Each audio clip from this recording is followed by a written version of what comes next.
This is the payoff.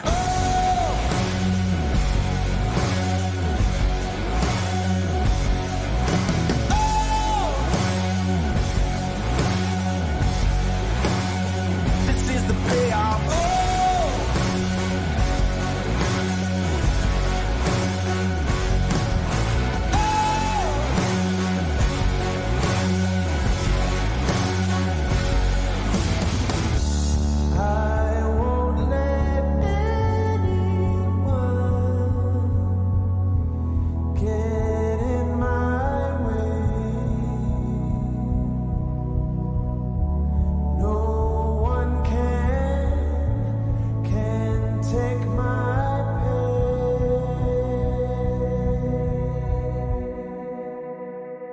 The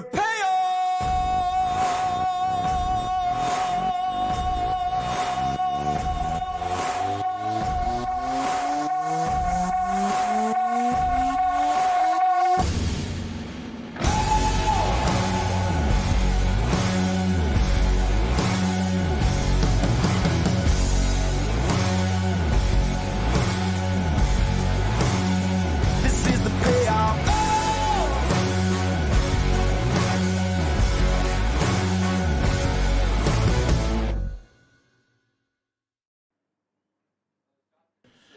Well, hello, good morning, and welcome. This is live pictures coming to you from the Kingdom of Morocco and the nation's capital of Rabat.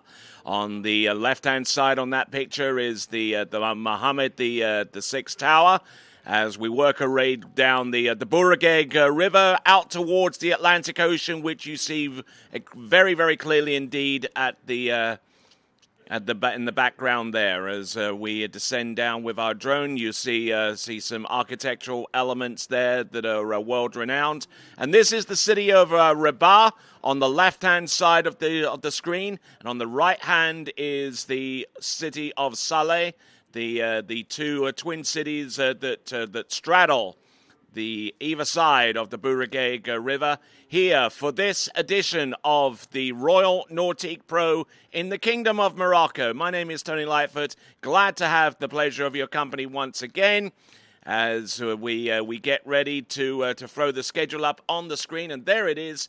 Women's trick round one will get our event off to a flying start, followed by the men's round one of the tricks. Then we'll have the women's slalom round one, followed by the men's slalom round one as well. Just 4 events, and as you can see, looking at this tidal river course, we're about a kilometer inland from the Atlantic coast here in Rabat in Morocco. We are currently about 2/3 of the way down with the lower tide level, so we've still got a little ways to go. And right behind the Royal Nautique Club, which is hosting this event, we have some of the vehicles that we just rolled up in. Vince was not kind enough to drive his Ferrari into the venue, followed by that Testarossa in the background. Just kidding. But we're going to go into the club, and guess who we have at the end of this little walkway out towards the swimming pool, which is overlooking this course. It is none other than our good friend Zane Nicholson. And Zane Nicholson, why don't you take it away and introduce us? All right, good morning and welcome to the Royal Nautique Pro here in Rabat. We're here at the Royal Nautique Ski Club here on the river. As you see in the background, we have the theater, the Royal Theater of Rabat. We'll take a look here at the skier section. The skiers are set up great for this weekend here at the Royal Nautique Ski Club. We've got the pool here for the skiers to hang out in. They've got a nice skier section over here for the skiers to get ready. We've got the special treatment here for the skiers. They also, kind of the skiers are staying on site. We have the Darliz Hotel behind us where all the skiers are staying, having dinner, and everything, around here. So as we take a look around the ski club, you'll see, again, we've got the theater in the background. We've got the beautiful mausoleum up there on the hill, followed by the Hassan Tower. So lots of historical landmarks here in Rabat. it's looking great this morning. Conditions are great. Weather is great. I'm expecting these skiers to get out here and do great things. It's been an awesome first day when we got here, and I'm looking forward to getting these skiers out on the water in just a little bit. As you see here, we've got the river in the background. Skiers got to practice it this weekend. Heard a lot of good things about it, so we're expecting some big scores and some great skiing. So we're looking forward to having you tune in with us, and we'll go back in and send it over to Tony. All right, then. Thanks a lot there, Zane, as he introduces us to the venue, a little bit more of the venue here at the Royal Nautique Club here in Rabat. We're actually on the Salé side of the river Bourageg. Rabat is on the therefore is on the south side of the river that cuts between those two cities. As we zoom on out there from the Royal Nautique Club. Yep, it's certainly a beautiful sight, and they're taking our first big look at the Grand Theatre of Rabat. Now, for those of you architecture nerds, you've probably surmised that with the use of the curves in that design, it was a design from Dame Zaha Hadid. Indeed, the queen of the curves, and unfortunately she passed on in 2016, but one of her major legacies was given us here in Morocco, that beautiful Grand Theatre, along with many other structures that bore her name in terms of architecture, such as the swimming venue for the 2012 Olympic Games in London, and among many, including the Sheikh Zayed Bridge, which links the Abu Dhabi mainland with its island, and certainly one of our great legacies right there in the background. A beautiful shot. It doesn't get much better than this, does it? There we go. That is the Grand Theatre of Rabat, and you can find out a little bit more about that. A Google search will yield some pretty good information there. As we see the first of our competitors getting ready, that is Brooke Baldwin. She will be our lead-off skier in the tricks event as we take a circle round of this venue. We're looking at the starting dock right now, and as we get ready, we'll take a brief break. So grab your favorite chair, grab your favorite beverage, because we're about to throw down here at the Royal Nautique Pro here in Rabat, in the Kingdom of Morocco. And when we return, we will have the women's tricks to lead off this event right after this.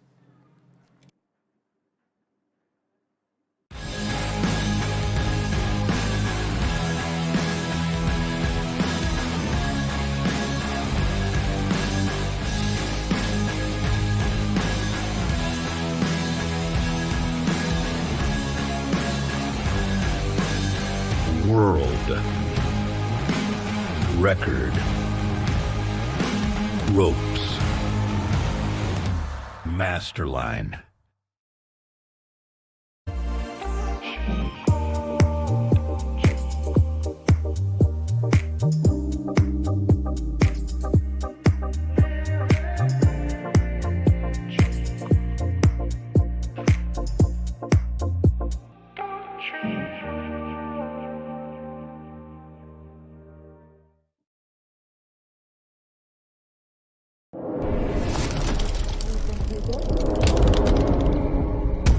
Hello everybody, I'm Martin Coleman. I would like to invite you to the 2026 World Junior Championships here at Ahumada Ski School in Villa Dolores, Argentina.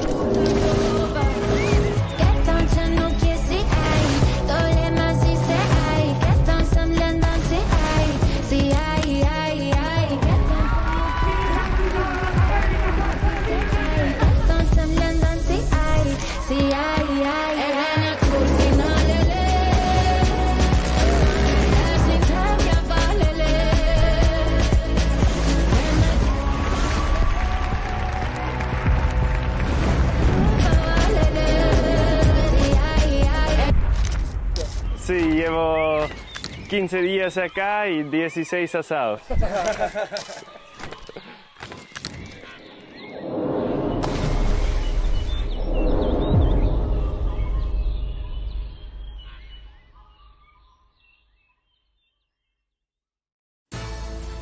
At Dillinger Insurance, we have over 50 different carriers to shop your home, auto, and recreational vehicle insurance needs. We would love the opportunity to save you money. We insure million-dollar mansions, condos, mobile homes, rental homes, and everything in between. We know all about wind inspections, 4-point inspections, and how to get you the right coverage for your particular home. You've got questions, we've got answers. Can you remember the last time you had a rate decrease with your auto insurance? Let's take a look and see what we can do. We know all the ins and outs of getting our customers the best rates, coverages, and discounts, so put us to the test. Don't monkey around with your insurance. Call Dillinger Insurance today. We've got tons of companies to help find you the best prices and the best coverage for your particular needs on home and auto insurance. Go Knights! Well, hello and welcome back to the Royal Nautique Pro, coming to you live from Rabat in the Kingdom of Morocco. And we're getting our first few skiers ready to go, but we'll send it over to Zane for a quick in this part of the world. And coming to us from Czechia, and who will be tricking, actually he'll be slaloming a little bit later on, but he does have quite a good take on the tricks event. It is Adam Sadelmeyer. So good morning to you, sir. Good morning, Tony. Thanks for having me. No worries at all. So with the trickers that we have, we got 3 women and 6 guys about to take to the water. Anything that kind of stands out at you here? No, obviously, it's the first time in Morocco for me. It's been a while since I've been to Africa, never skied here. So, you know, I'm definitely happy just to be here, explore the local culture. Morocco is an amazing country. Rabat is awesome. I got to spend some time and do a little bit of touristy stuff, saw some, historical sites, and got to explore the local culture. So definitely excited to be here. Always grateful when skiing brings us to these interesting places, and always grateful to the local organizers for putting this up, for us. Definitely exciting. And just a scan round of that picture there from the starting dock. I mean, you saw the Grand Theatre of Rabat. You saw we're taking a look now at the Hassan, the second tower, and a scan over towards the left-hand side will show us the mausoleum to Mohammed V. So I mean, there's plenty of scenery here, which isn't something that we're terribly used to whenever we go to various tournaments around the world. Normally it's fairly bland in the background, but here it's definitely a change for the better.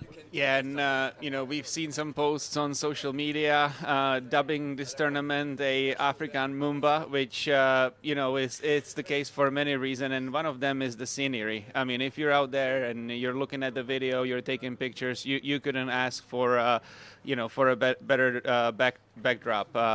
Over here, much more historic, much more culturally based rather than downtown Melbourne. But yeah, definitely cool scenery, and very excited.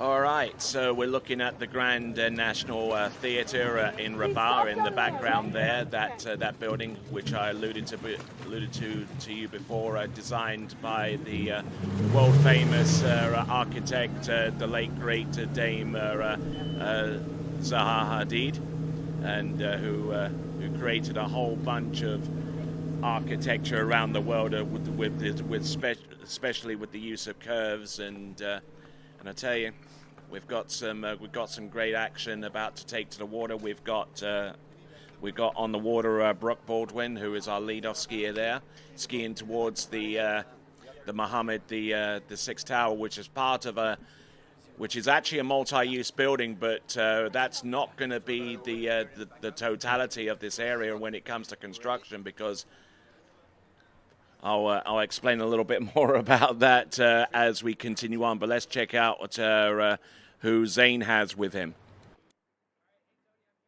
Miss Neely Ross, we saw you last week. Kind of had a trick against the men, but now we got a couple more of your compadres here to ski against. That's pretty exciting. Yeah, I think we're all just using this morning kind of as a testing to, try to figure out the speeds, figure out the river a little bit, and see how it is out there. And so I assume you got a practice set in yesterday? Yeah, I got a practice set in yesterday, but we actually skied like at 3 in the afternoon, so it's a totally different set of conditions this morning. Well, conditions look pretty good right now, and I know you didn't quite trick quite as well as you wanted to last weekend, but I'm expecting you to put out a massive score. We're going to try to. I'm going to try to trick a little bit better. Cool. Well, good luck, Neely, and we'll send it back to you, Tony.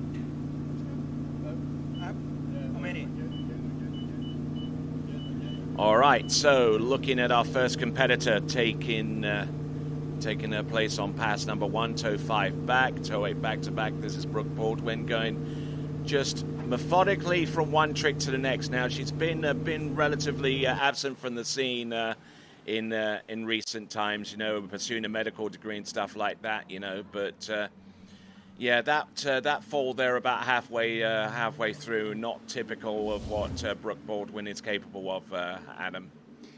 Yeah, I mean, definitely an unfortunate fall. I thought it was a little bit interesting. The speeds to me looked a little bit slow on the boat there. You see her wakes are super wide apart, not something that I'm used to seeing when Brooke is skiing. I wonder if the current obviously came into play here. And, this is just the first round, as Neely had mentioned earlier in her interview. They're going to go out there, feel it out, and get their speed set, get used to the conditions, and come back and dominate in the second round. Okay, now the tide is going out, which means that for those of you eagle-eyed souls out there with the Atlantic in the background of this picture right there, that means the water is actually going out on pass number 1, where it's come, and then it's going to switch around a little bit, so they're fending off against a head current on pass number 2. So tail current pass 1, head current pass 2.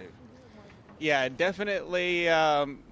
Couple more elements to deal with than compared to your ordinary tournament, but trick skiing is great in the sense that you can put it anywhere, and you don't need any course, you don't need any buoys. The speed is set by the 0 off, GPS based, so you don't have to adjust for a current anymore either. I was about to talk to you about that, because does the 0 off take into account river current and speed in terms of speed, and how the skiers compensate for that when they set up the speed? You're putting me on a spot here. I just remember that back in the day, before 0 off, you obviously had to make huge adjustments for the flow of water, but that has kind of gone away. With the current. Now you always have to go up a couple clicks or down and adjust, but that's fairly standard when you're traveling from one side to another. Not entirely sure if the current affects it more here than anywhere else.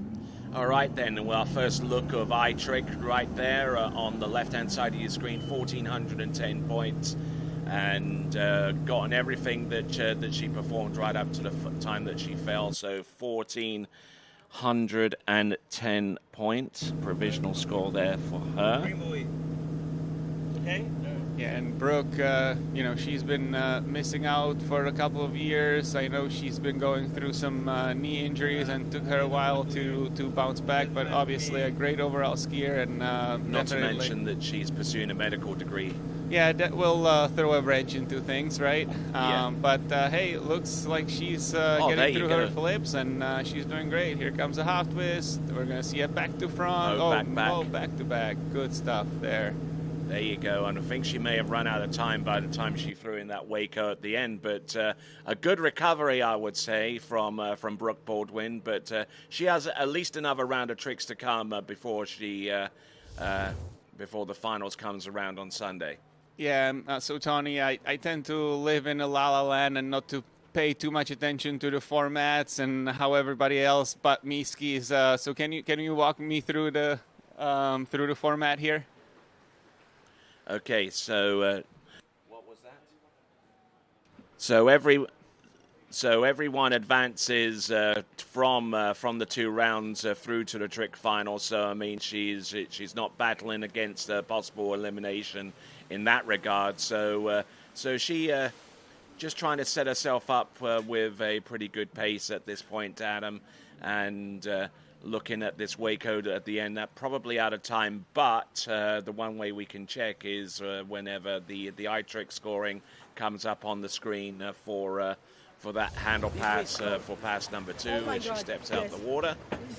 Yeah, and knowing that everybody makes it into the finals is obviously great. But these girls and guys, I mean, we are athletes. You always want to do your best when you go out there. So I can see where the frustration kind of came in from Brooke when she went down early on that toe pass. I know it's going to be sort of something that she's going to think about all the way until tomorrow morning, and I have no doubt she'll be able to figure it out and do 2 stand-up passes tomorrow. Now, we believe her pass number 1 yielded 1,410 points, and that one is going to be 38.20. Provisional score there, 38.20, so... Yeah, definitely a good way on how to kick things off. Obviously missing a huge portion of her points in that toe pass. And, yeah, like I mentioned earlier, she's going to reassess, readjust, and do better tomorrow. All right, so we reckon somewhere in the region of 52.30. Yes, indeed, it is 52.30. And with that in mind, let's check in with Zane. All right, hey, I'm here with Brooke Baldwin, our first skier on the water here in this trick competition. Tell us a little bit how conditions are at being the first off the water. It was pretty fun, honestly. I don't really have a lot of expectations going into the tournament, but the conditions were good. It's a little different with the current, but it was honestly really fun. I had a good time. Well, and we pointed out last week, it's great to have you back on the Pro Tour. So we saw you last week. You had an awesome slalom stop. Now we're here in Morocco getting to see you, trick and looking forward to getting you in the slalom event. Yeah, thank you. I'm honestly really excited to be back in the Pro Tour with all my friends and skiing, and it's been really fun. Well, it definitely looks like you're having fun. We can see you around the lake and everything's good. So we look forward to seeing you next round and seeing you in the slalom event. But right now we'll send it back to you, Tony. Why, thank you very much, and thank you once again, Brooke, for your return to the ski scene, so to speak. We saw a little bit of flashes of brilliance last week over at the Monaco Waterski Cup, which took place at Roquebrune-Saint-Jean. But here we are at Bourg-Greg. The Bourg-Greg River. We've got Davide Gandola from Italy at the helm. We see Leanne Ross in the passenger seat. Alicia Bagnoli with the backup camera, and we've got a good looking crew out there and getting ready to bring in Neely Ross for pass number 1, getting the boat speed set. Now, these are a few tricks that she can do out of course to set her boat speed up more precisely. Let's see what she's got. Looks like it's going to be a toe 7 front, judging by the way that she's wrapping. She's getting the nervousness out of her system, shaking it off, so to speak. Toe 7 front, toe 5 back, toe 8 back to back, toe 8 back to back reverse. A little bit off balance here on 1 or 2 of these tricks, but setting herself out well here. Toe 8 line O, toe 8 line back, toe back and toe front and toe back, toe 8 line back to back. A couple of toe sides at the end, and just as at her impressive best there, that is Neely Ross. Yeah, Tony, that was some good stuff there. Looked like just any other day for Neely.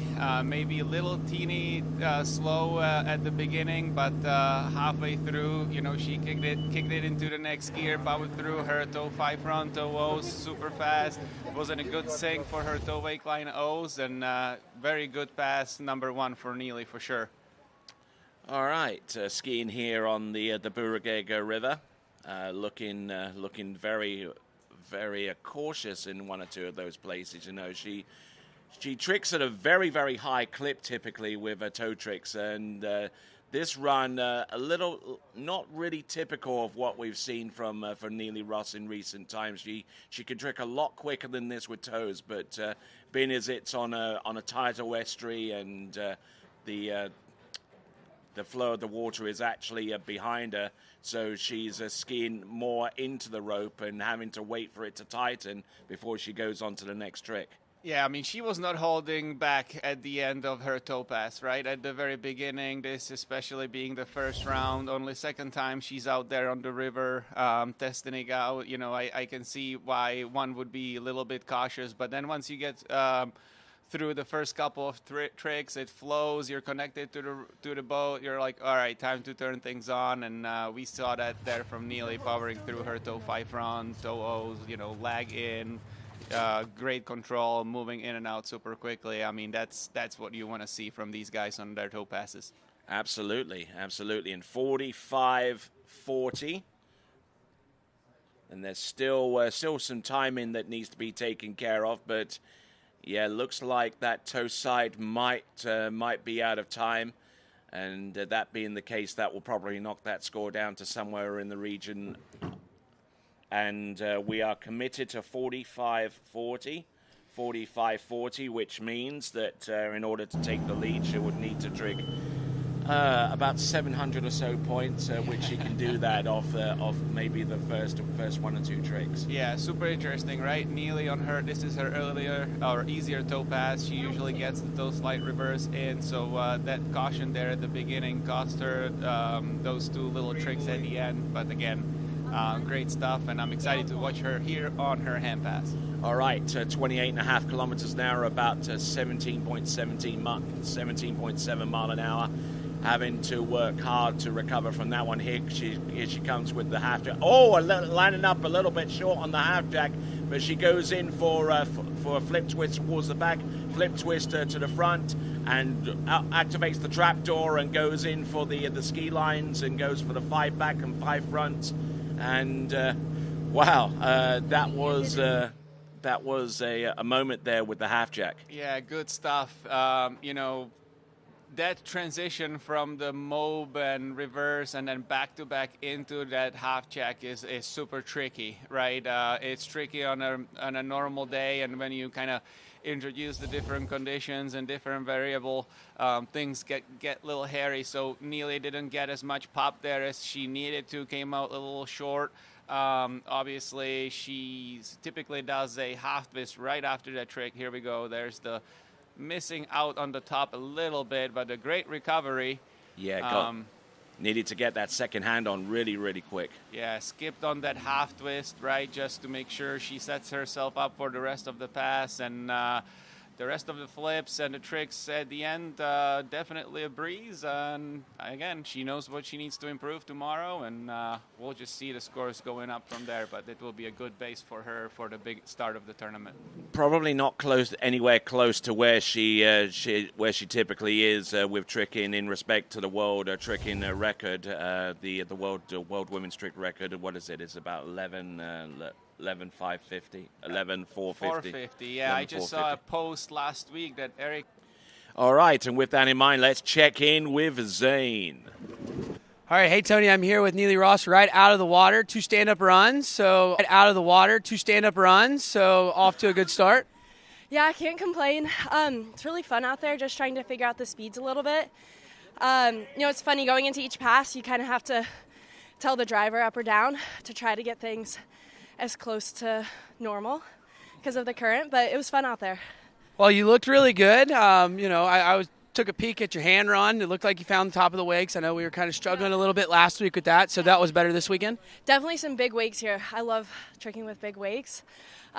So depth-wise and wake-wise, it feels awesome out there, just figuring out the speeds. Well, great. Well, now we get to turn our head and start rolling into slalom. So I'm really excited to watch you. I love your ski style in the slalom event, so we look forward to seeing you there. Thank you. Yeah, I'm so excited to slalom. All right, cool. And with that, we'll send it back to you, Tony. Thank you very much indeed. And the general consensus so far between our first 2 trickers is that it's fun out there. Obviously, a little bit of a nod to the late Brian Wilson, who passed about a day or so ago. The leader of the former leader of the Beach Boys, but we're pushing out a point score on 96-60. Good stuff there from Neely for sure.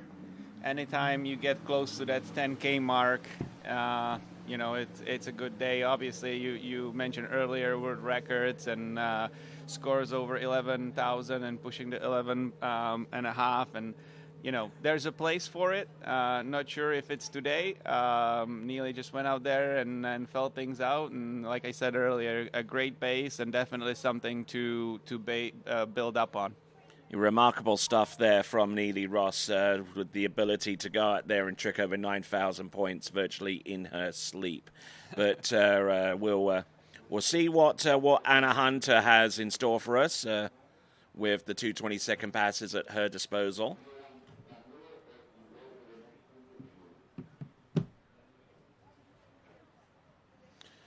So here we are on the Burageg River, which extends from the source in the Atlas Mountains. It's about 240 kilometers long, and its tidal estuary extends about 24 kilometers inland. So we are very, very much kind of like in the head of that tidal estuary. And the river itself, for those of you nerds out there, discharges about 23 cubic meters a second on average, but it can get as much as 1,500 cubic meters a second during periods of flooding. Yeah, I've had some time to go down to the ocean. There's a big surf school. We tried to surf. The waves were not there, but anytime you have a surf spot, there's got to be a lot of swell, a lot of water moving. So, yeah, I'm not surprised. There we go. Here comes Anna Hunter with, oh, look at this. Yeah. If you're talking about quick toe tricks, take a look at this. Toe wake line O, good hop over the line, toe wake line back. A little unstable there towards the end, toe wake line back to back, toe wake front, a toe side at the end. And I would imagine pretty much everything that she did and we saw was very much in time. Yeah, that was some good stuff from Anna. A little bit of a difference compared to Neely, right? She didn't seem to be holding back right from the back, or right from the start of the pass. Some good stuff. Got a little off rhythm there with her toe wake line O, but powered through, and we have another stand-up pass in the books, Tony. Right you are, and just looking at the tail end of this run and doing the toe wake O, a nice little hop over the top of the wake, and I think by about this time she was confident enough that she didn't have to think too much beyond this point in order to get through the pass. Look at that nice late plant there with the toe wake line back to back, a toe side, and with that we will check in with Zane. Hey, Tony, I'm here with Daniela Filchenko, our first men's skier in this trick event. Dude, great to have you here on the Pro Tour and see you out there rocking. Yeah, man, I'm excited to go out there. First tournament of the year for me. So let's see how it goes. Cool. Well, dude, I've been watching you on social media. I know you've been crushing it. I know you've been skiing back home in Ukraine, and so shout out to the whole crew there, and good luck to you. Anything you want to say to the people before you go? Yeah, shout out to all the Ukrainians, to people that support me. Всем привет, хто зараз смотрить. Передаю всім привіт. Зараз поїду перший раунд, тому дивитесь. Well, perfect. Well, shout out the crew there in Ukraine, and good luck to you, Danny, and we'll send it back to you, Tony. Any idea what he said? I can pick up on a couple of words, but yeah, not too much. Okay. It was a shout out to his. Yeah, my Ukrainian's a little rusty too. Yeah, and I'm married to a quarter Ukrainian, right? Alex. I didn't know that. Her roots go all the way back to Ukraine and Italy, and a mix of everything else in between. So I know the Loretano part was Italian, yeah. but I didn't know that she was part Ukrainian as well. But we'll put that to one side for the moment, and let's focus in on Anna Hunter coming into the course. She has the boat at a pretty high clip. It's on 18.3 mile an hour with handle pass. Huge trick to start off there. Ski line back, turns to the back for the Mo back-to-backs. Now she has 4 more flips that she can do. Flip twist to the back. Seems to have a real ease about her with this. There we go. There's the front flip, and here's the reverse. Boom! Look at that. My oh my, Tony, that was some flow right there. I mean, I can definitely tell that Anna's taking advantage of those big wakes. She had some nice flow, nice speed going from one side to another. That was some good tricking right there. one thing I really appreciate about Anna's run is that smooth transition from her ski line back straight into a back-to-back and then reverse mob. I mean, that's something that's really, really challenging to do, and good to see Anna kind of having that part figured out and consistent. All right, so Anna Hunter looking Pop. Yeah, huge lift there on that opener, you know, and the first few tricks of a pass are really important to get smooth into and to generate a little bit of a tempo to start off with, you know, because that dictates how well the remaining part of the pass goes. Man, that had some flow. I hope you got to check out that smooth transition from that ski line into the back-to-back and the first mob. I mean, that's some cool stuff. You know, really good way on how to kind of sequence your flips. Start with the mows and then leave your front flips towards the end, because you can just go big and land into the flats and then throw a couple extra tricks at the end there. Good stuff from Anna. Definitely cool to see. Right, you are. So good trick in there from Anna Hunter. And we'll move from there to the men's tricking. And our lead-off skier in the men's tricking competition is Danilo Filchenko. And there you see we have a trio of French skiers, Dayoff, Paul Duplan-Freiberg, Louis Duplan-Freiberg. And then Mexico comes in with Patricio Font. And then Chile rounds off our 6 skiers in the tricks event in the men's, Matias Gonzalez. Tony, so as we transition into the guys, talk to me a little bit about Rabat. Did you get to go around? I've heard there's a World Cup scheduled to be hosted there in 2030. Obviously, a lot of construction and so coming along with that. I mean, did you get to see some of that? Oh, yes, absolutely. Yesterday took a little trip in towards the Medina of Rabat. And saw a whole bunch of stores, and I mean, if you take a look around here, around the Mohammed the VI tower, which is towards the end of our setup here for pass number 1, you'll see it's a 55-story tower. Yeah, you can see a little bit of it right there. And that's actually a multi-use building, but there are more buildings that are in the pipeline and being constructed to really fully modernize and develop this area of the Kingdom of Morocco. It's actually, you do mention Rabat, but as we see Anna Gay Hunter's tricking score of 10,020 points, we're going to send it to Zane. We'll tell you a little bit more about this area right afterwards.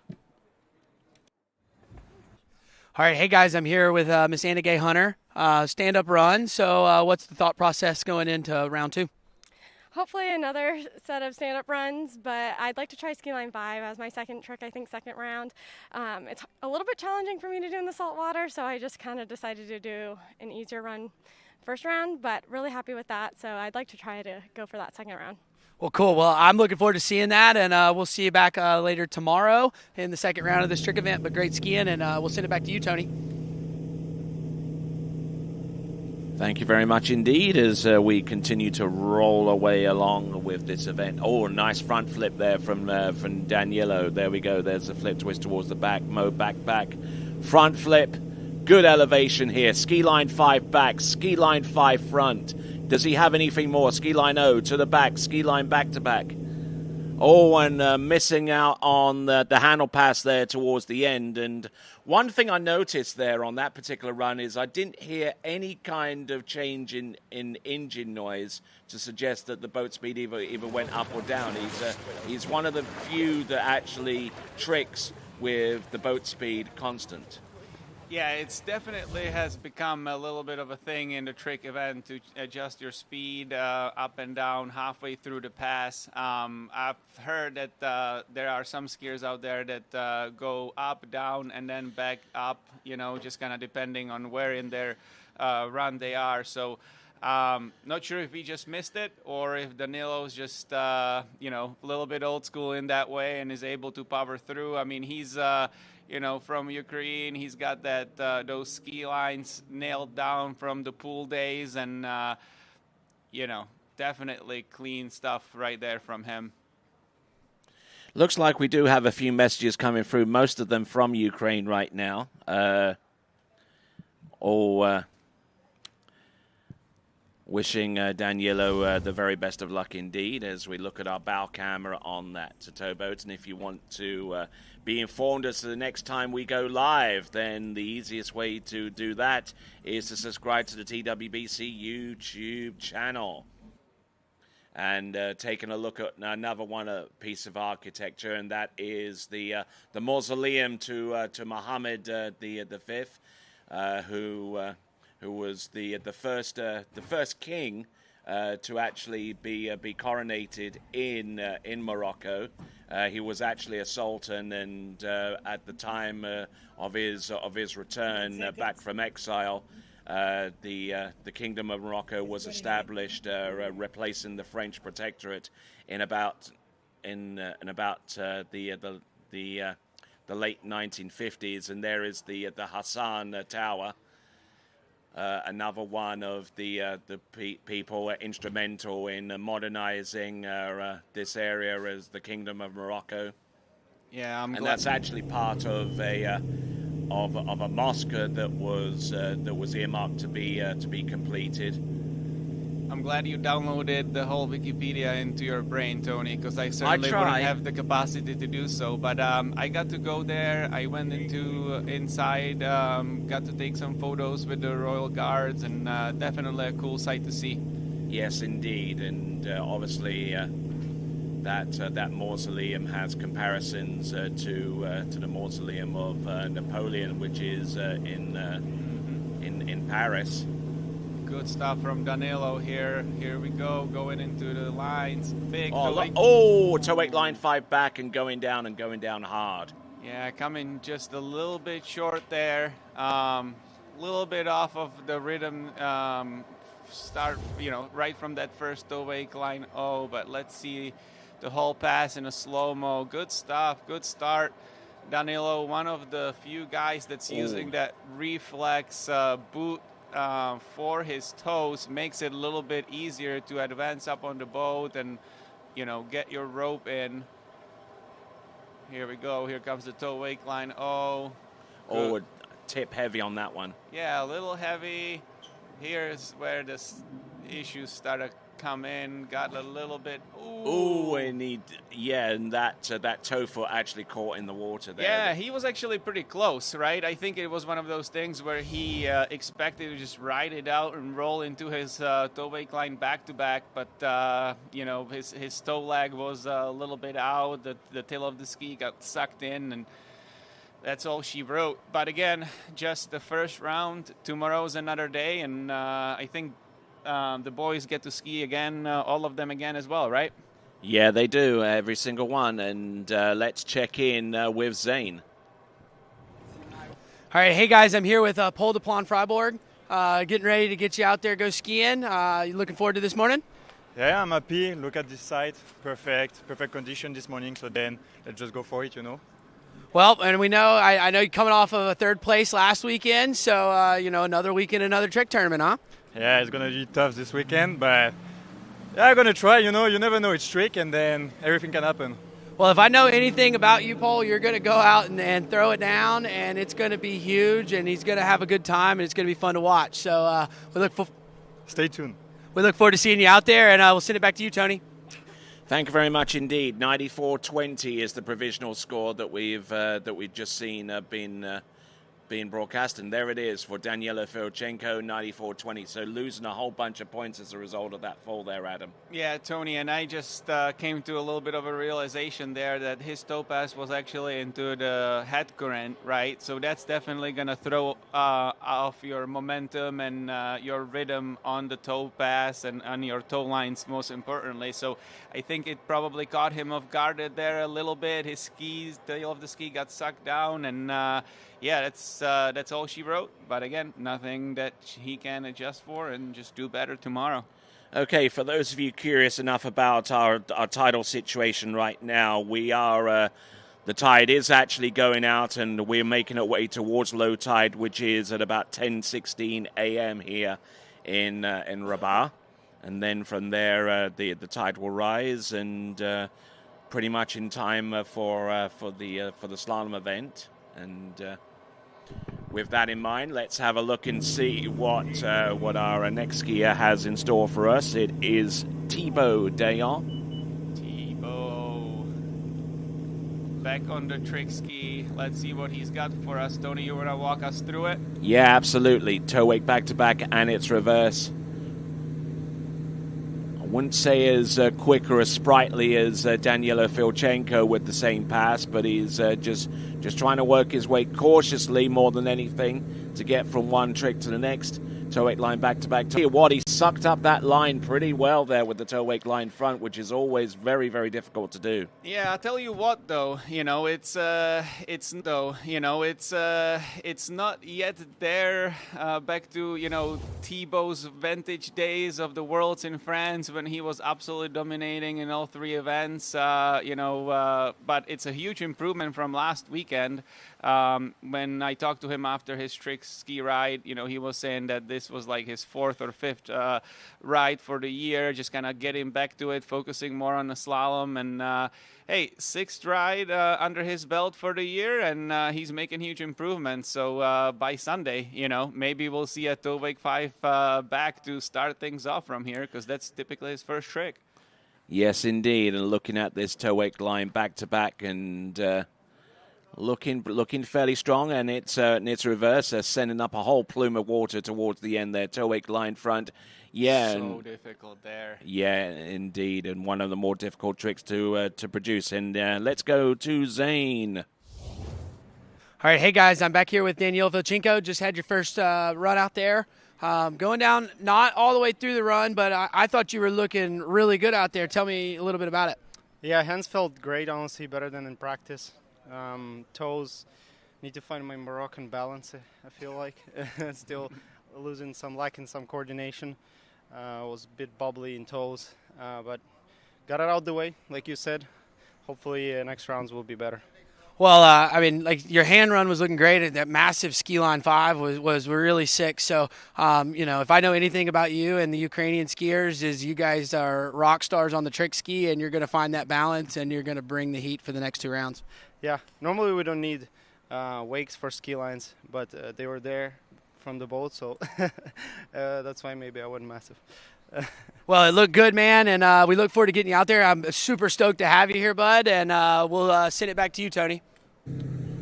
All right, so coming to us from the Kingdom of Morocco, which is one of the trio of countries which is going to be hosting the FIFA World Cup coming here in 2030, as Adam just a few minutes ago alluded to. He's a bit of a soccer nut himself, so he knows all about that kind of stuff. And let's have a look and see what Thibaut Dayan can do. There's the Mo backpack. There's the Mo backpack reverse. He has 4 more flips that he can do, starting off with the front flip. Here he goes, flip, twist back. Turns to the front, flip, twist back. That's the reverse. Flip, twist to the front. He's got the ski line 5 back. Ski line back to back to the front. Ski line O. Ski line back to the front. And yeah, he gets it done. Throws the iron fist, and I tell you what, huge improvement from the last weekend. I don't know if he was practicing somewhere in between, but both on toe pass, hand pass, just looks more settled, looks more comfortable. Definitely not lacking any pop on the flips. I mean, I alluded to it last weekend. Thibaut is the king of pop, just getting a huge air, so smooth on his flips, connected from one into another, super quick. I mean, just some good stuff. And he's going to be super stoked with this run, because that's definitely a great way on how to start your tournament. Yes, indeed, looking very good. And skiing into the head current as well, which means as soon as he lands a trick, that line tightens up on him almost instantaneously. Yeah, if I were to go out there, I would definitely choose to start with my toe pass, just because I feel like I can manage the current and stay a little bit stronger on my hands. But it's a personal preference. I mean, we saw Danilo do it the other way around, and it's just kind of what these guys are used to. Which makes his recovery on that toe wake line front towards the end of pass number 1 all the more amazing, because the current was advancing him towards the boat while he was trying to recover the other direction. Yeah, and to do a toe wake line front like that from inside or from outside in is generally really difficult, right? Just the way you have the momentum and how you're moving across. I mean, Pato and all these other guys, they kind of do it from inside out as they're moving across. So that alone is just a huge level of difficulty, and he stood it up. Not so sure if it was in time, but I think it's one of those little party tricks he just throws at the end just for the sake of it, and maybe eventually we'll get it in time and then get it clean and get those points for it. All right, so who do we have up on the water next? The second of our trio of French competitors. It's Paul Duplan-Freiberg. We got a point score coming up of 9,910. So impressive performance out there, and taking the lead at this early stage. Yeah, I mean, that was, like I said, a really good base to kind of start things off. Has a decent score on the board. Obviously, Thibaut capable of tricking far more than that. I think in his heyday, he got over the 11K, but, good base to start. Insane. All right, hey guys, I'm here with Thibaut Dayan. Just saw you get off the water. I know last weekend we weren't quite able to stand up our trick runs, but hey, we started the day off with the stand-up runs on going both ways. So how'd it feel out there? Felt good. I'm happy I stood up. I'm really happy. I was looking for this during Monaco last weekend. Couldn't find it, couldn't find my breath, but now it's getting better. Like, I'm getting more used to it. So, I'm happy. Well, good, man. Well, that's awesome. Now you got to change your brain and get into slalom mode and get out there and crush some buoys. Yeah, slalom is big focus right now, but I look forward to it. Cool. Well, we look forward to getting you out there in the slalom event, and we'll send it back to you, Tony. All right, looking at Paul Duplan-Freiberg. Now, he's setting his 0 off for Charlie 1, which means it's going to be highly reactive against him as he lands each one of these tricks. Look at him go. Look at this. Ski line 5 back, ski line 5 front. Does he have anything else? Losing a bit of time there. He goes for the front flip, and he doesn't bother to do the front flip reverse because he knows that it's going to be way out of time. Yeah, a little shaky here and there, right? Definitely needs to make some adjustments. We're going to be able to look at it as we go into a slow-mo here. Solid first mope, slipping out maybe teeny tiny bit, case in the wake, coming up a little bit short. Have opted to go for just the back to front, which makes this part of the of the run a little harder. Straight into the half twist, though, no issues there. Let's see what he's got. I just love this transition with the reverse half twist into the ski line back to back and wake front, and good, decent ski line 5 front, and then got a little bit more rope than he needed to, lost his momentum. Still able to pull off a great front flip, which is super hard to do, at least for me. But, good stuff. All right, so great trick in there on pass number 1. 54.50, we see the provisional score. Now, that front flip, there seems to be a challenge on that one so far as the timing is concerned. So he's probably not going to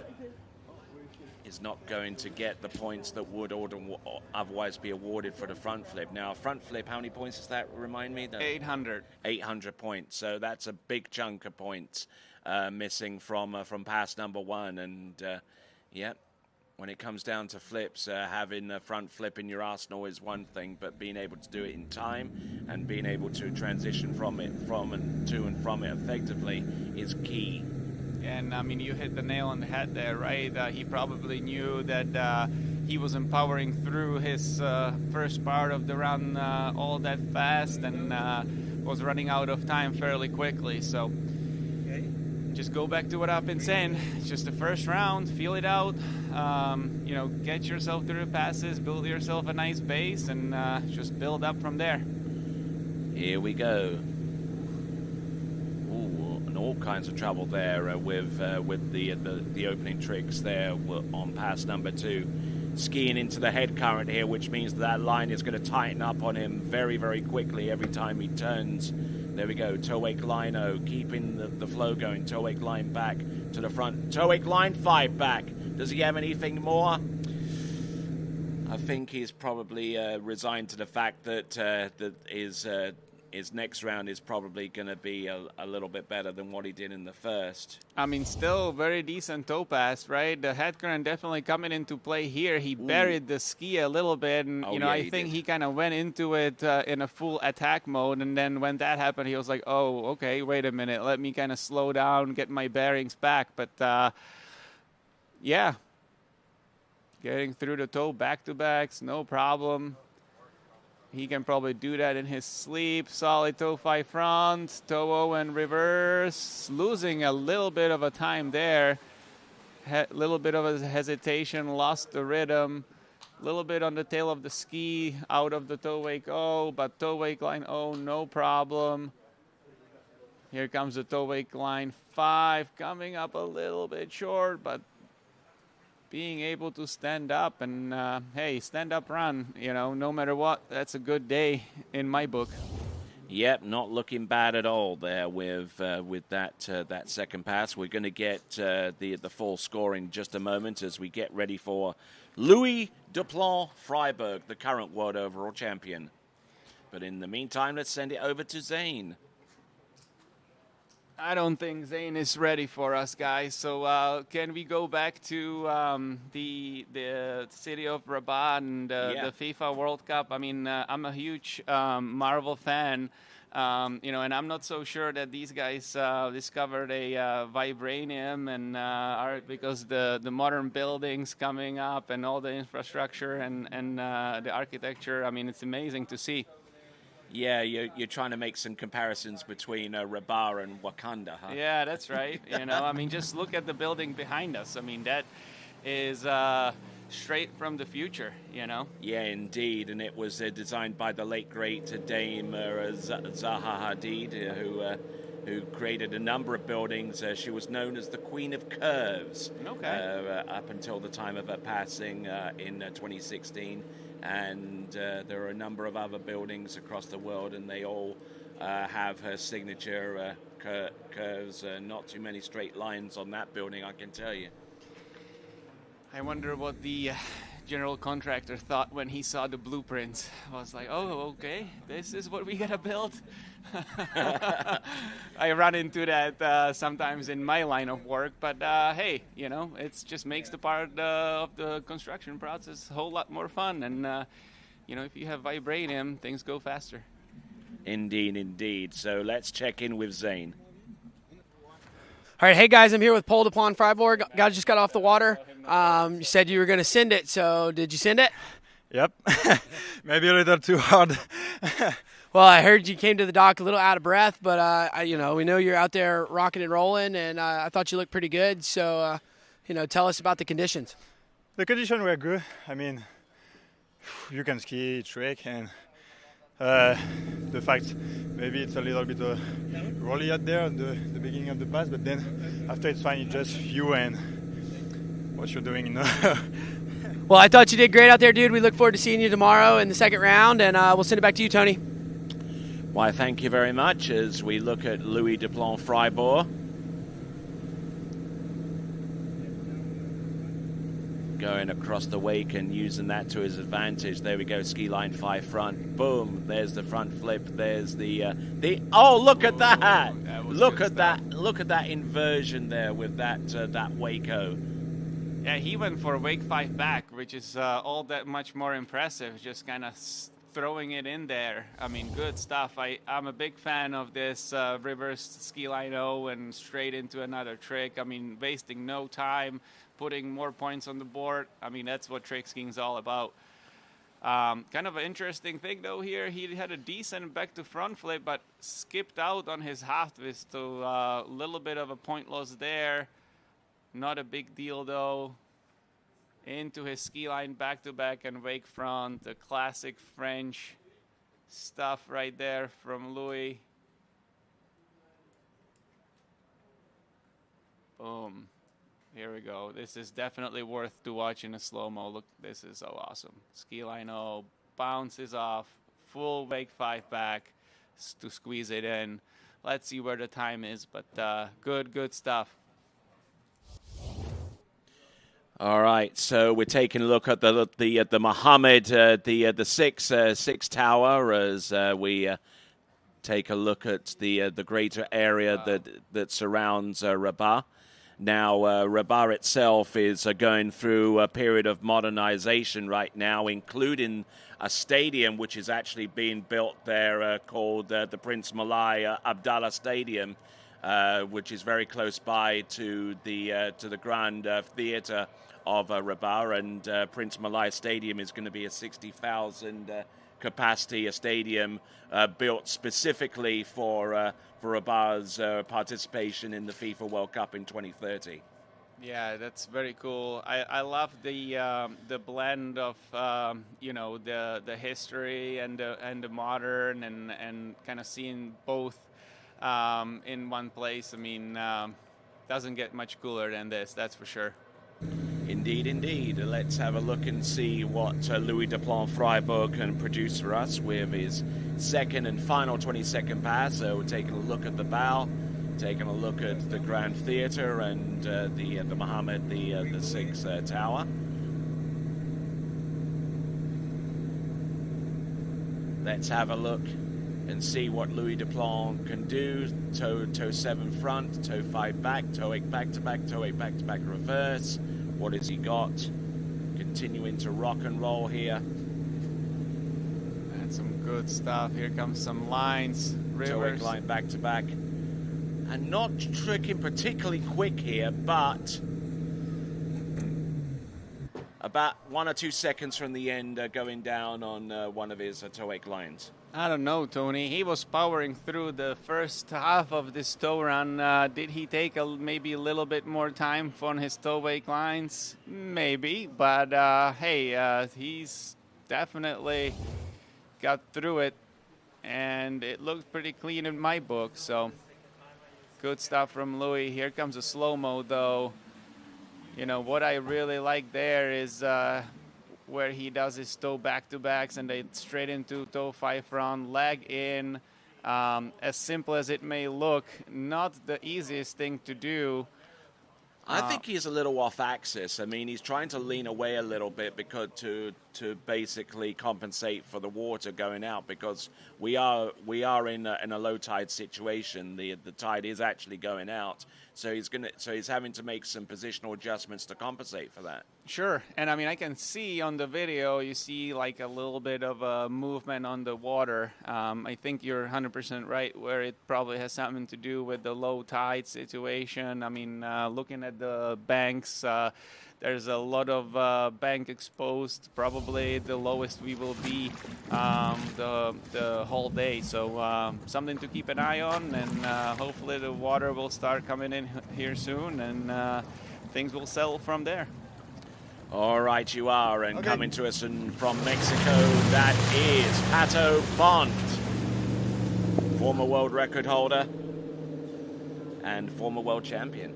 Yes, I love watching Pato ski, not only during the tournaments, but also on his social media. I mean, he's one of those guys who's, carrying the trick ski on his back, inventing new tricks, new sequences, doing some super impressive stuff. Definitely worth a follow if you don't do so already. Pato, just super creative, and that's what I feel that trick skiing is all about. All right, rocking and rolling along. We've got Pato Font, and Let's check in with Zane. All right, hey guys, got Louis right off the water. We missed you last weekend. Where were you at, dude? I took a little break last weekend. I did come to watch the tournament for my girlfriend, my friends, my brother, and I just wanted to be like rest a little bit and do this tournament. So I got really motivated last weekend, and I'm just glad to trick this weekend. Well, your girlfriend and your brother were over here, shouting like that was really good. So I think you're pretty happy with that trick run? Yeah, definitely happy. It's really good to ski. The water got a lot of pop, and no, that's really fun.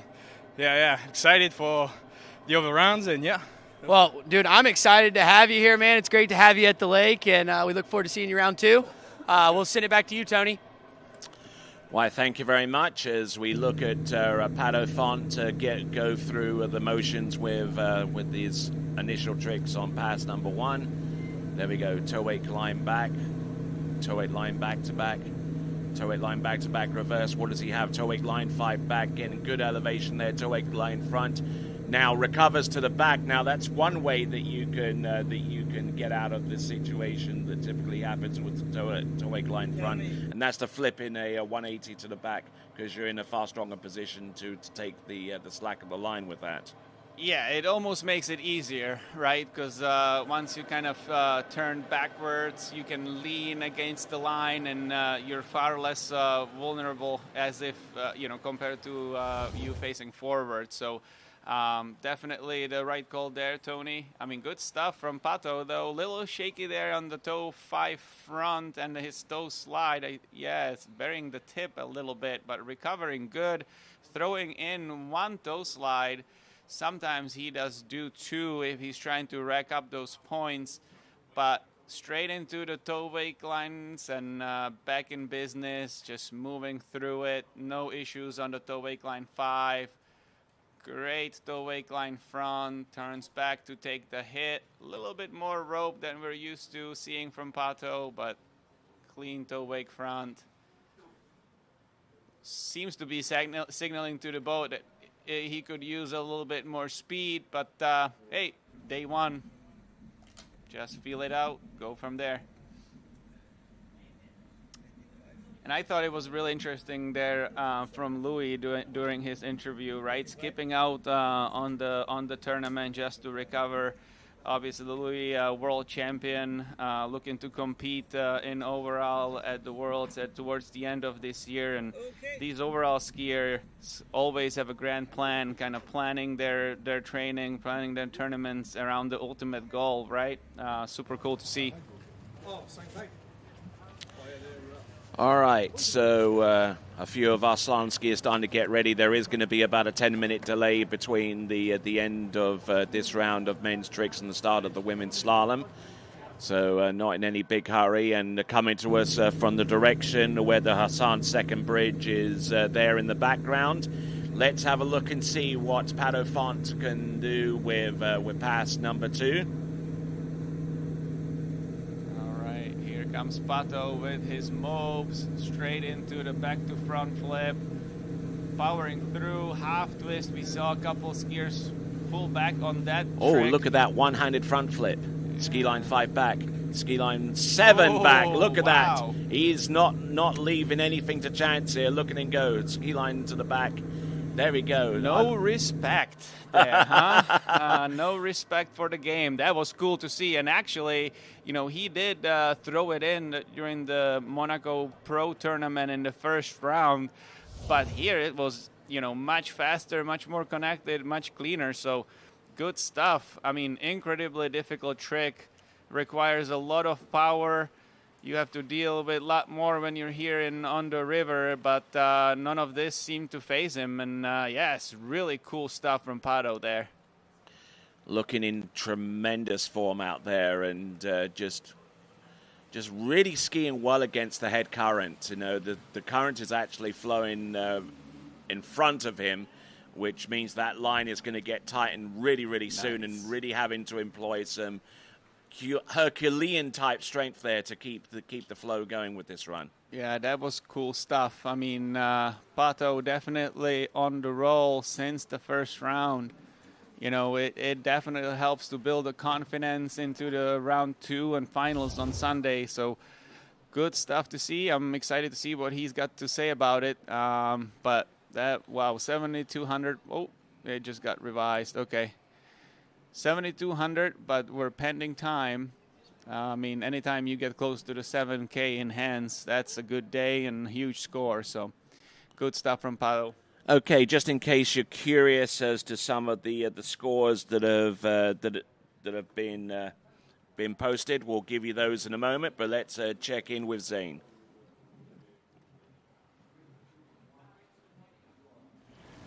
All right, hey guys, I'm here with Pato Font, coming off of your first pro win last weekend in a year, so carrying it right through to the first round. Yeah, I mean, definitely some confidence after finally getting a victory after a long time. Didn't practice yesterday. My back was kind of hurting. They said it's worse than Mumba, so I didn't really want to think about it too much, just go out and try to do my best, and I think I skied pretty good. And his back was hurting, and he went and played golf yesterday, so all of our golfers at home kind of know that might not have been the best thing, but hey, it seemed to work for you. And you also got out of the water, and you said you love skiing on salt water. Tell me a little bit about it. Yeah, I went to Uni Worlds beginning of this year. I've never really skied on salt water. Mumba's a little mix between salt and fresh. And I don't know, it just felt really nice. You have to really be on top of your ski. If you cut hard, kind of lose the rhythm. So just try to stay calm, and it felt good today. So. Well, you look calm out there. You look smooth, and it looked awesome. So great skiing, and we look forward to seeing you in the second round. And we'll send it back to you, Tony. Yes, and it's very, very noteworthy to see that he is able to adapt from fresh to salt water. And Pato Font is in the lead with 11.3. What is that? 350. 11.350. That puts him ahead of Louis Duplan Freiberg with 11,110, and Paul Duplan Freiberg a little bit further down the list, but some great tricking there from the likes of Thibaut Dayon and Daniela Filchenko. They'll be eager to get some more points as we now look and see what Matias Gonzalez can do out of Chile. Setting the 0 off to Alpha 1. Toe 7 front, toe 5 back, toe 8 back to back, toe 8 back to back reverse, toe back to backs. Look at that toe 5 front, toe out, toe straight back in, toe wake O, toe wake lino. Now, does he go for the sequence of toe wake line 5s? Look at him go. Oh, how on earth did he stand up on that one? Toe wake line 5 back, keeping the flow going towards the end. He stuffed the tip at the top of the wake, and he still stayed upright. Yeah, that was some impressive stuff. More impressive, though, is to be able to throw that last wake line 5 back, being so close to the wake, generating the speed, getting the rope, so much rope that, you're able to do the trick so close to the wake. Super challenging to do. Definitely some impressive stuff from Matti, though. Right, you are, and looking at him once again. Yeah, I mean, signature toe pass, signature speed, right? Matti, one of the fastest toe skiers out there. Super young, got the speed down, dialed in all the way through. I mean, I don't know if we're keeping scores in terms of individual passes, but he's got the most points on the toe pass out of anybody out there and anybody in a long time. Tricking of upwards of 5,500 points on the toes on a good day. So good stuff, though. Good recovery. I mean, amazing stuff. And that's when you're grateful that you have a tail current. Yeah. A little bit of a, it got a little bouncy there. I wonder if that threw him off a little bit, but 4,700. Looks like the toe wake line 5 was out of time. That would put him close to that 5,500 toe pass. And obviously that first toe front is the only one that's credited, so that second one is out. The review takes the toe wake line back, reverse toe wake line back to back out, but it's since been put back in. Yeah, fair enough, right? Judges kind of doing their thing, going through the motion. I definitely love this fast scoring and adjustments. As we're looking at it live, the score changes. good to see. As a trick skier, you want the scores to come in as fast as you can, even though if they might not be the most accurate and official. It gives you an information you can sort of base your strategy on and for the next skiers. So good stuff to see. All right, here we go. Matias Gonzalez, pass number 2. Let's see what he has. Turns to the back, Mo back. Mo almost coming up a little bit short on the Mo back reverse, but there was the half jack and there was the flip twist to the back to the front, flip twist to the back reverse. Front flip, does he do a second one? No, he doesn't. He goes straight in for the ski line 5 back, ski line 5 front. What does he do? Ski line O, little buried there. Ski line back to back. What does he have? Ski line back, and wow. Phew. Yeah, good stuff. I'm sure that we'll know what adjustments to make. To me, it looked like the boat speed was a little bit on the slow side for his flips, casing the wake on most of them, which obviously will kind of throw off your rhythm and momentum, gives you a lot more to deal with, and not as smooth as he can, but good enough for a first day, and he's got another shot at it tomorrow. Yes, and gaining some support from his sister, Vale Gonzalez, who's watching in. So good morning to you, wherever you happen to be. Yeah, big shout out to Vale, living in Florida, skiing every day. I saw her posting a video of her jumping at Lake Hancock. Good stuff to see. Huge front flip for Matty. The only flip he cleared the wake, or didn't case the wake, so that's straight into his ski lines.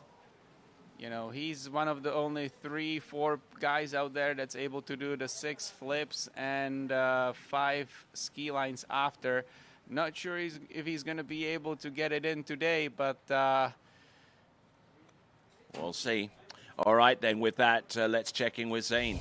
All right, hey, guys, I'm here with Matias Gonzalez. I'm about to dub you the world's fastest tricker for everybody watching at home. How was it out there? Oh, it was rough. Didn't feel really good, hence I was landing on the wake. I think I'm going to go this way slower, so I can land like normal. But yeah, I mean, it's really nice. I'm really happy to be here, and hopefully tomorrow and Sunday I can put a big run. So for tomorrow, you said you're going to try to slow the boat down a little bit to make it a little better. Is that the plan? Yeah, I think if the current is the same way, I think I'm going to go slower for hands and faster a little bit for toes. But I mean, it was my first. I didn't practice yesterday, so first try in this river, it was really good. So what did you do yesterday instead of practicing? We went golfing with Pato. I mean, it was really nice. We did our rest day. So. And who won out of you two guys in golf? We played scramble, so we played together. All right. Well, dude, great skiing. Look forward to getting you out there tomorrow, and we'll send it back to you, Tony. Excellent stuff there. He doesn't sugarcoat it, does he? Doesn't sugarcoat it. Interesting enough, he said he's going to go slower on his hand pass, which I thought would be the other way around. So kind of interesting. He might be thinking about swapping the hand with the toes, direction-wise. Okay, that would make sense. Yeah, I mean, listen, he's the one out there. He's got a huge experience, obviously. Multiple titles under his belt, skiing really well. So, what do I know? Looks good from here, looks good from my house. All right, then. So we're just waiting on the score for Matias Gonzalez as we wrap things up there with the tricks in round number 1. We'll have some more tricking over the next few days, starting off with round 2 tomorrow. But we're about to get set for our slalom event. We've got the women, we've got the men, and we've got several series in each one. So we're just waiting on just one final score to make its appearance. I'm sure that oh, here we go. Oh, my word. Ladies and gentlemen, your leader after round 1 is Matias Gonzalez with 12,190 points. Ahead of Pato Font with 11,360 and Louis Duplan Freiberg with 11,110. So what do you say to that?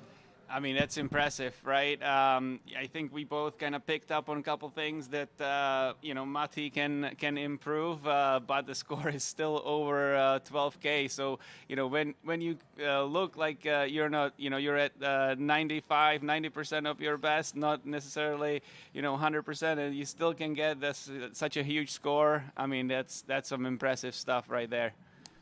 Excellent stuff, and the skiers themselves are actually looking at their own tricking sheets. They have about half an hour or 30 minutes to look at those treats to see if there are any discrepancies, if there's any points missing, what have you. In most cases there aren't, but that's something that the trick skier has to work with. Yeah, this is where the real trick event starts, right? Indeed, indeed. So as we continue on, this is the Royal Nautique Pro coming to you from the Kingdom of Morocco as we see a beautiful shot of Mohammed, the six tower. And when we come back, we will continue on with the slalom event, starting off with the women as we return.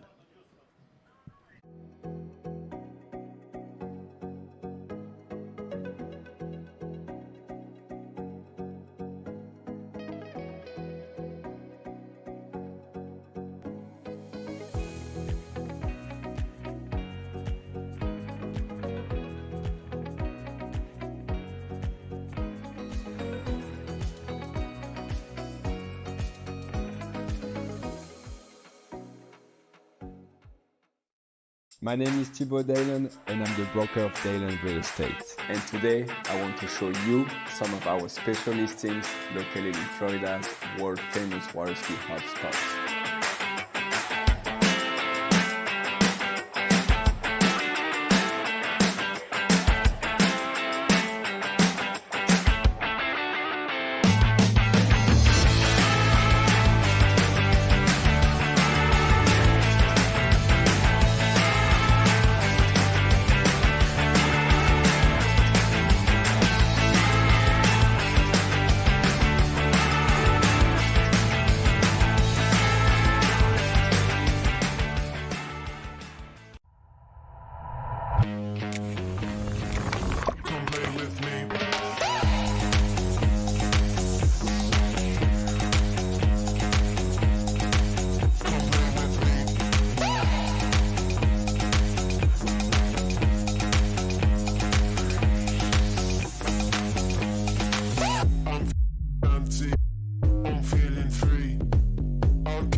From west to east. You see there, for those of you just joining us, you are most certainly welcome to the Royal Nautique Pro coming to us from Rabat in the Kingdom of Morocco. You see the Grand Schnorr Theatre of over there towards the side of the river. There you see the Hassan there, the second bridge which links city of Rabat with the city of Saleh. Actually got to cross that today with the little guide I'm introducing to you, Corey. Say hello to the good folks. Hey everybody, I've gotten to spend some time on the other side of the river as well, doing a bit of exploring, and a whole new cultural experience over here. It's been fantastic. Yeah, and sampling a little bit of public transportation. I mean, public transportation around here is as cheap as chips, you know, really. I mean, because, you know, to buy one of those tram tickets, you know, it's a really, really ultra-modern tram. I mean, I haven't seen much of anything like that, you know, especially in this part of the world. But I mean, you pay one ticket, you can go on a single fare to anywhere within Rabat, and it's only 60 cents. Yeah, that's pretty good stuff. My experience with public transport, I took a tuk-tuk, which is like a rickshaw. Adam Settlemeyer and I explored all around a 4-hour tour of Rabat. You know, that was a little more expensive because we had a guide. I bet between the two of you, that guy didn't have to pedal too hard to keep his speed up. It was electric, so that was good news for him also. But my next experience with public transportation was we had to take a rowboat back across the river, not the bridge. That was a $2 rowboat ride. And again, a nice, authentic experience. No English spoken, and we just figured it out. Sounds like you were overcharged for the rowboat ride. I was pretty happy just to make it back to this side of the river where I knew we could walk to the hotel. So no, it's been great. The hospitality's been wonderful. I need to brush up on my French, clearly, because that's the dominant second language here, and I'm a weakling when it comes to French. But it's been easy enough to get around, and we've been warmly received here. And looking forward to seeing how some of this slalom action goes down. We're just about to get started. The boat has made 2 phantom passes, and I believe we are about to hook up the line. Okay, so Chara Bonneman from Germany will be our lead-off skier in the women's slalom. Then there's Elena Bischofberger, and followed on by Manon Costar and Ali Garcia. Yeah, and you only see 4 names at this point, so this is half of the field. Yeah. We're breaking the field into series, and that is just so that at the end of each series, we want to make small chunks so everyone gets consistent conditions. We will evaluate from the beginning to the end. Are the conditions remaining the same? Assuming everything's fair, we'll run right into the next group of the women. And we'll do the same thing with men. I believe we're going to have 3 series of 5 for the men. So the goal there is just to provide equal conditions as best as possible for everyone. We do have some current, as I'm sure you elaborated in the trick event. I don't have a lot of experience with how much and in what way that affects tricks, but I do know how it affects slalom. We've all done this at Mumba, and that's going to be our closest proxy to what we're going to experience out here today. There's going to be some wind and some current, and the combination of those 2 things is going to create some plays and strategy. And according to the tidal chart that I'm looking at right now, where the low tide is at 10:16, and there is about maybe a 2 to 3 meter shift between low and high tide. Whenever you measure it with the equipment that they have.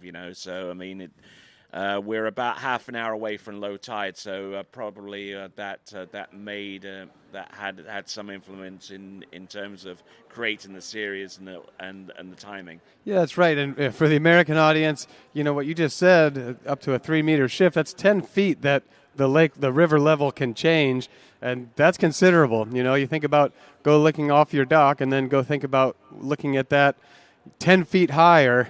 You'd need a floating dock to be able to lift up and move with that. So that's going to change as far as how the water's breaking off of the land and coming back out.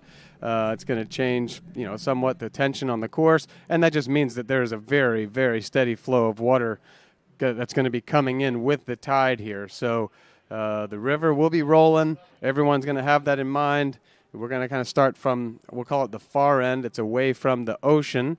So from the Mohammed, the 6th tower. That's right. So as the tide rolls in, that's which is going to be starting, as you said, in about 20, 30 minutes. That's going to mean a head current, and I think that matches up with our head wind at the moment. The wind is light at the moment, which is good news. I need to get a closer look at things. Is it a headwind? The first pass is going to be tail current because it's going along with the water that's going out towards the ocean. Now, when you turn around and come in for the even-numbered passes, it's going to be a head current. Yeah, but that's only for a couple of skiers, and then we're going to hit low tide, and it's going to turn, and it's going to be coming in. So well, there's going to be a period where the tide doesn't move at all. That's right. Like the neap tide. And that's when you want to ski, right there. Yeah, exactly. So which means our timing's almost perfect. That's right. There's a little bit of luck here with the running order and the seating, and you really just have to try to evaluate the conditions as they stand. When you're in that moment there, right on the starting dock, you're kind of watching the water move by, looking for a piece of debris or something to see which way it's tracking. Is the wind pushing it downriver? Is the current pushing it upriver? Is it moving really fast? These are things that you've got to be aware of the whole time. I think Chiara is taking a look at that right now, and maybe we're running another set of phantom passes. I mean, here on a river where we don't have man-made shorelines, we really need to make sure that all the conditions are equal for all the athletes. Kiara being first off the dock, didn't have a skier in front to run that boat up and down.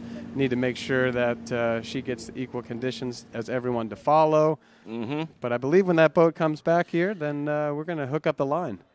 Yeah, indeed, and looking forward, and we're seeing a beautiful shot once again of the Grand Theatre of Rabat, which was inaugurated just this past year in 2024. It was actually completed about 3 years prior to that, but because of the whole pandemic situation and what have you, they took their time to fully open it, and which occurred last year. And if my tour guide on the rickshaw was correct, he said that is the largest theater in Africa now. It is, and it's a beautiful design from the late great Dame Zaha Hadid.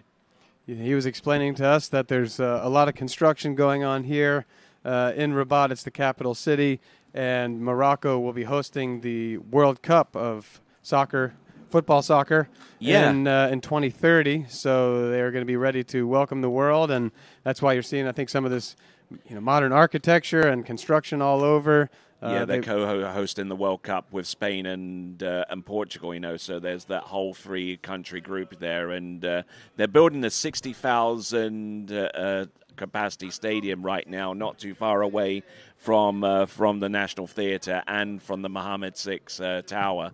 So that's going on. It's a period of modernization, of revitalization, and the people of Rabat and Saleh, which is across the river, are in line to benefit from all of that. And here we go. It looks like Kiara is about to take to the water, getting all of the zero off settings punched in here. We need to pay special attention to everyone's starting speed and line length. The women are going to be allowed to start at 16 meters, just to open up the options with playing strategy. Typically, women field has to start at 28 off or 14 meters, and the men have to start at 32 off or 13 meters. That's been lowered by a line length this weekend to keep options on the table with the current and things like that. So let's turn around and have a look. I can see she is at 14 meters, 28 off. So, and there's bits of leaves and twig that are floating in the water. I mean, we here from our vantage point up in the tower can see where it's going and able to tell you right off the bat whether it's high or low tide right now, where the water is going in or coming out.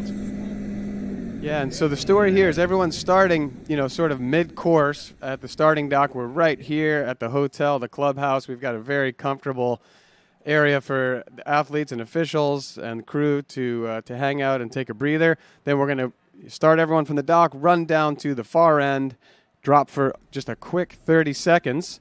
We've moved it up to 45 just to let the course clear a touch more, and then we'll come straight in on the first pass. And after that, we'll give the leg a 70-second drop time on each end, and we'll keep that all the way through the men's and the women's field. All right, then, as we continue along with this event, and also highlighting some things of interest, you mentioned that you were trying to communicate with your rickshaw guy, speaking in Arabic. Well, there's actually another language which is actually the official national language of Morocco. It's called Standard Moroccan Amazigh. Well, see, this is why we have you, Tony. We got to get the facts here. Well, we try. The only problem is with that is I can't find that on Duolingo at all. Yeah, I'll be honest. I didn't do a whole lot of practicing. I didn't realize that even French was so prominent here. So at least I got a little warm up last week at the Monaco Pro, and we are underway. First skier is heading into the course. This is Kiara Bonneman, 34 miles an hour, 28 off, 14 meters. Here comes Kiara coming in, 14.25 meters opening pass. Nice extension on buoy number one. Just trying to play this cautiously here, not trying to alter a body position into each of these turns too much, just trying to do the work behind the boat and using that tail current to good effect there. Yeah, that's a nice looking pass. I mean, that's a little bit of a high pressure run. She knows the eyes of all the athletes are going to be on her. They want to see the first skier take to the water, go out there, make it look doable, manageable. And we're going to go get some perspective from Zane. All right, then. Hey, guys, I'm here with Manon Costard. I walked up, and you and Brooke were talking and chomping at the bits about the conditions out there. So you ready to go ski? Yeah, I'm ready. It looks actually nice. We were saying how yesterday we got to practice. It was a bit more rough, so I'm guessing it's going to be a little nicer. Right now, at least from here, it looks like it. So pretty excited to see what it's going to be like. Well, cool. Well, we're really excited to be back in Morocco, and I'm super happy to have you here, and I'm looking forward to seeing you go water ski. Thank you. Yeah, I'm super excited to be here. It's really, really nice to be back. Well, perfect. Well, stay tuned, and we'll see you on the water here shortly, and we'll send it back to you, Tony.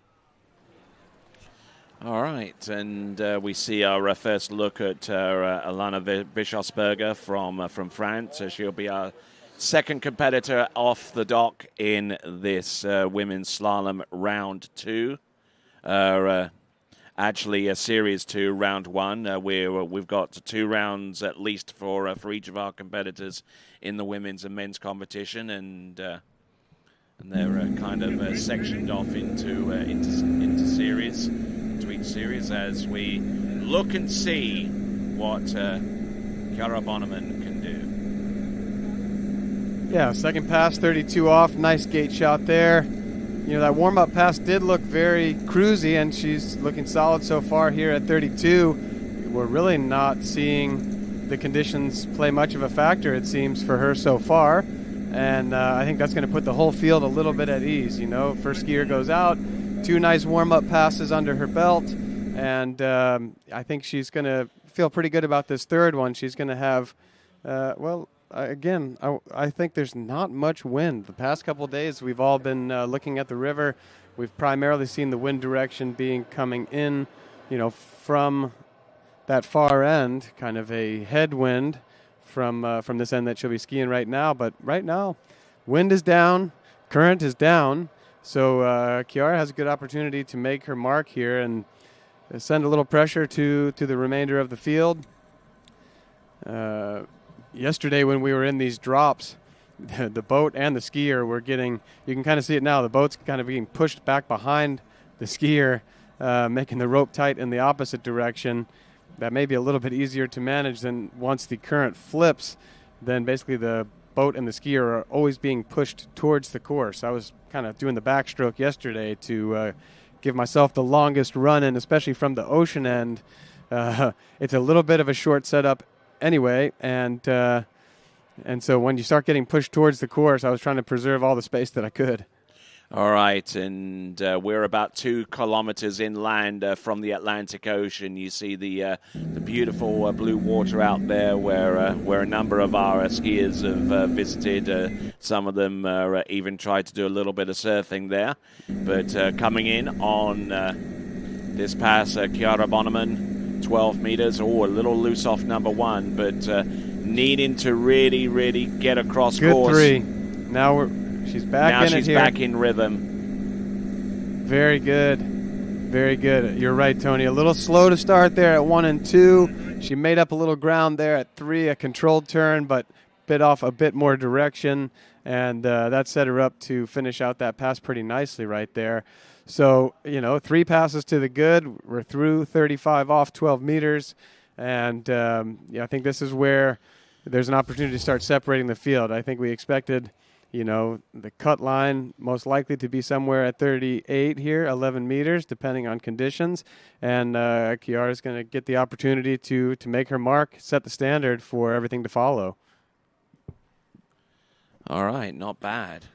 Yeah, right here, that 3 ball. She really got some nice rotation, got good swing into 4, and I think probably, her heart rate settled in, dropped a couple of beats, and she knew she was going to be okay at that point. She moves very nicely on both sides. She was able to make up ground on 135, which, as a right foot forward skier, that's her toe side turn, but it was super stable, and then she was in great shape. I think right here, she got a little slow on that gate with maybe a little bit of head push. So here she's going to have to find that right tempo on the gate. That's a big factor when the water's moving whether it's the wind, whether it's the current, trying to time up that gate and make it as close to what you do in practice as possible. Let's see what she can do here at 38. All right, let's see. Coming to us from the direction of the Hassan II bridge. Let's have a better look. looking gate than 35, I would say. There we go. A little slow at one. Can she get outside it? Ooh, we're going to have a review on that. Yeah. And she didn't try to get back, so I think that's going to be a 1, just too slow getting off of there. Yep, I think 1 is going to be the totality of her performance there at 38 off, or 11.25 meters. That's Chiara Bonneman, as the boat makes its way around the end of the course. And we'll... Let's have a look at this here, because I thought this gate looked pretty good. She generated some direction, but she had that slow one at 35. Yeah, maybe just kind of allowed her speed to move into the buoy, didn't swing all the way to apex there, and then that left her with some extra speed and loose rope at the finish of the turn. So 1 at 38 it's going to be, but a very solid score, to go out there and run 3 passes with the river moving. That puts her in good position. She's also going to have another round. Now she's got a feel under her belt, but she's set a good standard for the ladies to follow, and we're going to see how they respond. All right, so first skier away, and we're about a quarter of an hour away from full low tide, and from that point onwards, then the water starts coming back in. But it will take its time to get back in, and in that time, the skiers must make the adjustment for a head current on the opening pass. Right now, we're on a tail current on the opening pass. Yeah, that's right. And I think what we're all hoping for is simply that, there's not massive fluctuation as that current's coming in, that everyone gets more or less the same sort of feeling out there. So far, what we're looking at, these conditions are better than practice yesterday, so that ought to put everyone at relative ease. I think there was a lot of speculation about how's this going to feel once we get out there, but, everyone took to it and skied pretty well overall. People were running passes. I think we all wish when we go to Moomba that we were able to get a practice ride on the Yarra River. So here we were able to do so, and that stops you from letting your imagination run wild about what it might be out there. Everyone at least has gotten a taste of what it'll be today. Right, you are, and the boat making its way in preparation for pass number 1 for our next skier, Ilana Bischoff-Berger, coming to us from France, although the last name would suggest otherwise. Yeah, very German-sounding last name, but I know she skis in France, I believe at Lacanau, and she was also with us last weekend at the Monaco Cup. She skied very well. We were commenting that we really liked how if she got a little off her mark, she had a lot of fight, the ability to stay in passes, keep adding buoys, get through tough passes. And so that's the type of, character and ski style you want when there are some conditions at play. If you have some grit and you can stay in things, use a little bit of power when you have to, that can make a big difference on a river. So let's see what Ilana can do with it out here today. She's going to be also, I believe, starting at 14 meters, 34 miles an hour, 55K. We're making that 45-second drop. Looks like the boat's making the rope tight right here, and off we go. All right, we're off to the races with Ilana Bischoff-Berger coming to us out of France.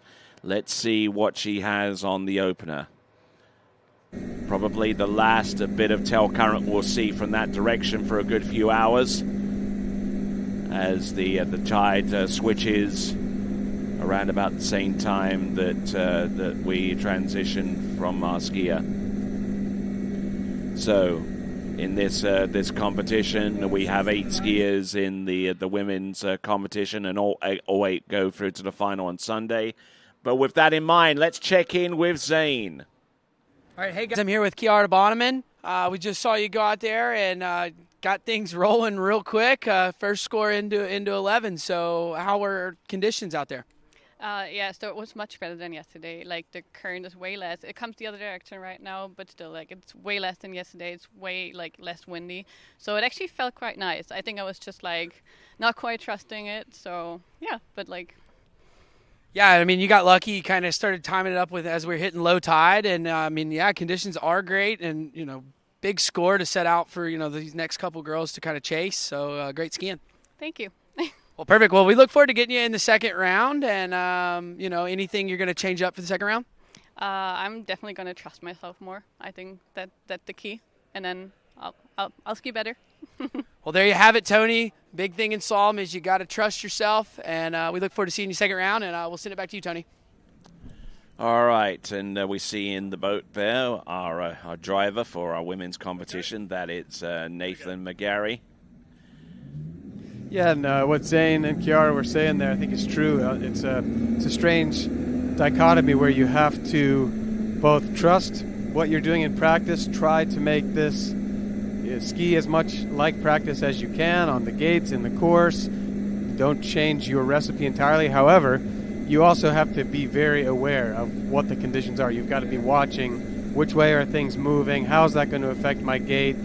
You need to do that so that you can make it ski-like practice. You know, you don't want to let that mindset start making you do all kinds of different things. And that right there, nice, clean. I'd say that was even a little more solid than her opening pass. That 13 meters right there, setting her up nicely. Nicely done. And skiing all the way to the barrier towards the end. This river itself, the Beauregard River, actually is a good few kilometers long. It's not just the estuary that you see here. It extends all the way up into the Atlas Mountains, and it's about 240 kilometers long. So a good portion of the river you don't get to see with our shots. Maybe like the two or so kilometers downstream from the Atlantic Ocean. Yeah, and interestingly, I checked the weather forecast when I was packing my clothes to come over here. I had a pretty decent idea of what to expect in France. I've been there before. It's fairly similar weather to where I live at home in Virginia. But then I checked the weather here for Morocco, expecting it to be much hotter and packing a bunch of tank tops. And I was incorrect. It's actually cooler here. Maybe we're getting a little bit of that sea breeze. There's some sort of effect. But we're having highs in the 70s every day, and it actually makes it quite pleasant. Then I wondered, is that river going to be cold? Should I bring a top if it's coming down out of the mountains? But, you know, I'd say the water temp is somewhere around the mid-70s, you know, 74, 75. So, you know, a little fresh when you jump in, but quite nice. You're not going to see anybody wearing tops, I don't believe.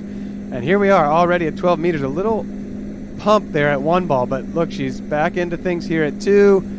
I'd say settling in more as we go down the lake. A good strong 4, and she's going to dig this out, no problem. Going to 6 right there. Ooh, a little bit narrow on 6. A little bit. I mean, you know, she wasn't quite in the swinging rhythm that she would have loved to have been in right from the start. She kind of had this, we'll see it right here, you know, it was almost like narrow at once. She had to kind of hesitate right there. The hips come high, a little slow off the buoy, but you know, she knows this is a pretty secure pass, so she didn't have to go all out at any buoy, just really played it smart here, good course management, and took what she needed to off of each buoy to get to the next, put her power in behind the boat, and, you know, ran that in a smart, strategic fashion. Now, at 11 meters, 38 off, some of that, you know, take it easy, you can do things a number of ways, that's going to drop off. She's really going to have to get the start here, the gate in 1 that gets her in rhythm with the boat. And again, when it comes to wind and somewhat when it comes to current, the boat's more powerful than the wind or the current. So if you can really be riding off the boat, you know, it doesn't diminish it down to 0, but it does supersede the power of the current. So in some ways, you got to be on offense, you got to trust your lines, and that's what we need to see her do right from that line that she draws into the course here on the gate. No, she reminds me a little bit in terms of technique of a one Karen Truelove, you know. I mean, in terms of her technique and her grit behind the boat to stay with the pass. No, Elena's a little taller, obviously. That's going to give her a little bit of an advantage to someone like Karen, but let's have a look. 11.25 minutes. Okay, she's round off point of number one. This is for the lead. She takes the lead. She's off of 2. She has Broken the lead over, now. though. She's around 3 and back for the full 3. And, you know, that's a great new mark. Basically, right now, the skiers are skiing for seeding. In round 2, there are 8 women. There will be 8 in the final, so everyone is going to get through. But the seeding value does matter, especially in a tournament like this. You know, if the conditions are a little bit difficult, then you certainly want to see what you want to do for strategy. If it turns out that, you know, to get on the podium is less than you would have expected, you don't want to, you know, take a 38 off tailwind or something like that. Whereas if you're first or second off the dock, you don't have that that benefit of knowing where things are. You basically have to go big or go home. So with 3 at 11, 38 off, Ilana has set a good bar, a new lead, at least held her seeding value. And with that, we're going to send it over to Zane. All right, let's check in.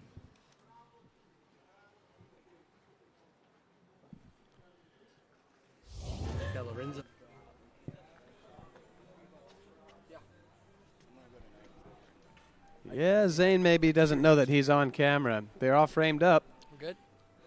And I think they're getting word. Oh. Hey, guys, sorry. I'm here with Neely Ross. We saw you out in the trick event, and now we've got you kind of lounging by the pool, kind of relaxing, getting ready for your slalom event. You know, tell us a little bit about the setup in here at the Royal Nautique Ski Club. This place is awesome. There's sofas everywhere. There's disco balls over there. We're here to have a great time. The setup's just amazing. I watched the first few skiers, first few girls slalom, and yeah, this place is awesome. And the first couple girls come out and are putting out big scores, so that's probably got you pretty excited, huh? Definitely. The conditions look great out there. The first 2 girls already ran 12 meters, scores into 11, so it's going to be a great day. All right, well, perfect. Well, we'll send it back to you, Tony. It's amazing how she gravitated towards the disco balls. Maybe she's a disco diva in a past life. Well, it's not something that you see at every pro event. Here we've got an angle of our fearless leader, Vince. Look at that office for the weekend, working out of like about 26 computers. Got a fancy chandelier up above there and a mosaic ceiling. Yeah, we're not roughing it here. You know, we've got lovely accommodations at the Dowley's Hotel. We've been having breakfast buffet every morning. There's a little something for everybody on that. And on top of that, the athletes, we've been provided lunch and dinner, which I've been taking advantage of and I'm very thankful for. You know, on trips like this, we've come a long way. We've spent a lot of money to get here. Obviously, we'd like to go home with some too, but there's no guarantee. You know, in the men's field, you know, half the people are going to go home with just an experience. And so, you know, that sort of help from the organizers to help cover some of the trip is really just huge, and we're super grateful. And of course, being the saltwater river that we have right here, it's essential for the skiers to actually kind of wash themselves down after they get out to prevent saltwater corrosion on their bindings and what have you. That's right. We've got some freshwater showers right around the corner, and I say more importantly than washing me off, I'm trying to wash my ski very thoroughly. Fin clamp, binding screws, binding parts. Here we go. Manon Costard, 28 off. 14 meters, and this is the most assertive opening pass that we've seen so far. I think, you know, we're seeing Manon out surprisingly early in the field. You know, she wants to jump up into one of our top seeds, and she's showing it right there in the way she skied that opening pass. Yes, indeed, and looks like we're getting our tea service situated right here. Hopefully they'll come around with... Yeah, we're not roughing it. Nothing about this has been lowbrow at all. We are living the good life over here. You're seeing it. Yeah, these are the angles that show it. This is what we're talking about. Get that ski clean. You've got reflex parts. You want all that metal rinsed off. It does not take much for salt water to start corroding your pieces. And what you probably don't know too much about me is about the first 2 or 3 years that I was actually got involved in the sport. I actually skied in salt water in Abu Dhabi, you know. So I mean, I was religious with even in the time of the 80s, where I was like skiing with like a Conley HP or what have you. You know, that you just got to got to soak that thing in fresh water almost as soon as you go out. And then the boats as well. I mean, let's not forget about that. You know, there's salt water and salt deposit around the various elements around the boat. So I mean, that has to be flushed out too. Yeah, engine maintenance is very hard when you're running on salt water. And here, I mean, we are right at the ocean, so this is, fully salty. What's your take on skiing on salt water versus fresh? What Very quick. Very quick because the ski kind of is out of the water a little bit more. Yeah, exactly right. Ski ride's higher in the water, so that it's easy to generate speed, maybe a little harder to kill it. So we've got all the factors going here. We've got current, we've got wind, we've got salt. Here we go, Manon, 32 off 13 meters. Beautiful drone shot here. Look at that, early and up course, strong off of 5. I'd say she's making a bit of a statement here. She hasn't changed her strategy, but certainly in the mentality of how she's been attacking these passes, we're seeing something that sets her apart. And with that in mind, let's check in with Zane. Guys, hey guys, I'm here with Vanessa's family. I'm sorry, Noah, man, got the whole family over here. You guys are enjoying your trip over here? Absolutely, it's been amazing. First time to Africa. And we went and saw the zoo the other day. The kids really like that. The hospitality here is amazing. And athletes in our sport don't get treated like this very often. So it's quite a treat. Well, it's really cool to see that y'all brought the kids over. I mean, congratulations, kiddos, getting to go to Africa for the first time. So what'd you think of the zoo this week? Good. Yeah, did you see, what was your favorite animal over at the zoo? Baboons. All right. Well, we've got a really happy family over here ready to see Mom get out there and crush it on the water. So, guys, y'all stay here and relax, enjoy yourselves, and good luck to Vanessa. All right, we'll send it back to you, Tony. Thank you very much. And you probably saw a little bit of a peek behind them. We've got big screens as well. Yeah, no, that's right. It's very well set up here. I think there's some surprises in the works, too. So we have not even seen it all at this point. But great to check in with Noah and the family right there. They've been on this whole leg so far. They were over in Monaco. Here we go. Here's us from the top. Yeah. Vanessa took second place. The whole family was there. We were actually, Adam Settlemeyer and I were on the flight with them from Monaco over here to Morocco. We flew into Casablanca, and I know Vanessa's itching to get out there, as am I. Well, a little slow off a 4-ball there, but, Manon lefty, strong 5-ball, takes down 12 meters, 35 off. I think in her mind she would like to be the first one to go out here and run 11 and set a new standard for the remainder of the field. The 2019 World Women's Slalom Champion won that title in Malaysia, and she's traveled the world to ply her trade in recent seasons, and was over at the Moroccan Pro event, which took place last year as well. But just looking at her, and with the time at 10:16 in the morning here in Morocco, it is officially low tide. Yeah, that's right. So hopefully she's able to take advantage here without too much current moving. I was also going to say about Manon, for those of you at home who are enjoying the Waterski Pro Tour and your ability to follow all this action through the website, know when the events are happening, see the recaps, follow the leaderboard, all of those amenities that are available through the website, which, I mean, for years the sport was just starving for. Hats off to Manon. That's her website. She's created it. She maintains it, gets those updates on there, and allows people at home to follow the sport, which, I'm super thankful for. Somebody's always asking me, because it's been a 15-year habit, how do I see you at this tournament? What do I know what's going on? And I just now text them back or say back to them, hey, waterskiprotour.com. It's all there. That's right, waterskiprotour.com, and coming to us from the Hassan II Bridge, 11.25 meters for Manon Costar. We've got 3 for the lead. She needs a little bit of loose rope off of 1. Wheelies what up can she on do 2. with this 3-ball? Is she going to get outside of... Nope, it's a tie. I think right there you're seeing some of the trickiness of the conditions. She really wanted to be committed and run the pass, but that ski stuffed just a little bit. It does not move through the water the way that it was in Rockbrunn last weekend. So as soon as she got this slow 1, that ski bit, and she lost a little bit of her swing. I was waiting for any moment to get it back, but it's kind of same thing there off of 2. This was really the big shot. She went for it, and again, kind of got some stoppage, some sticking. Couldn't get outside of the 4. So that's going to be a tie for the lead. She's gotten a feel now. She's going to maintain her seeding for the moment, and she'll have an opportunity in round 2 to try to improve on that and feel out, learn from these conditions to make a new strategy. And maybe she was trying to overcompensate a little bit for the fact that the water was at the lowest extent of low tide, because this is like one of maybe just 2 periods during the course of a 24-hour day where the water just stops flowing and goes. Changes direction. It may stop flowing from the ocean, that tidal current, but as I turn around and look, there's some wind, so the water is moving. But we're going to take a quick break, go over and check in with Zane.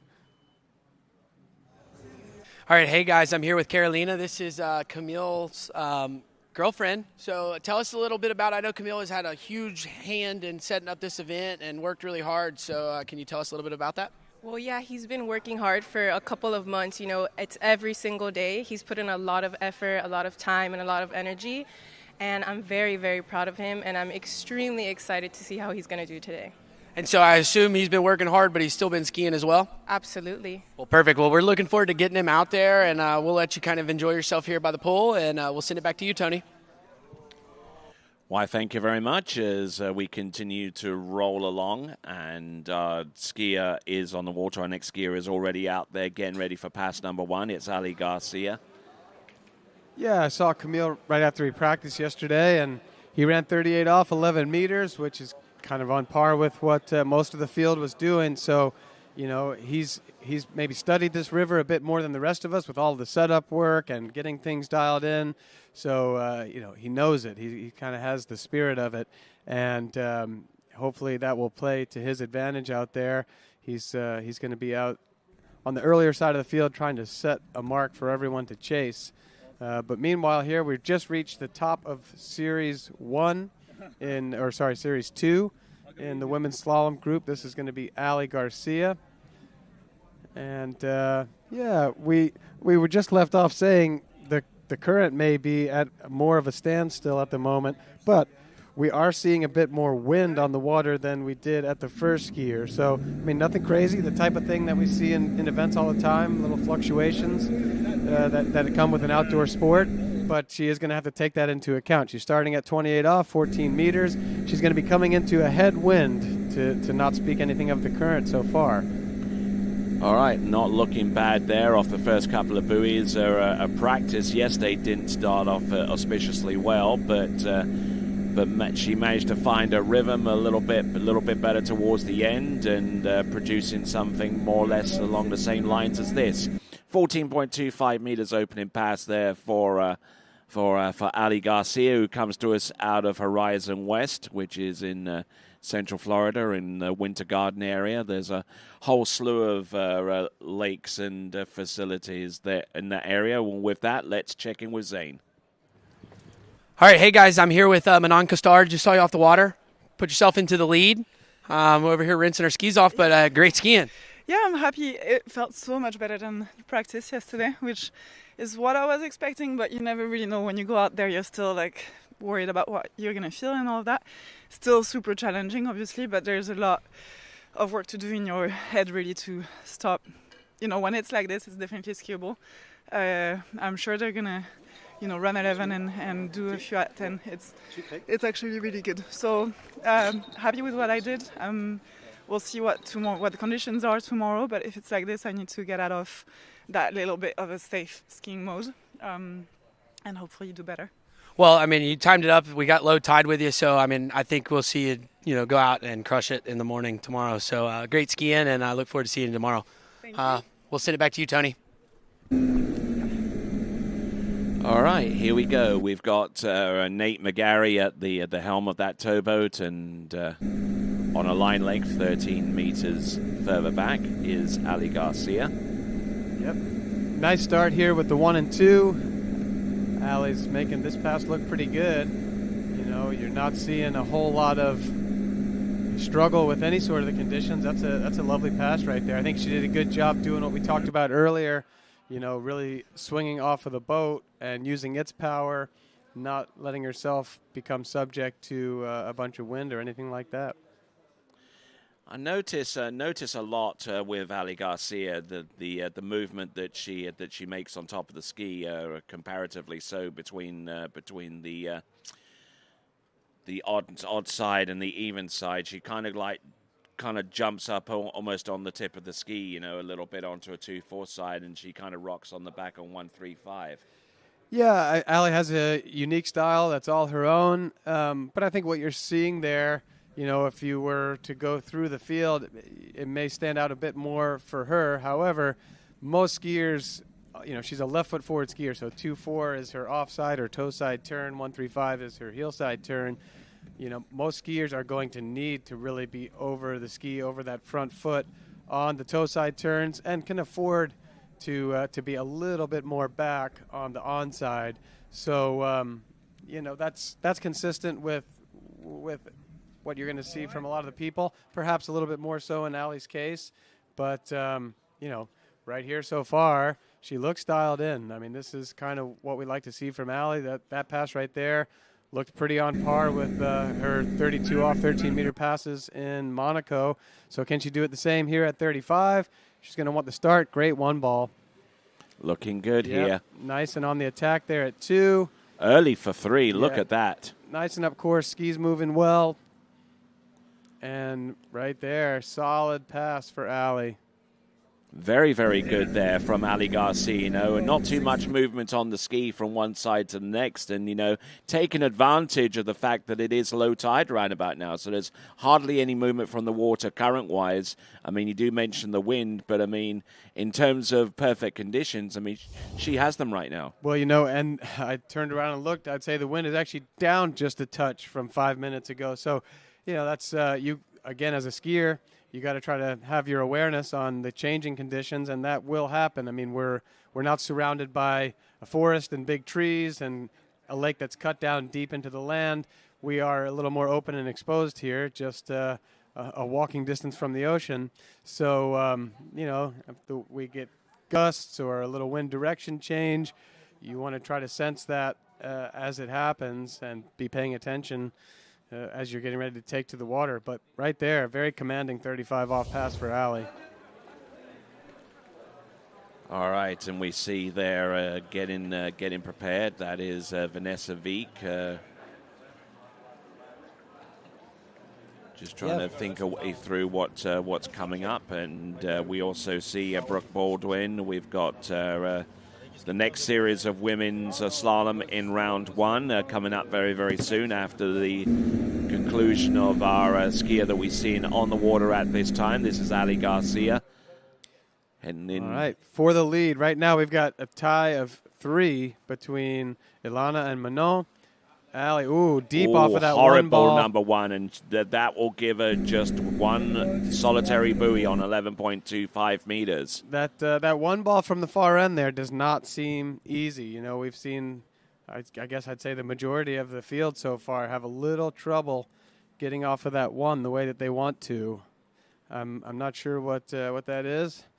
Right there we're seeing Will Asher, our event defending champ. Of course, last year we were in a different venue in Marrakesh, and Will ended up winning the event, running 41 off, a first time ever in Africa. Let's see here. This approach looks good, but boy, just a little slow getting off of that one ball and can't make anything out of it. It's not what she wanted, but it's an opportunity to reflect, think about what she wants to change for the next time. This looked like a nice gate shot here. I liked what she was doing, and it's, to me, that's a factor of, okay, conditions, something about that's not so easy. And, something that everyone is taking note of. All right, so that brings to a conclusion the first series. Good morning, how are you? Series 2. We're now going to go into Series 1. Brooke Baldwin will be our lead-off skier in this series, followed by Neely Ross, Ali Nicholson, Vanessa Wieck, and then Jamie Bull. Okay, so we do have 9 in the women's field, so there is a cut, and one person is going to be eliminated. So this is on the line here for round 1 is for seeding, really, and maybe you can cement your place, but you do have to perform out there. Brooke, coming off of a podium finish last week in Monaco, she tied for 3rd with Neely Ross. And so it's great to see her back in the game. She had taken a break. I understood last weekend from John Travers that she was studying for the MCAT. That's no joke. But now she's back on the scene here and clearly skiing very well. All right, then, with that in mind, let's check in with Zane. All right, hey, guys, I'm here with Ali Garcia. I just saw you off the water. Man, I said it last weekend, and I'll say it again. You look so strong on your water ski. It looks so good. We're just waiting to get you to get you a score that you want. But I mean, you're looking awesome. Yeah, thank you. I feel good. Unfortunately, the scores aren't quite translating right now. In my practice set, we had a pretty solid tide, and today the tide is really low, which is great. I definitely felt more chop than practice, so it's kind of like every set's so different. Definitely the African Moomba, so just figuring it out. Well, I'm just going to tell you, Ali, if you keep skiing the way you are, your score is going to come. You're going to pop off a huge one. Just keep working at it. You look great. Thank you so much. All right, we'll send it back to you, Tony. Thank you very much. And you're joining us here for the Royal Nautique Pro, the second professional tournament held within the Kingdom of Morocco in as many seasons. Glad to have you here. I'm joined here with Corey Vaughan, who will be slaloming himself in the future. Yeah, and I think what Ali Garcia just said right there is correct. The conditions are changing, throughout the day, and even within the hour, within the half hour, the wind shifts, the current changes, and it's going to be a matter of adaptability. Potentially even from pass to pass. Which is hard, and we don't all have tons of experience with that. I think she's right to say that this is most similar to Moomba, and, that's another instance of you have to be on your game and adapt to what's in front of you as it happens. So we're going to see here as we move into Series 2, can the field study what's happening, where we're going to see some strategy. We have a couple skiers like Jamie Bull and Allie Nicholson, who typically start at 13 meters, 32 off. They're going to be allowed to start at 16 meters. I don't suspect they'll do that. No one has so far. The conditions have been pretty favorable. But they will have their choice about which end to take passes from. They could start at 14. They could start at 13. And so it'll be interesting to see as we move through this round what people are electing to do. And that may partly depend on some of the scores that are on the board. We're going to see if somebody can bust through our current tie of 3 at 38 off, 11 meters. That's Ilana Bischofberger and Manon Castard. And I do suspect that we will see the 11-meter pass run here. I think Manon called it herself, and she's making her plans to do that tomorrow. All right, here comes Brooke Baldwin, who's taken a bit of time away from the sport in recent years to address injury concerns, and also, as you mentioned there, Corey, in the midst of taking an MCAT in pursuit of a medical degree. Let's have a look here and see what she does on number 5, and this is 13 meters, and she gets it to go. Yeah, I mean, a warm-up pass for Brooke, to be sure. Nothing too tricky about that. I would say that, if we were to zoom in on one thing, for an easy pass like that, the one ball was a touch on the slow side. So, we've been seeing that at the 38s. She's going to hopefully be able to, learn something from this that she can apply when she gets to that right there being 38 off. She's going to want a slightly cleaner connection with the boat off of that one ball. But, after 2 here, the pass is never in doubt. Plenty of rope for Brooke. She's early and up course from here on through. And, she's warmed up. She's got some rhythm going. She's feeling good about coming into this 35. And, like I said, it's nice to have the feeling from that end to make some determinations about how to frame up your gate for 38. Yeah, just looking at some of the buoys out on the course as we zoom on in to the Moroccan flag that is situated next to the Mohammed the fifth mausoleum. Yeah, I was over there the other day as part of my tour. There are royal guards on horseback standing guard. Oh, at yeah, we all saw of, those. Yeah, at all of the entrances. Guard right there in front of the tower, and it's very ornate marble casket and a very ornate ceiling and tile work. You know, beautiful over there. Now that's a start there at 35. This is looking really nice. A little slow at 3, but she's in the safe space there. No trouble finding her way out the exit gates. And now she's going to get a chance to have a stab at the leaderboard. 3 is what she's chasing. That's right, and that is a good-looking pass once again from Brooke Baldwin as we have a look at the surrounding area. I mean, a lot of sites that we typically tend to go to on the Waterski Pro Tour, or even other tournaments beyond that scale. You got trees, you got grass, you got all that kind of stuff. Here we've got towers. Yeah, typically showing up at a ski lake means driving through the countryside, maybe some cow fields, deep in the forest somewhere, and then it opens up, and here is this beautifully constructed man-made lake with pristine conditions. But again, back to the Moomba vibes. That's right downtown with skyscrapers, and here we are, right in the heart of the city. You see the traffic going over the bridge. You see all of the recent construction, and the construction that's been here for centuries. I got to take a tour of a site that was started with the Phoenicians in the 12th century, and then the Romans after that. And it's amazing the history and the confluence of cultures that have made their way through this region. So here we go, 38 off for the lead. She needs to get any piece of 4. There's that slow 1 that everyone's been dealing with. She's going to try to make something out of 2. She separates herself from the two-way tie that is 1, but it falls short of the two-way tie that is 3. That's going to put her in 3rd position right now. So I know she wanted more than that. She wanted to break through that lead. Let's see if we can pick apart what's happening here at the 1 ball. Again, I feel like that's a nice gate. She's right there just looking for line. That's the same thing we've seen from everybody. Everyone that looks good on the approach, but as the ski moves through the back half of that turn and they expect to connect with the boat, something's pushing or they're carrying speed. They're not finding the line here on the back of 1, and you just can't help but fall back a little bit. Now let's see her off number 1. I'm not even too sure whether she fully gripped the handle or not.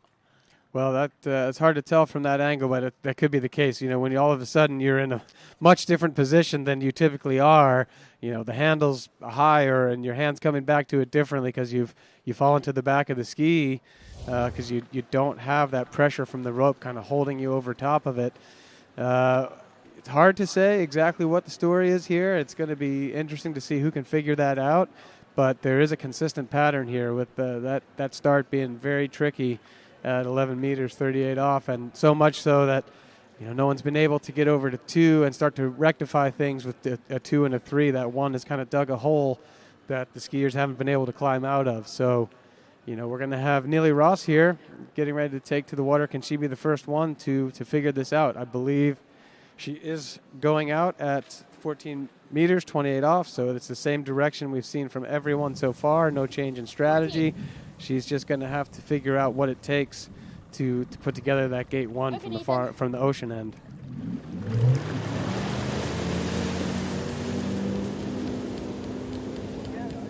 Isn't that a great shot there? Skiers leaving the dock and heading their way towards the Mohammed the 5th, 6th tower. But let's check in with Zane. All right, hey guys, I'm here with Brooke Baldwin. We just saw you go out there and get 2 at 11, so pretty good skiing. Coming off 3rd place last weekend. How'd it feel out there?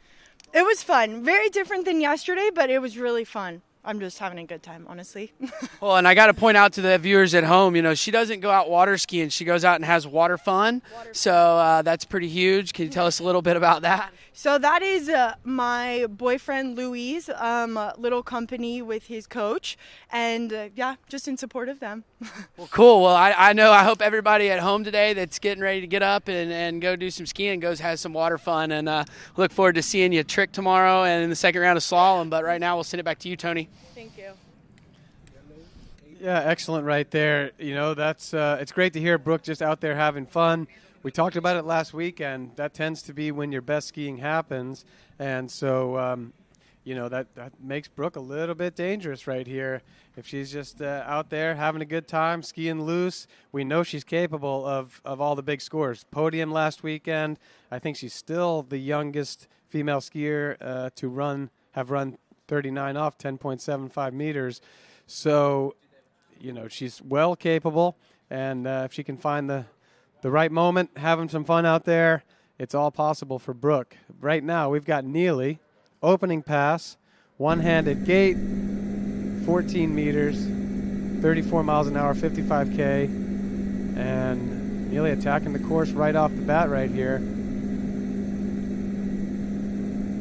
Nicely done. Yeah. And getting some really, really good strong positioning after each turn, to go across course with maximum force. Yeah, very solid opener, and hopefully it's to her advantage. Neely's already been out there on the water today with the trick set, so that gets your heart pumping. It gets you in the mindset of competition. So she's already done it once. She's going to be loosened up. Kind of nice to have a trick prelim and a slalom prelim all done and wrapped up before noon. She'll have the rest of the day to do some touring around. There is so much to see, and still some time just to take it easy, maybe hang by that pool that you're seeing right there and enjoy the wonderful hospitality that we've been getting. So, again, back to the idea of having fun. It is nice knowing that after we go out here on the river and do battle, we're going to be well taken care of. There's the hotel to the left, so we all have access to the pool there. Many of us have a view of the pool and the river.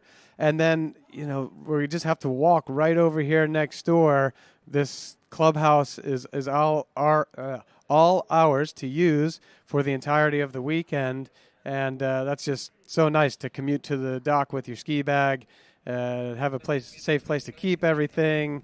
You don't have to take any public transportation, no rowboats to get to the starting dock or a long walk. And not only that, when we're over here, we got the other pool. We've got, food provided, and it's very comfortable and not a whole lot to stress out about thinking about where you're going to have lunch and things like that. So here's Neely, 32 off. Can she figure out a little something on the start here? That's a beautiful one ball. That's what she's going to be looking for at 38. She's off to the races now, making this 32 off pass look very nice. I'd say, even more so than the opener, which was great. Just that confidence that comes with getting a pass under your belt. She's got that now. She's got two great passes to the good, and she'll be cutting the rope down here to 12 meters. All right, there we see Brooke Baldwin explaining what happened out there with her set, and but at the same time, Neely Ross getting the job done with the opening two passes of 14.25 meters and 13 meters, or for those of you more acutely tuned to United States partners, it is going to be 28 and 32 off. Now, our skier on the dock getting ready to go and wearing the yellow bib, signifying the fact that a skier on the water is the defending champion. It is Ali Nicholson. Yeah, I think Ali had a big performance over here last year when the event was in Marrakesh. Took home the win. Obviously, she's fresh off of the Masters title. A huge accomplishment for Ali in her career, so she's at the top of her game. She was skiing great last weekend, but she came up a little short in the finals, just kind of some bad luck there. But she's going to be ready to turn things around in this event. She's wearing the yellow bib to represent the event champion from last year. We're also going to see a blue bib. Everyone's wearing red, but there's yellow for reigning champion of the event and blue for the tour leader. So that's going to give everyone an idea of where things stand. Here's Neely Ross. This is 35 off, 12 meters. Let's go. Yep. 12 meters. She's on the attack right off the bat right here. A little bit slow off of that 2 ball, but right back on top of things at 3. Solid 4. And this is another 35 in the book. We haven't seen anyone miss that yet. I don't suspect we will at this stage of the game. But we do want to see somebody break through the 38 off pileup. We've kind of been to the first half of the course here. Leads at 3. Tied between Manon and Ilana. And I know Neely would like to be the one to push that up here. It's really going to come down to, it seems, the gate and 1 ball. And the timing couldn't be any more conducive to her going forwards for Neely Ross, because we're on slack tide right now at the very, very bottom of low tide, which means that the water direction will actually change, but it will take a little bit of time for it to take full effect right now. We are currently at 10:43. Low tide is at 10:16, which has already passed us by a good few minutes. So we'll look forward to seeing how much of an effect that will have. Not only with the remaining 3 skiers on this list in Women's Series 1, but also with the men's to come afterwards. Yes, indeed. Yeah, we've all kind of been looking in the river for little bits of foam, maybe, the prop wash off the back of the boat or some bubbles or anything in the water. Or just a twig. A twig to kind of gauge the movement of the river. I just turned around and, spotted some foam, and it really was holding pretty still. So to your point about the slack tide, maybe Neely has an opportunity right here. And I hear the boat revving up. It's entering the pre-gates. Let's see if we can watch Neely get through this pile up here, the log jam at the first half of 38. Where's the 1 ball? That's still one. Loose, but Ooh, and that puts her in a 2-way tie with Brooke Baldwin on 2. But that is only a 2-way tie for 3rd right now. Yeah, that's correct, and we're still waiting to see that 1 ball connect for somebody. I mean, once again, I watch a lot of slalom skiing. I got to watch the women for the full final last weekend. This is a great approach, and it looks like everything's going to work, and there's just some loose line to deal with. So, it's a bit mystifying. We don't know what the story is there, but a little trickery. I mean, these are passes that all these women would typically be, running. Everyone that we've seen on a normal day is going to run 11 and is going to have a much better 1 ball, but they just can't seem to find it right here. And maybe Zane will be able to ask about that in an interview coming up. Like, what is the feeling? What is the experience? Especially, these last couple skiers. It's looked dialed on the gate, looked really good on the approach. There's space, there's width. There's line tension coming into the buoy, and then we're seeing it lost out of the ball. So let's see if we can get the scoop on that from someone. And now we're going to see our reigning champion, Allie Nicholson, get ready to take to the water. I mean, losing line tension into the turn would probably suggest that there was either a tailwind or tail current or a combination of both.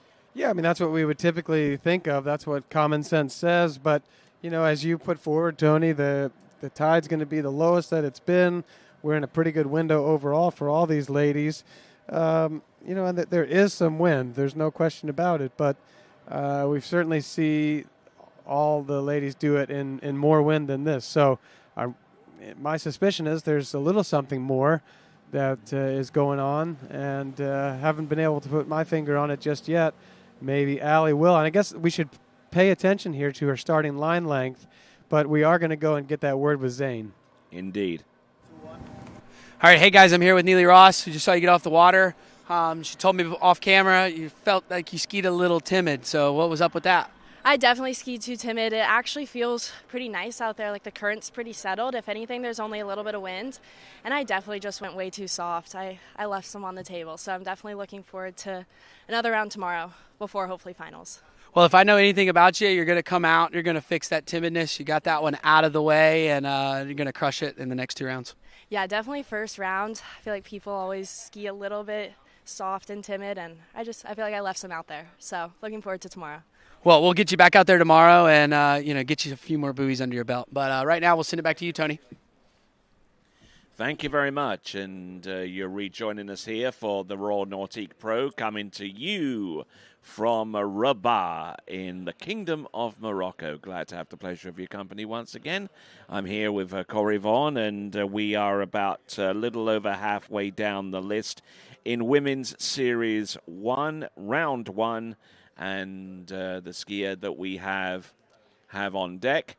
And we'll be coming into the course for the very first time on 30 meters, the line length, the shortest that we've seen for an opening pass among our women so far. It belongs to Ali Nicholson. Well, this is one way to figure things out. Ali's going to, start off with 13 meters. She's trusting herself that even if that one ball's a little tricky at the other end, it's not going to be something that stops her at 12 meters 35 off, and she'll be the first person to take 11 meters 38 off from the starting end. But I think maybe Neely dropped us a clue there in the interview. She said she just went way too soft, and she said she thinks that's common among skiers in the first round. That's one of those things that can be a little bit hard to gauge here from watching on the webcast, and more or less maybe because everyone has been, if it's the case that everyone's been in the same boat and everyone's gone on the soft side, we're seeing things on repeat. So Andy Mapple used to tell me, in a tailwind, you have to attack. It's a little bit counterintuitive because you feel that speed, you feel that push, and you don't want to be too fast. However, if you go too gingerly, you really open yourself up to the forces that are acting on you and allow them to magnify. Whereas if you attack, you really go on offense. That's how you're going to be skiing with the boat and to the best of your ability, superseding those conditions. So, Neely may have given us some insight there into what's going on. Here we see Mohammed 5 Mausoleum. I believe that's the Royal Guardsman standing right there. Yeah, absolutely, in the middle, if we can get a really good zoom on that. Yep. There we go. They have the uniform. They're all carrying like a spear, I would say it is. And you don't want to mess with those guys. I would not, no. I'm not going to mess with anybody. But here we go. So this is the first time we've seen this. 35 off from the ocean end. And obviously, this is a must-run pass. This would be no good to have the strategy fall through by, coming up short of 35. But Ali, I don't think she's concerned with that in the slightest. In fact, she's probably wanting to just get a great start here. And this looks like one because she wants to see this end at 39. And that's a nice one ball. We haven't seen people struggle too much on their earlier passes, and for Ali, this is an early pass and a very solid one. Right here, off of 5, tight line the whole way. So she'll be the first to have the opportunity to take 38 off 11 meters from the starting end, and I know she wants to be the first one to run it. Yep, right you are, as we see a beautiful view of our position there in the tower, as we look at Ali Nicholson taking a really, really stout, aggressive approach there at 35 off. And, yeah, she definitely had line tension all the way through on this pass. Little on the back foot there, having said that, on buoy number 2. But, yeah, she's got this on lock. And 35 off, 12 meters. Nice extension on number 4. The defending champion from the last time we held a pro event in Morocco, over in Marrakesh, and getting ready for Ali Nicholson to drop back into the course. Only this time the rope is going to be shorter. It is 11.25 meters off 38 off. Yeah, and that was just a very confident pass, perhaps picking up on what Neely said right there. In Ali's mind, she was fully committed right from the drop on the gate there, and she had that tight line because she was on offense. And so that will instill all the more confidence in her mind right now. She's taking 38 off from the better end, I would say. Maybe we'll find out after systems go to get over to the other side and make your next opportunity to correct course. Whereas if you get paralyzed in that moment of a mistake and say, uh-oh, and you beat yourself up for it, or you overreact, or you haven't reset your mind by the next buoy. Here's Here's a chance. That's a good one ball for 39 based on what blown we've over seen. the tip there into number 2. I would have loved to see her at least hold on to that. She was thinking about going to 3 and then got a little deep, so it's going to be 1.5. But, you know, Allie's showing that it is doable to get off of that 1. That's not exactly what she would do maybe at a man-made lake, but a pretty good 1 based on what we've seen from that end, and she was at 39. So I think to our point here, she was confident. She was on the attack. This right here, you know, a little loose rope, but she gets into her power, drives out to 2. She's thinking turn, just lose it. That's too bad. I mean, I'm sure she at that point would have much rather had the full 2.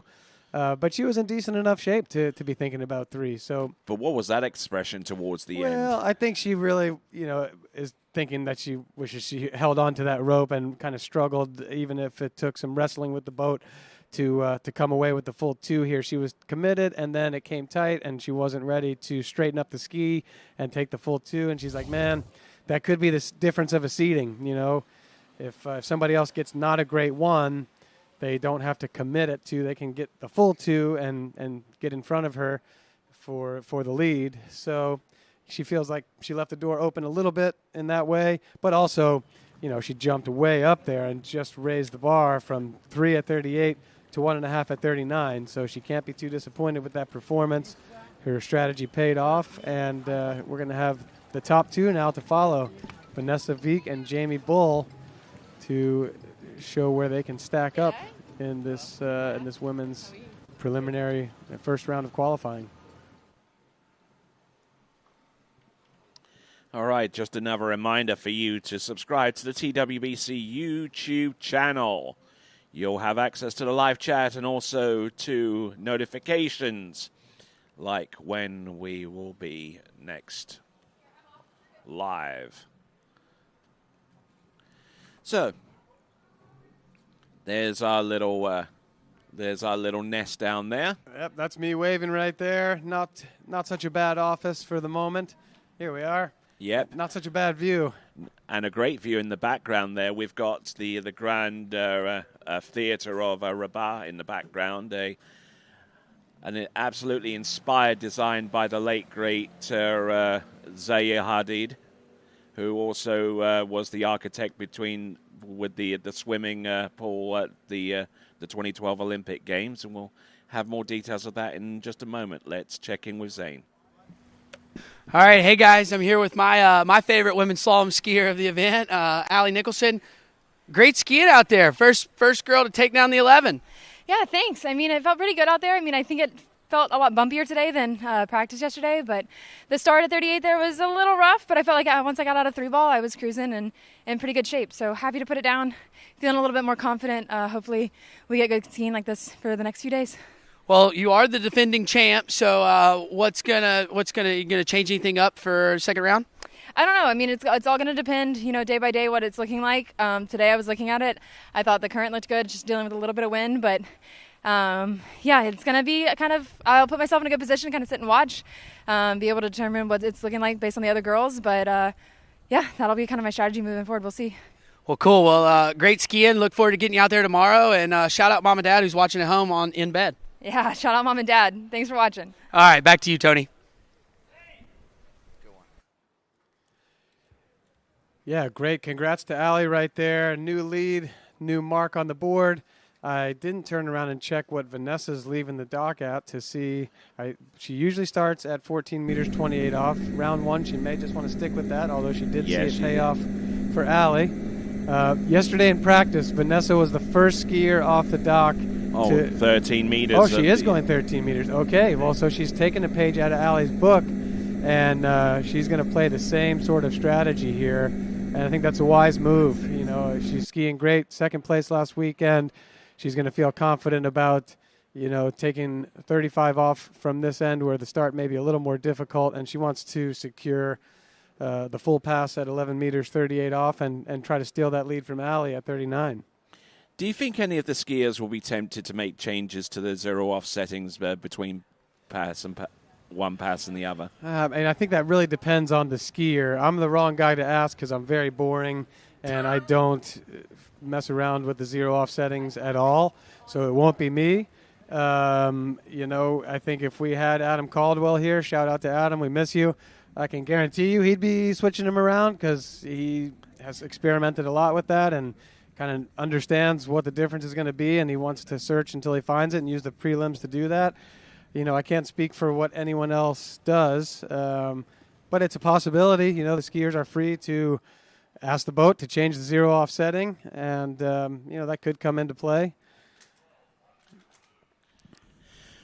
And we'll see if that transpires as Nate and our boat judge are at the Hassan, the second bridge. The bridge that links Rabat and Salé. Rabat to the west and Salé to the east. And here we go. We're right back in at 35 off, so not wasting much time here. Vanessa's getting down to business, 12 meters. And that's a good one ball. So she's kind of gotten through, I think, what we would say might be the tricky part of that. A little slow out of 2. We were evaluating conditions yesterday through practice. Like I said, Vanessa was the first one, so all eyes were on her to see where things stood. And she skied great, went out there, made it look easy just like that. One thing we noticed, though, is that because the river bends, and we may see that especially on the ocean end, it's kind of bending as it's coming into the course. The current may not flow evenly, through every buoy. You may have some buoys with a bit more push. Same thing's true for the wind. You may have the wind on the water a bit more at some than the others. So when we talk about adapting, it's not only adapt before you go into the pass, adapt for the gate. Right here, she got the great one ball that she was looking for, but, she may have had a little more push here at 2, because the next thing you know, there's some loose rope. It didn't affect her negatively at 35 off. She had plenty of space here, got the job done at 3, kind of locked in her line for the rest of the pass. But I think it surprised her that, she was a little slower rotating off of that 2. So, that's going to be something for the skiers to keep in mind. And, we heard Allie Nicholson say that she felt a few more bumps in the course than yesterday, and that could be the case if it's actually calmer as far as wind and current than some of the boat wakes. You may experience those and feel those more. If there's a bit more chop and movement, it may, kind of smooth those out, knock them down, and negate the effect. So, look, in the background there, you're seeing that chop on the water. It is changing bit by bit, and even throughout the course. Some buoys are a little more subject to it than others. But here, 38 off. She needs to run this if she wants to challenge the lead. Second place would be anything past 3, and let's see what kind of start she gets. Good enough 1. She's going to need to translate out of 2. Oh, horrible number 2. Well, let's see if she Vanessa's strong. Beautiful 3, and that's her ace in the hole right there. And look, she's right back on top of things. A slow 5. Dig it out. Throw this. On inside 6. Daggone. That 3-4 combination there was really good, and I thought she was going to kind of secure it at 5. She went for a fairly aggressive turn. Let's watch the start here. This is a score that puts her fairly and squarely in second place right now. That's right. So, kind of pitches forward a little bit on the way to 2, and Vanessa's very strong. It's good that she was able to hold all of that, and I thought, resurrected everything here at 3. And then when she linked it up with a pretty good 4 here, I was like, okay, 5's a pretty reliable turn for her. But now that 5 ball, like we saw 2 the other direction, perhaps a little more subject to wind. She gets a stall, can't quite get enough power to swing that ski outside of 6. So as you said, squarely in second place for the moment with 1 skier remaining. That's Jamie Bull. And we're just going to have one final look here. This is going to be good for Vanessa. She can go back in between rounds. Have a look at things, see what she wants to clean up. But I think this is going to instill some confidence that, she's right where she needs to be. I think she had a similar thing happen maybe in the second round last weekend in Monaco, and then she came out and crushed it in the finals. So, unfortunate that this 5 ball kind of reared up right there. She was not counting on that. Maybe went for a little bit of a safety check, and it turned out to be too slow. But second place, not a bad place to sit. Going to have a little time with the kiddos by the pool and some lunch. And with that, we're going to send it to Zane. Indeed. All right, hey guys, I'm here with Vanessa Veek. Just got her off the water, 5 at 11. I know you probably wanted that extra buoy and get a crack at 10.7, but putting yourself in second place and looking good out there. Yeah, when I pulled out from my gate on my opener, I thought, oh my gosh, it's so deceiving, like it's so windy. I got down the end and I said to the driver, wow, it's so much windier. And he goes, no, the wind came up. So for that set, that was some real chop. I don't know if you could see on the video, but I was shocked by how windy it was. I was definitely talking to Allie, and I said, yeah, the wind kicked up, and so it did kick up on you, but I thought you managed it really, really well, and get that one out of the way, and then you'll get it for the next round. Yeah, I was honestly happy to get through 35. There was a couple of hairy moments. So, yeah, that's a great start. I'm happy. I'm just so thankful to be here, enjoying everything. So. Well, cool. We interviewed the family. It's good to have all of y'all here, and we look forward to getting you out in round 2. Thanks so much. All right, back to you, Tony. Yeah, and we had commented on that wind right as Vanessa was getting ready to take to the water. We saw the chop kind of growing, so a little unlucky for her, but, she handled it very well. She's got the right perspective on it. It's a good attitude, and it does change minute to minute. I mean, who knows? It could be here to stay. It could be here to grow. We don't know, but you're going to have to take what you get, and, that's where it pays to be strong. I know Vanessa works out hard in the off-season, part of the flow point method, and we saw it pay off for her out there, and she's all the more prepared for round 2 now. All right, so our final skier in this Series 1, Round 1, I do declare. Round 1, Series 1, Jamie Bull from Canada, the current and 2-time world slalom champion. And coming in on 13 meters, so no change to the script there with our final 3 competitors. All of them are started on 13. That's Ali Nicholson, Vanessa Veek, and right here and now, Jamie Bull. Yeah, we do see that chop. It's the size of it is noticeable. When we're on an open river like this, more open and susceptible to wind, it doesn't take very much. It's not that we're up here getting a strong breeze coming through on the sidelines, but 1 or 2 miles an hour of wind speed change can have a much larger effect on the water when there's no buffer to stop it. So, 32 off, locked up for Jamie Bull, and we're going to cut to 35. I think just like Vanessa and Ali, she's feeling confident that doesn't matter the conditions. 35 is a warm-up pass, and she certainly wants to take down 11 meters with the headwind, and she'll be chasing Allie's 1.5 at 10.75 and trying to take the new lead as we get ready for round 2. All right, so for those of you just joining us, you are watching the Royal Nautique Pro coming to you from the Kingdom of Morocco, specifically the city of Rabat. We got Rob Hazelwood down there on the dock shooting some video. Part of Team HO, he wants to get some shots of Jamie. Rob's got a very good vlog series that he puts out, and it's a great thing. It promotes his team, it promotes the events, promotes the sport.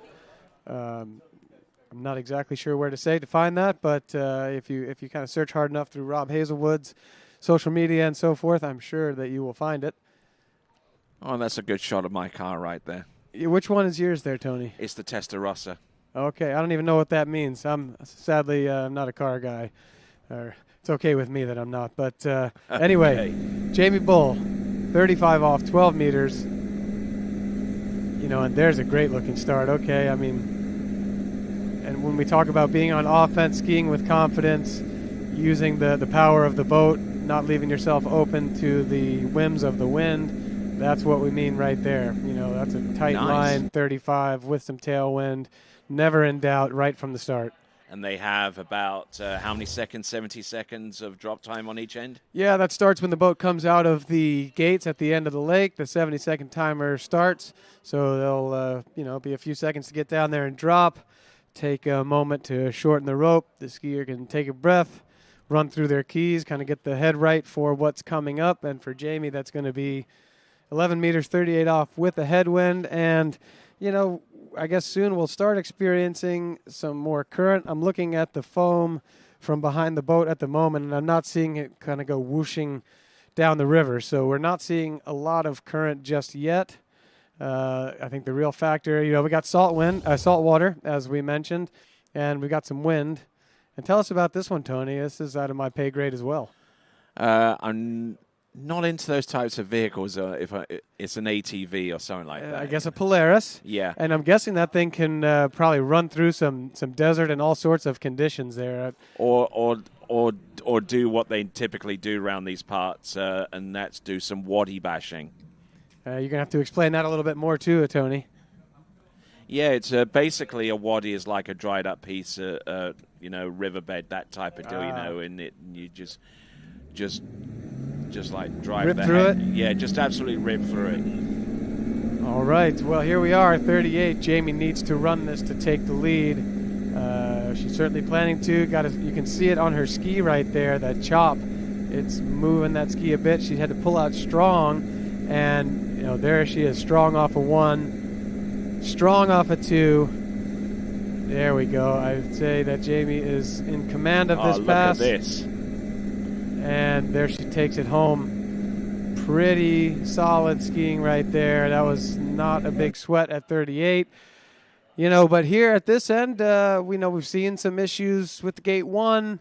Allie Nicholson managed to have a pretty good one, got over to 2, was wanting to go to 3. It didn't quite work out. She ended up with 1.5. So Jamie in position to challenge that lead. We've got the yellow bib and the blue bib here. Allie, the event champion, Jamie, the tour leader. And we're going to see how things shake out here to round out the first round of competition. That ski's bouncing around quite a bit on the course there, Corey. Oh, no question about it. I mean, there is chop.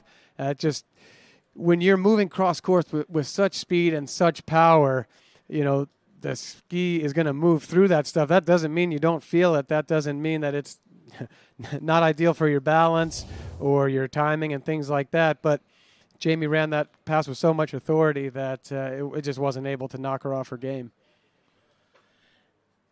Yep, and right outside in the courtyard next to our webcast folks, we've got a whole slew of flags right there. I could probably name them all. You probably could. Me, not so much. And you kind of see behind the boat there's some construction at the far end, too. They're obviously putting in something new, driving piles, and it's very loud down there. So you don't hear the wait timer go off. It's hard to communicate with the boat. So the skiers are having to block that out of their mind a little bit as well. And here we go. Jamie, 39, needs a full 2 for the lead. Here we go. There's number 1. That's a good one. She is... Ooh, she's now thinking about the whole pass. Oh, yes, she is. Come on. Get after it. Number 4. Number 5. And she does it now. Oh, yeah. Look at that. Oh, well, and misses the exit no. gate. Come on. Still a statement. On. Not exactly the statement that she wanted to make with that last period. But that's going to be a 6 with no continuation at 39. She does not get to score at 41. She's going to come back to the dock. Certainly our new leader, short of getting to set a bar at 41 or think about challenging the Canadian record that she's hunting. But just an impressive, talk about, again, being assertive and confident, super strong. Here she is off of that 3. This is when I was like, oh, she's got a really good chance here. And she certainly did it. That coming out that 6 ball, though, that's where all that chatter on the ski, maybe she let her guard down for a moment. Like, you get around it, you've run it, and normally this is kind of, that. Caught a bit of chop there. Well, she didn't get the slack hit. She didn't get the line when she expected, and the ski kind of had a mind of its own. Chop knocked it to the side and aimed her up course of the exit gates. So, she gets the full 6. It's not a 5.5, but does not get to continue. But, she's going to take away a lot of good feelings and a lot of confidence from this round. Really gritty, hardcore skiing right here for Jamie. This 3 ball right here, that is what it's all about. Yeah, she definitely got down after that one, round buoy number 4, taking almost an equivalent type of hit as she did on number 2. But from this point onwards, she was thinking about running this pass And 9 times out of 10, that would have been the case. Oh. But unfortunately, in this instance, not to be. And in this instance, let's check in with Zane. All right, guys, I'm here with Jamie Bull, your leader after round 1, making it way through 10-7, and I got to ask one question. You do know that at the end of 6-ball, you have to go through those 2 little red buoys for the pass to fully count. Yeah, that was rough. No, I think after I skied yesterday, like there was a lot of current yesterday. 11 was a little crazy, but I was like, if the things line up, it's doable. And today, right now, the current's super light. There's a bit of wind, but it's like it skis really well right now. Obviously, that changes a lot and very quickly, but 11 felt good. 10-7 was good, and I kind of like brain farted a bit at 6, like kind of like had written it off that I had it and was like, whoa, was that, did they forget to shorten or did I do that? Was it, because it felt really quite solid. And then I like got reminded that we are on a river and there are things, and I got bobbled a bit and then caught it and then ended up, just missing the exit gates. But whatever, I'm really happy. It was good. Well, all joking aside, I thought it looked awesome. That was a killer 10-7 and great skiing, and we're looking forward to getting you out there in the second round. Yeah, thank you. I'm looking forward to getting back out there as well. Cool. Well, we'll send it back to you, Tony. Thank you very much indeed there, Zane, and indeed to Jamie Bull, who takes the lead after the women's round 1 of slalom. We have Jamie Bull in the lead, 6 at 10.75. Ali Nicholson, 1.5 at 10.75. The only 2 skiers to run into 10.75. In third spot, Vanessa Wieck, 5 at 11.25 meters. Then we have a 2-way tie for 4th between Elena Bischofsberger and Manon Costard, both of them from France, with 3. Then we have a 2-buoy count for Neely Ross in 6. She ties with Brooke Baldwin with the same score. And a 2-way tie for 8th is in existence between Chiara Bonneman and Ali Garcia. So that concludes the women's slalom in round 1. I'm Tony Lightfoot, and glad to have the presence of your company. We're going to go through the running order for our first few skiers. Arnaud de Rick of Belgium will be our leadoff skier in the men's slalom competition, followed by Camille Bamra, then Jaime Palomino, then Jonathan Travers and Nikki Antonsen. We're separating our total skiers into 3 series to mitigate any detrimental effects that the tide may have going forwards with our skiers. That's right. 3 series of 5. The goal is to run them straight through. We'd like to do just as we did with the women. There were 2 series, but it all skied as one field. That's certainly the goal. If something comes up that is beyond our control and the conditions become completely different from one series to the other, then there could be a pause and we could evaluate what to do. So that's the purpose of breaking it up into series. But ideally, it'll just kind of be a 15-man running order and run right down the line. Rankings are from Pro Tour points. So those who have turned up at some pro events and skied well, they'll have the advantage of better seating. Better seating will matter in this event where there is some variability in the conditions. You'll want to see kind of where that cut line is, so better to be out later. And Arnaud is going to kick things off here for us. And Arnaud, I believe, is going to go in on 14.25 meters or 28 off. Yeah, so he's taking advantage of the option that's been offered. We got Scott Greenwood at the wheel. I know that makes everyone feel a little more secure about, the fairness and overcoming the challenging conditions. And Tony, now since we are into the men's competition and I'm up in the second series, I am going to step away and leave you. Hopefully we can find you some company to come up here and commentate on the men's with you. But I'm going to give it the chow for now, and I'll be back with you tomorrow for some more of the women's. Fantastic, and thanks a lot to you, Corey Vaughan, for your input, and look forward to seeing you again. Although I do have to say that when it comes to with respect to the finals, I kind of hope that you're not going to be there tomorrow. Oh yeah, I'm not going to be here for that. I'm going to find somebody else for you for that one, Tony. Thank you. I'll catch you later. Ciao for now. All right, so let's continue on. Arnaud Derick from Belgium. And we're just waiting on his readiness, and Scott Greenwood encouraging Arnaud along. Arnaud is a valuable member of our team here at TWBC. He is the muscles of the entire outfit. Quite strong, and let's see if he can employ some of that strength right here, right now. First of our men, and it looks, is that right? 13-meter start? Yeah, 13-meter start. Oh, this is a bold move here for Arnaud Derick. But if there's one person that has skied this a fair bit and knows what the situation is, it's Arnaud.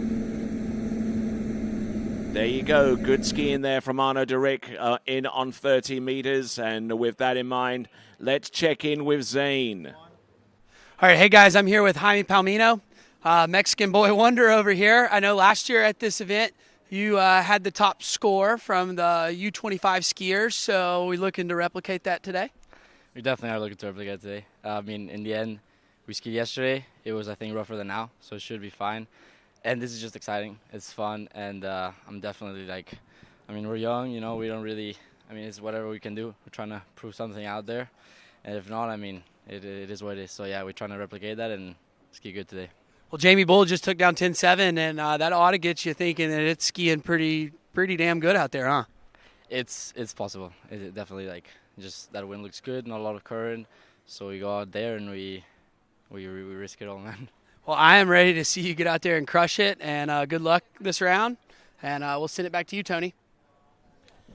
Thank you very much, Zane and Jaime Palomino. Jaime Palomino is going to be our third skier off the dock. He's going to be preceded by Camille Bamra, who is next off the dock after Arnaud Derick. Arnaud Derick, for his part, has just run through 32 off or 30 meters. And now getting ready for 12 meters, 35 off. The blue and green loop.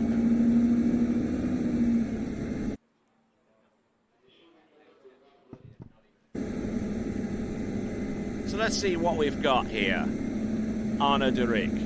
Whoa, a big slam on buoy number 1. Now he's going to have to try and settle this one down, and in a hurry. Little on the back of the ski. Whoa, he goes in nostrils deep on number 5. On 12 meters. Oh, my word.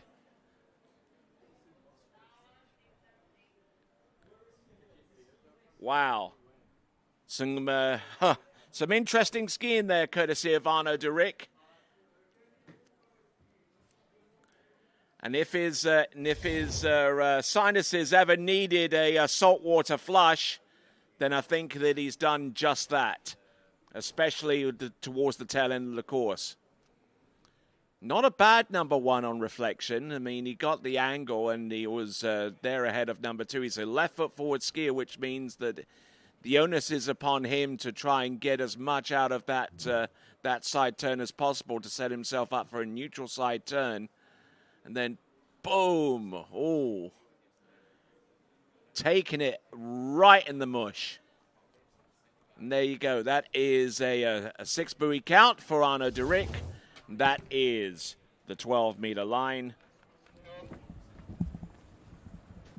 As we see Camille Bamra, our next skier to come. 13.82.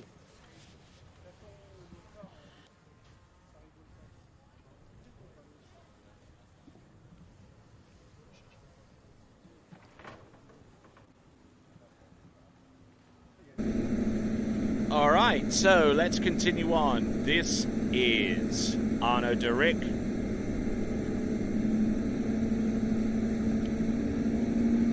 There's number 1. There's number 2. He's settling himself down. Oh, look at this. How on earth did he steer himself clear of that one? Round buoy number 3 and round number 4. It's going to be 4 buoys for Arnaud Derick from Belgium, our lead-off skier in this men's slalom competition, round 1, series 3. He's part of our newcomers tournament as well, along with this. Arnaud Derick, he's going to be battling against the likes of Nikki Antonsen and Jaime Palomino, Camille Bamra, Chiara Bonneman, and Elena Bischoff-Berger. So he's looking to try and get a decent score and grab some extra change along the way. But Arnaud Derick, about that point, he was like thinking, hello, the pass might be on. But about the same time that he thought that, he rocked out onto the back of the ski. And then it was a case of just trying to survive beyond that point. Whoa. 11.25 meters. Just using his left shoulder to pivot round. A bit of a throwback to the days of Mike Shaylander. But he gets the job done there, at least halfway down the course on 11.25 meters.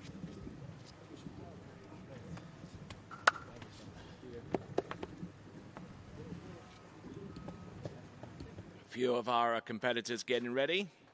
We'll see there Camille Bamra.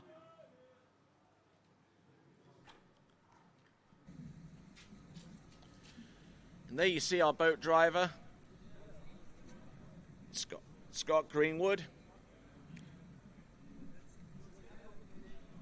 And we also have our judge in the boat, that's Elena Kunert.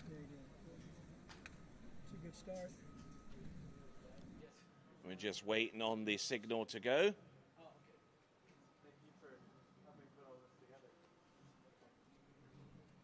And it looks like next skier to take to the water is going to be our sole Moroccan competitor. It is going to be Camille Bamra. And with that, let's check in with Zane. All right, hey guys, I'm here with Arnaud Derick, our first skier in this open men's slalom event. Dude, I know you've been working the cameras and everything this morning, but you look good out there. How'd it feel? Honestly, it felt good, yeah. Felt good. I've been skiing a few times on the river now. And this one, current's a little bit down, a little bit windy, but nice headwind. At one point I thought I was going to run it, but the river is unforgivable. Well, I mean, I saw one ball, you slammed one, and I thought you were going to get through it too. I was over here cheering on the bank, so super excited for you, man. Maybe we can go knock it down in the second round? We will see, hopefully. Cool. Well, we look forward to getting you back out there, and we'll send it back to you, Tony. Well, I think after a few of those slam dunk turns, his voice has gotten a little bit deeper after that. That's Arnaud Derick. And now he passes on the handle to Camille Bamra, and we'll see what he goes in at. So, this is the Royal Nautique Pro here in Rabat.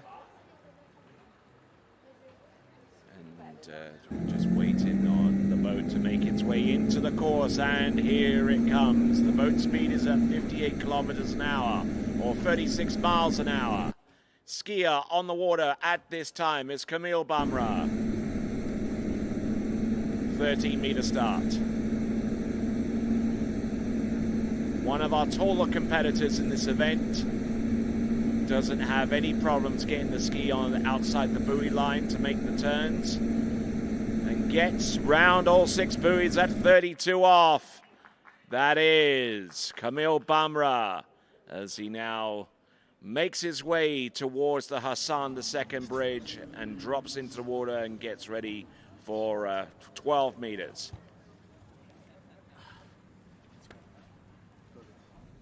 Looks a lot better. That smile looks a lot better.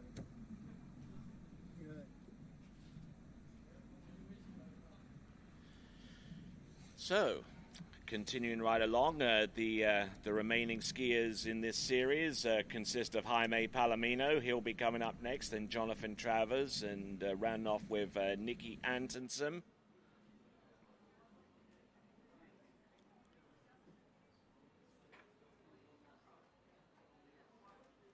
This site here on the banks of the Burgreg River.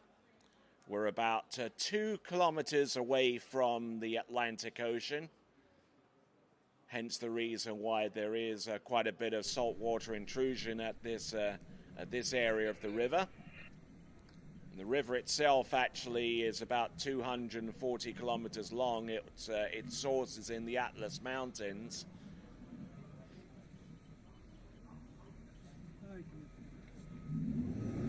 And a lot of that water is used for agricultural purposes, a little bit upstream of here. But let's concentrate on what Camille Bamra can do. 12 meters. Gets it going. 12-meter line.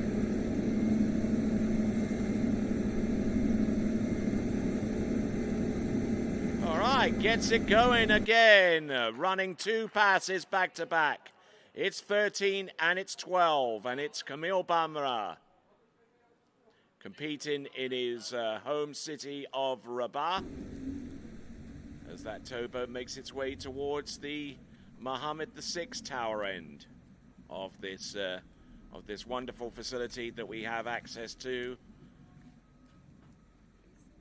And Rabat itself will be center stage in the sporting world in the next in about the next 5 years or so, because Morocco, along with Portugal and Spain, are co-hosting the FIFA World Cup. And Rabat itself is actually in the midst of constructing a 60,000 seater stadium right in the center of the city, in preparation for that tournament.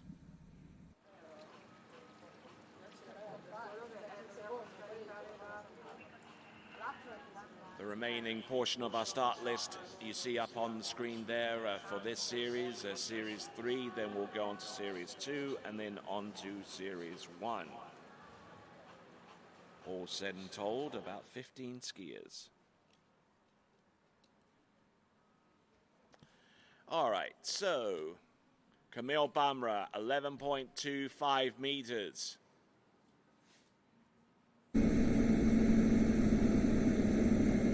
Entrance, buoy number 1. Ooh, a little bit on the rearward portion of the ski, a little loose off number 2. Now he's really going to have to... Oh, and trying to... Oh, whoa. Hello. I think that's proof positive that the tide isn't all the way back in yet.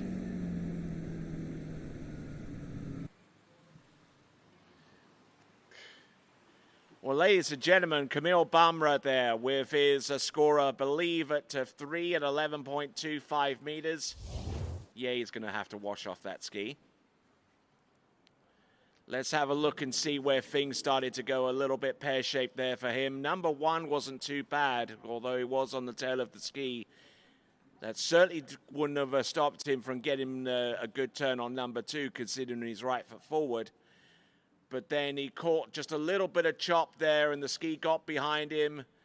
And then he realized, I still have a bit of speed here, so I need to put the brakes on quick before going completely up the shoreline. We'll have a look at this once again. A bit on the tail of the ski, as I mentioned before. And even further on the tail of the ski off number 2. Now, he was starting to battle back here, but the handle got up high and the ski bounced. And unfortunately for Camille Bamra, having to make do with a score of either 2.5 or 3. We'll get confirmation of that very, very soon. It is a 3 buoy count. That puts him fairly and squarely in second spot right now.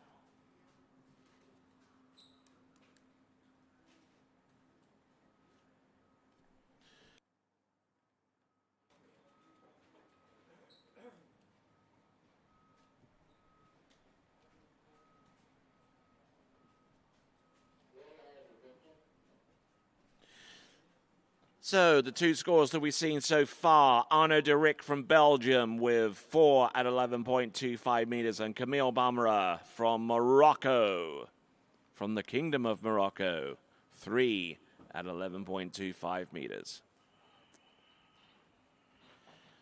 I'm sure he'll want to try and get a little bit better in the next round, but he'll have to wait until tomorrow for that to happen. So, next skier to take to the water right about now is Jaime Palomino.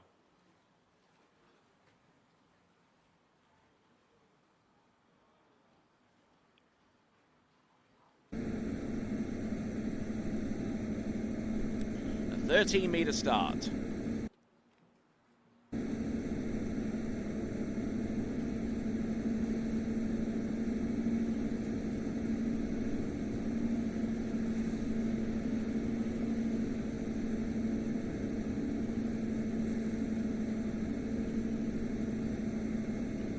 Not bad. Not bad at all there from Jaime Palomino. Opening pass of 13 meters, getting into some good technique there and good rhythm as we have a look and see Jonathan Travers get ready for his go, representing the United States of America.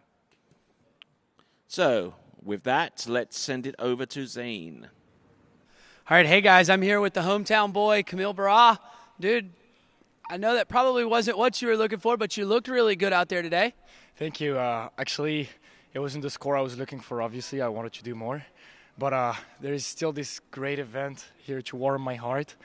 It was very complicated for me to be able to ski correctly and not be stressed while still organizing this crazy event. We wanted, again, to create what could be the best event in the world, and hopefully it'll be a success. Skiing-wise, I wish I'll do better at the second round. Well, you've done an absolutely phenomenal job setting this setup. I mean, the skiers are set up. They're taken care of great here.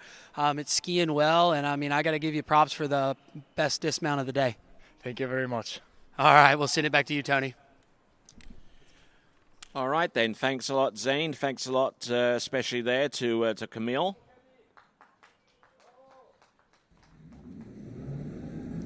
So, coming back into the course at 35 off now. 35 off or 12 meters for Jaime Palomino. None of our male skiers at this point have run into 10.75 meters yet. Let's see who is the first. Oh, look at this. Good effort, good aggression here. Seem to be taking full advantage of the fact that we're past a low tide right now.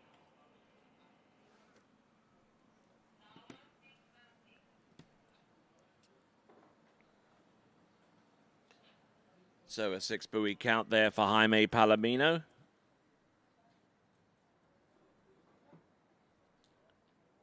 And Jaime Palomino, who has represented his nation of Mexico on quite a few occasions. Events such as the U17 Worlds, the U21 Worlds. The U21 Worlds, incidentally, that were broadcasted to you from Mexico about 2 years ago, will also be broadcast this season, coming to you live from the Lakes of Casting Stone in Calgary, Alberta, Canada. TWBC will be broadcasting to you live the World U21 Championships.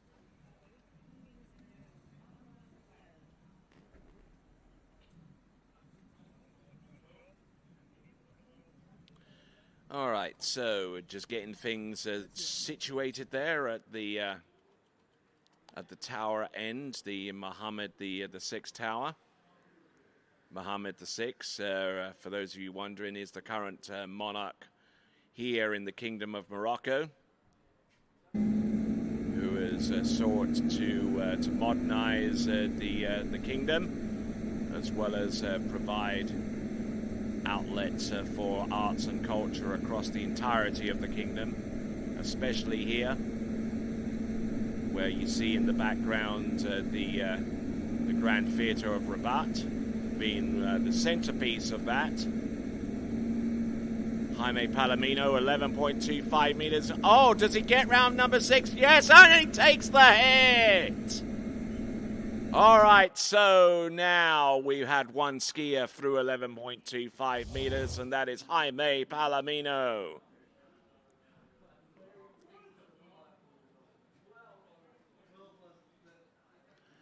Taking a huge chunk off of buoy number 1 and managing to maintain his angle across course.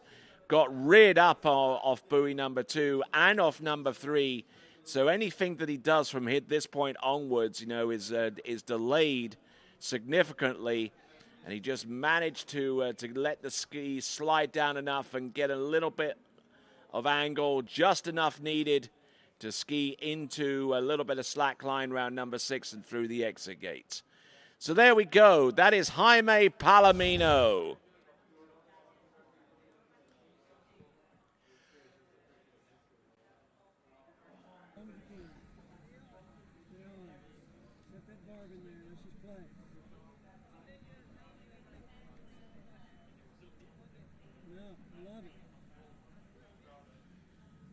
All right, so Scott Greenwood there at the helm of that towboat.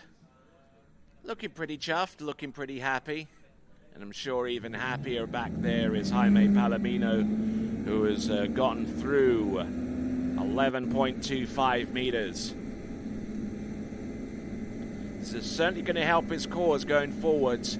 Here he goes, number 1 at 10.75 meters, straight path into number 2. Oh, and the ski rocked up over the line off buoy number 2. He will get 1.5 for that.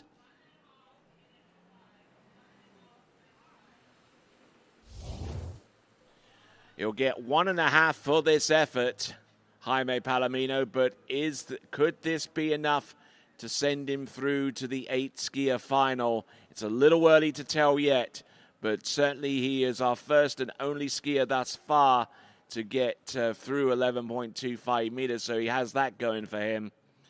Whether it's enough or not, only time will tell.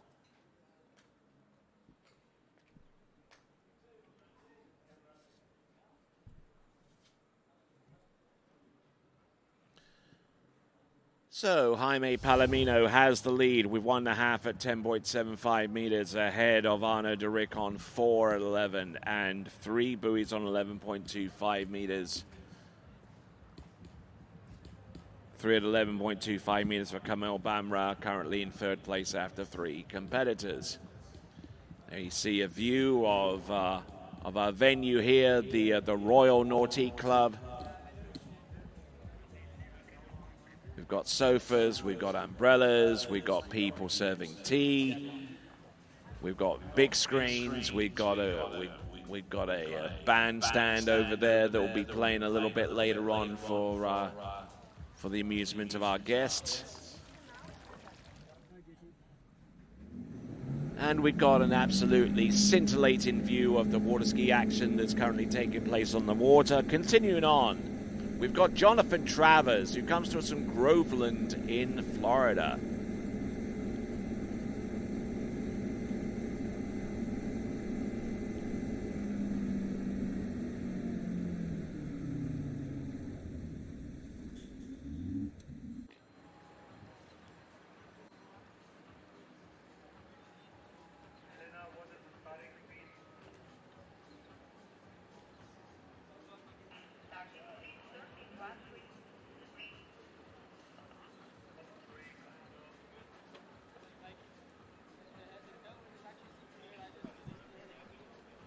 So we've got our final we've actually got our final competitor in Series 3 about to take to the water. He's there on the starting dock. That's Nicholas Antonsen. Before him, Jonathan Travers. I'm sure he'll be coming into the course on 30 meters or 32 off.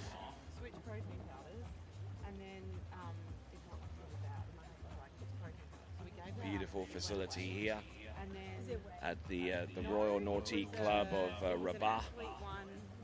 It's actually on the Salé side of the river. Rabat is on the western side, Salé on the east. You can Here we go, coming in. Opening pass, 13 meters. Looking very, very smooth at the early going. Keeping everything working and going forwards, 30 meters. And a skier that has won numerous titles over the years. One of his first major titles was in 2009, where he won the World Slalom Championship in the U21s. He's also triumphed at many other venues across the world, including the US Masters in one season. And certainly continues to be a consistent force in the world of men's slalom skiing. My name's Tony Leifert. Glad to have the pleasure of your company right here on the banks of the Beauregard River here in the twin cities of Rabat and Saleh. As Nikita Antonsen ponders his strategy and his tactics going forward, we will rejoin Jonathan Travers with his approach towards the Muhammad, the sixth tower. And now there's about a minute and 10 seconds, minute and 10, which is 70 seconds for each drop, for the drop on each end, which is why there's a little bit of a delay. This is to ensure that any rollers that are in the course are dissipated away. Nicely done, round number 1. Now number 2 and 3, 4, right about here. 5 should be a doozy, and 6, no worries there. 11.25. That was 12 meters, I beg your pardon. I was almost getting a little bit ahead of myself, but it is 12 meters for Jonathan Travers.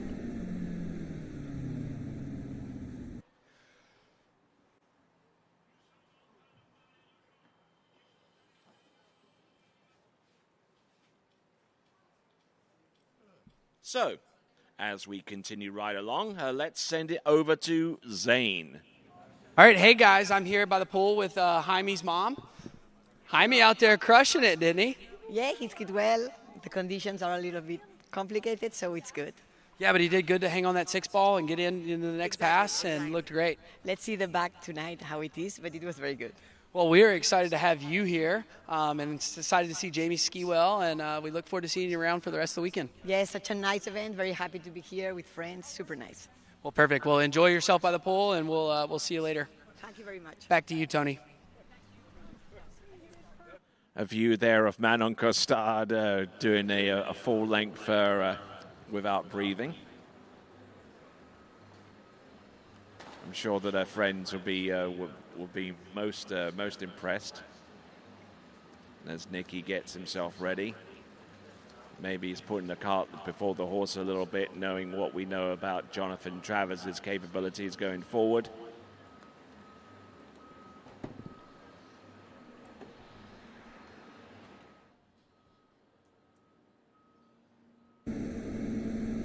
All right, here we go.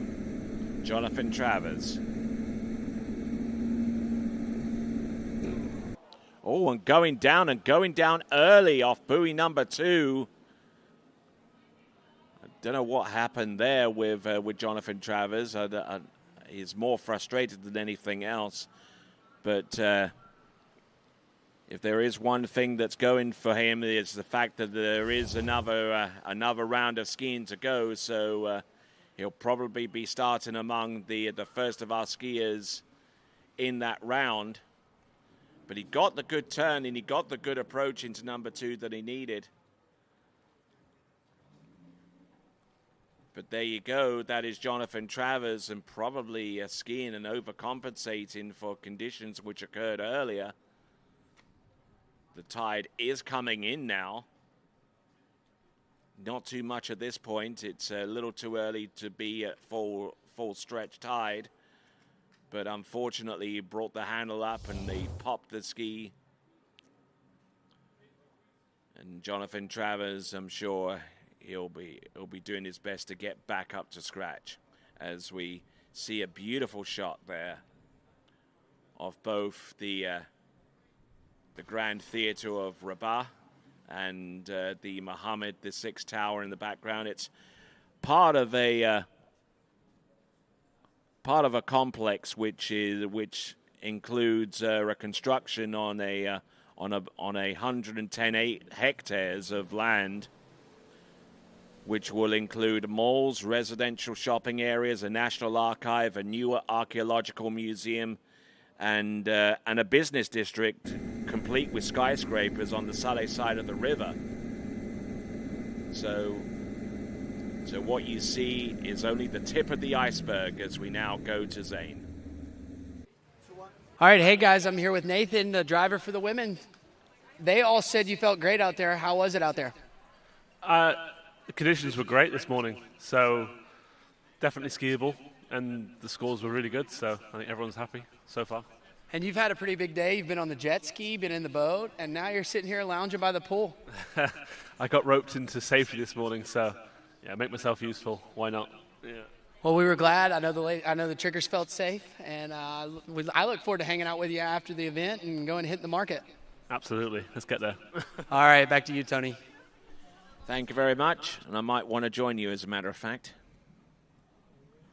Hang on just a second.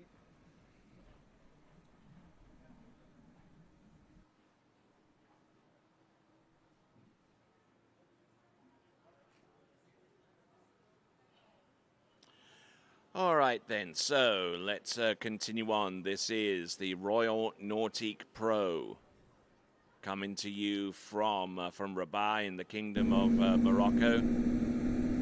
As we see Scott Greenwood bringing the red Nautique towboat into the course. Skier on the water right now. This is Nicky Antonsen of Austria. Nicky Antonsen is one of our participants in the young skier competition, as well as the newcomer competition, I should say, alongside the likes of Arnaud de Rick and Jaime Palomino and Camille Bamra, as well as female participants like Chiara Bonneman and Elena Bischofsberger. But with that in mind, let's send it back over to Zane. All right, hey guys, I'm here poolside with Manon and Chiara. Both of y'all skied well this morning, and now you're getting to lounge around. How does it feel? It's a little reward. It's very nice. I don't know why there's no one else in the pool, actually. We were wondering that. So, Chiara, when have you ever been in a slalom tournament where you get to get out of the water, hang out in an awesome place like this? What was I saying again? I'm sorry, I didn't hear it. No, it's okay. Good. I mean, it feels amazing. Like, I don't ski that many tournaments, so like, I think I picked the right one. Well, I agree. I think this is the best setup that we've had as skiers, and look forward to seeing you guys tomorrow. Back to you, Tony. Thank you very much. And I was rather hoping I'd get to use the pool myself, but there you go. All right, so there's greening. Nicky Antonsen has just run through 13 meters, now getting ready for 12.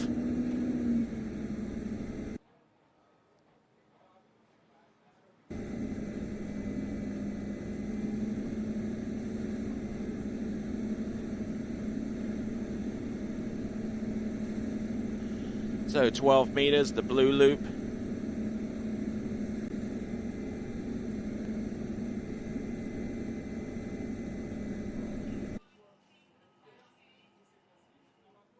So getting through the 12-meter line and staying on form and staying on a good pace here. Here on the Bourgeg River in Rabat and Saleh. Look at our dock right here.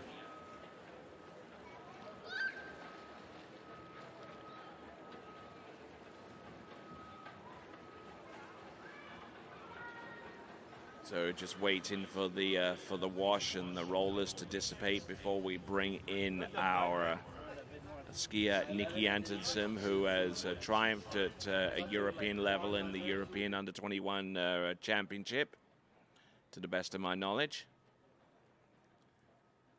I don't know whether... And for those of you that are wondering how we're able to dissipate the waves as much as we're doing right now, and that's because we do have a row of tires that are that provide us with defense against the rollers coming off the boats. That on top of the fact that we are spending about 1 minute and 10 on each end so far as the drop time is concerned.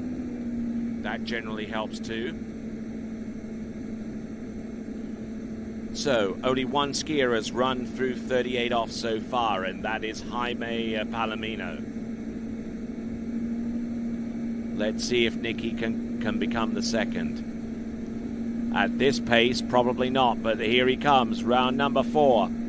Round number 5, and gets to the wake after number 5, which should secure him a score of 5 at 11.25 meters.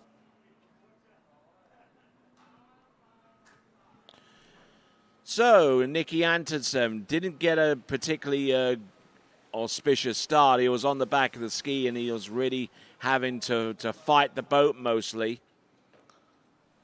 Just couldn't really get down hard enough behind the boat to allow the ski to achieve enough angle across the cross course and keep the flow going. And he was just later and later on every single buoy down the course. So he gets the ski in between the boat guides for number 6, and that guarantees him a score of 5 at 11.25 meters for Nicholas Antonsen. All right, we now move from Series 3 to Series 2. And before we do that, let's check in with Zane.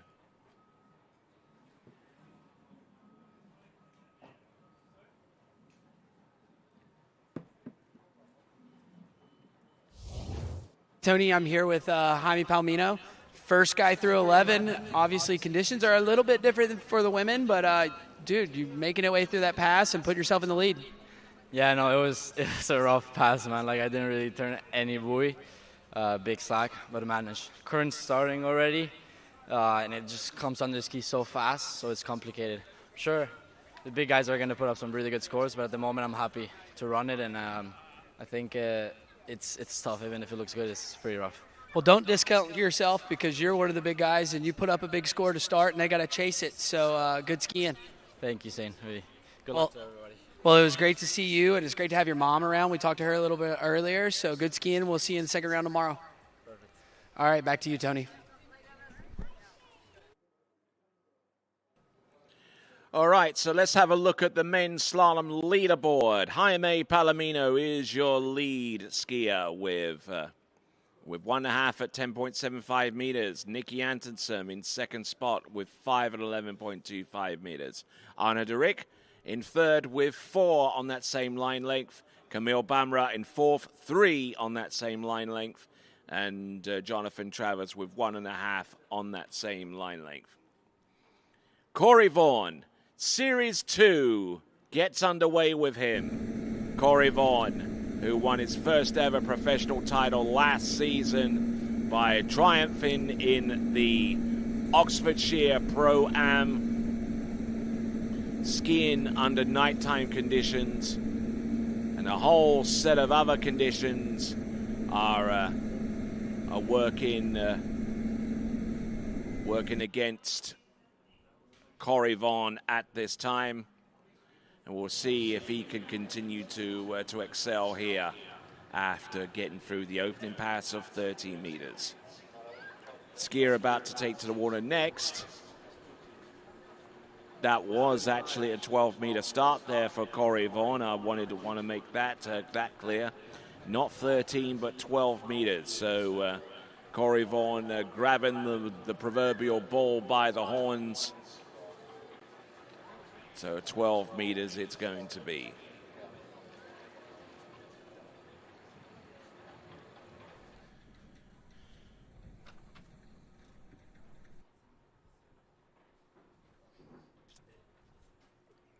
All right, so let's have a look at this start list. This is Series 2. Corey Vaughan, our lead-off skier in this series, followed by Will Asher, then Tim Tornquist, Thibaut Dayan, and Thomas de Gasperi.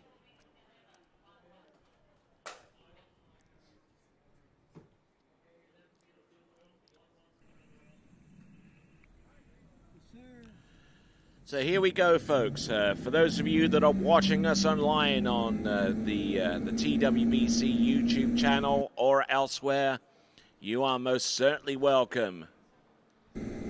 Here we go. This now is 11.25 meters for Corey Vaughan.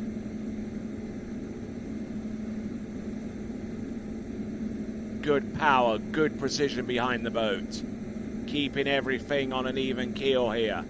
Nicely done. And with that, let's send it over to Zane. All right, hey guys, I'm here with Nikki Atkinson. Just got done cleaning your ski off. Make sure you're protecting all that metal on there. But I know probably not the score you were looking for, but man, you have been on fire this season. So tell us a little bit about your set. Yeah, thank you, Zane. It was not too easy, as you could see. Not too happy, obviously, so I hope to improve that tomorrow. I don't know, I got a slow start already at 13, 12 felt better, so the tailwind does feel better than the headwind. And yeah, I just told Scott in the boat, I was like, I just need to get a decent start, 1-2, and I'll probably make it down the line because the second half does get better with the wind. Unfortunately, it didn't get a good one especially, and it was a fight from then on. So yeah, not too happy with it, so I hope to improve tomorrow. Might be good that I'm earlier tomorrow, so we'll see. Well, don't beat yourself up. You got it around tomorrow. Dude, with how you're skiing, I know you're going to come out and put the score that you want, and I'm looking forward to getting you back on the water. Thank you, Zane. I really appreciate it. All right, and we'll send it back to you, Tony. Well, he says he's not happy, but he's got a smile that the Joker would be proud of. That was Nikki Atkinson, who has 5 on 11.25 meters. Corey Vaughan coming back on 10.75 meters, our first and only skier thus far to start in on 12 meters. He's run that and 11. Now this is 10.75 meters. Entrance, round buoy number, hard hit on buoy number 1. Round number 2. Keeping it going, round buoy number 3. He's still there, you know. He's hanging tough. Look at this. He gets round buoy number 6. Oh! Boom goes the dynamite. And that is Corey Vaughan. How on earth he ran that, I don't know.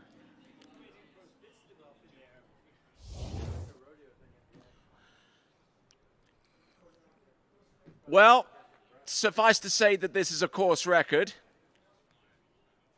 Heck, this place hasn't been skied on before, so the biggest score that we've seen so far has to be the course record, of course.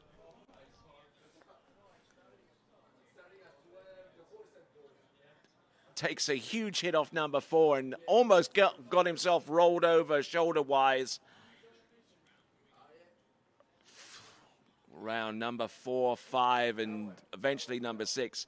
How he's able to suck up that amount of slack around buoy number 6 is beyond me.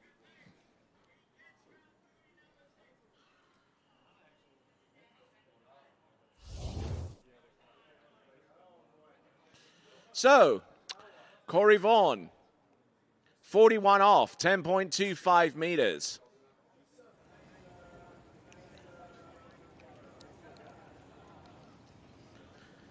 Probably suffice to say that if he can get about a third the way down this pass, or maybe even halfway down, that he's probably secured himself a spot through to the Sunday final. No one has skied 10.25 meters on this river in tournament or in practice. There's one. There's number 2. Keep going. Oh, he doesn't make a play on number 3, but ladies and gentlemen, 2 buoys at 10.25 meters for Corey Vaughn out of Bumpus, Virginia.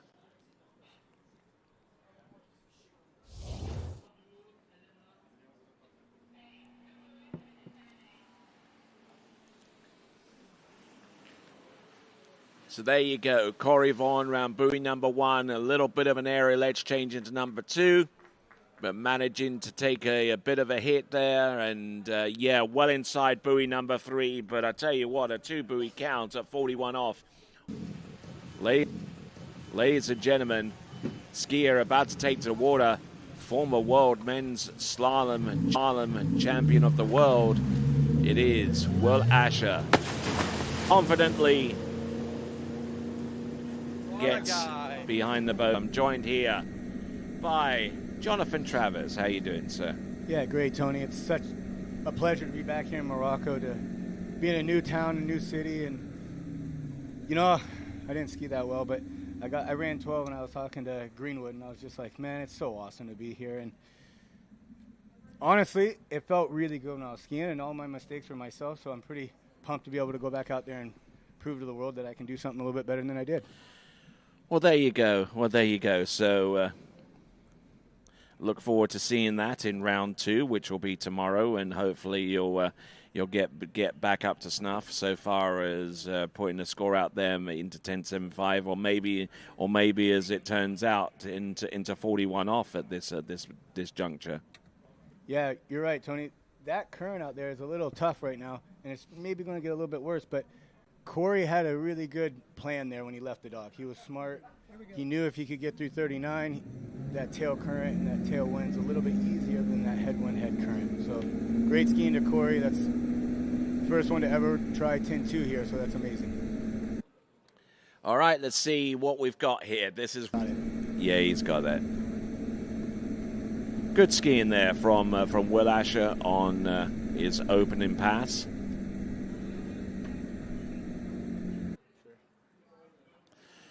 So let's check in with Zane and Corey.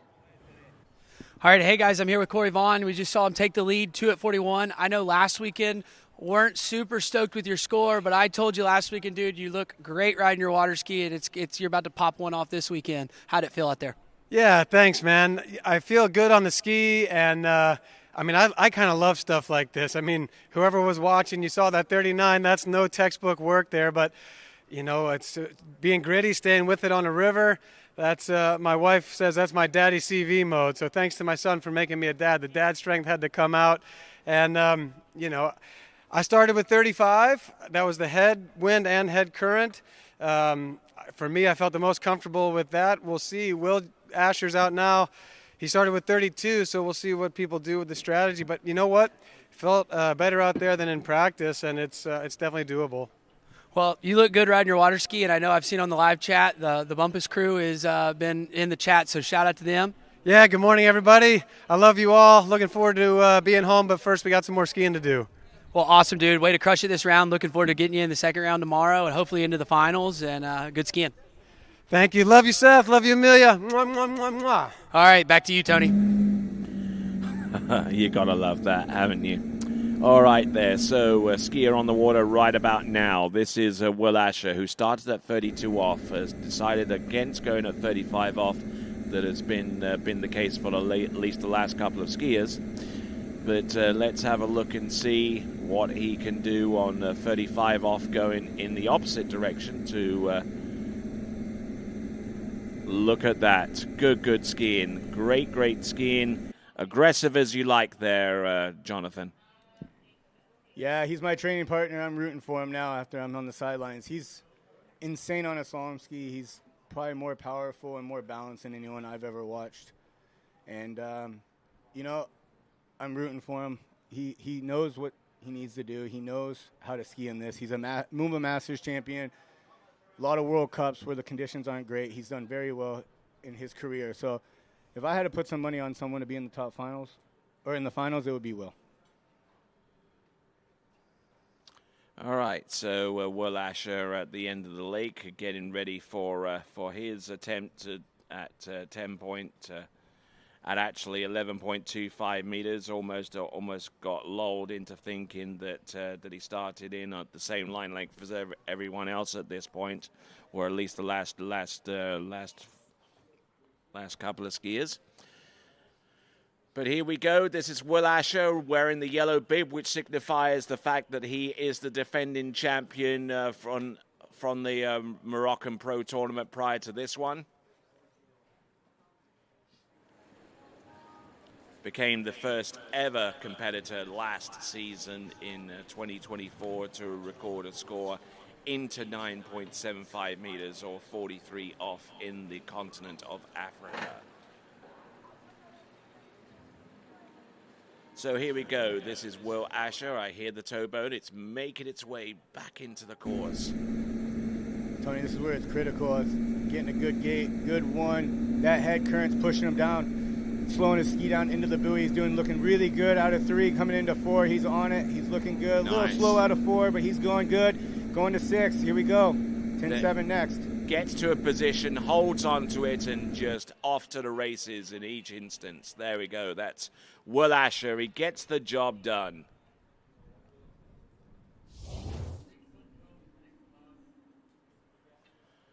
Great skiing there, especially with his entrance gates into buoy number 1. If there's one skier out there that understands completely what line tension is all about, it is Will Asher.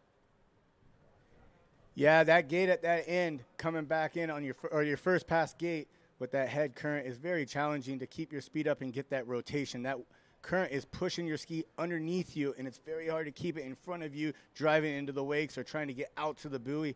And he did a very good job there. You can kind of see it on his 135 where the ski's kind of getting behind him a little bit, but he managed that really good. This tail current is going to feel a lot slower in a way, but it's also going to be pushing the skier down the lake.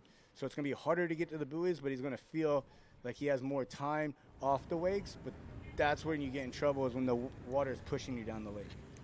Just saw a view there of the Hassan, the second minaret tower, which was part of an incomplete mosque construction. Right over there where you see the call to prayer at various times during the course of the day. And here we go. This is 10.75 meters for Will Asher. Let's see how he battles against this. Coming in. A little slow one. He had a pretty good gate. It was a little easy. He's controlling the line pretty well. He's just going to take that 3. Yeah, he's... That's a good... Ooh. Yeah. Very close to the set of boat guides. Wonder if that's going to be, 2.5 or 3? That's a close call. I would like to see a replay before and I it speak. is under review. His gate was a little slow, actually, watching back on this replay. He's a little slow into the first wake. Doesn't look like he could be as powerful as he wanted to be there. And that kind of answers that loose line at 1 there. That tail wind pushing him down the lake there. But he's just smart. I think that's a pretty good score because the current is supposed to be getting stronger out throughout the day. So Okay, gets round number 3. Let's see. Ooh. Yeah. I'm calling 3 on that one. I'm with you, Tony. All right, so we're looking at this again. This gives us a more forensic look as to where he is in relation to the boat guides, in terms of scoring. Just not really committing to too much on buoy number 1, not as much as he typically does. But he gets as far as number 3. S-turn, tight line. All right, let's send it over to Zane. All right, hey guys, I'm here with T-Gas, Thomas DeGasperi. So we just saw Corey go out and put 2 at 10.2, and then Will Asher taking it the opposite way and not making it through 10.7. So is anything going through your head on strategy? Yeah, kind of thinking about it, what to do. We practiced yesterday, felt a little wobbly, but it's not that bad. I'm just looking at the conditions as the current, as the tide's coming in. So I haven't decided yet, but maybe I'll just watch these 2 guys and then I'll make a decision. Well, if I know anything about you, dude, you're a super consistent skier, and we're probably going to see that out of you here this round. yeah, I'll give it my best, and if not, I'll give it my best tomorrow and see if I can make it to the Sunday final. Well, good luck, man, and we hope to see you in the final on Sunday. Back to you, Tony. All right, then. So 3 buoys has been called by the officials on 10.75 meters for Will Asher, as we now have our next skier on the water, or rather in the water at this time. He represents Sweden. His name is Tim Tornquist, and I'm sure you've seen him ski quite a bit there, John. Yeah.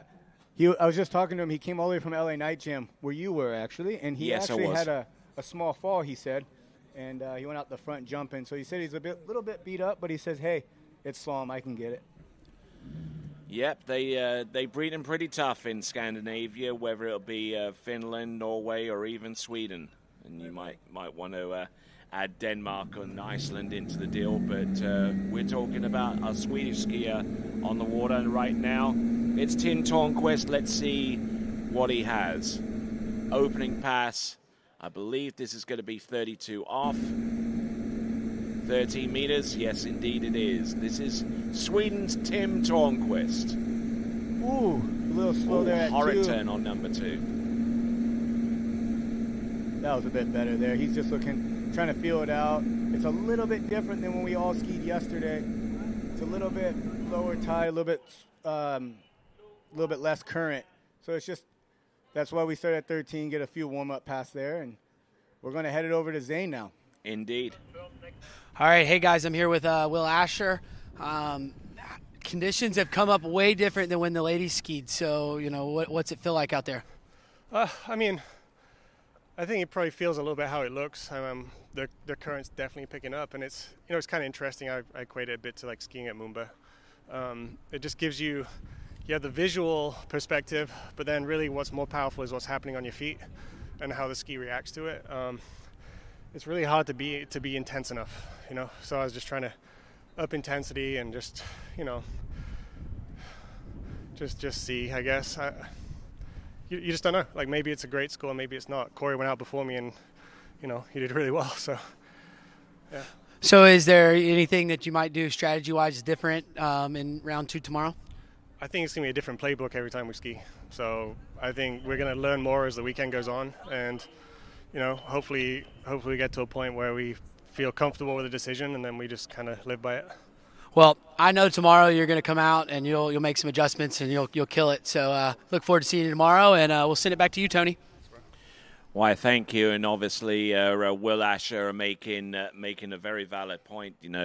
That the conditions from round to round, skier to skier. I mean, they change on a dime, really.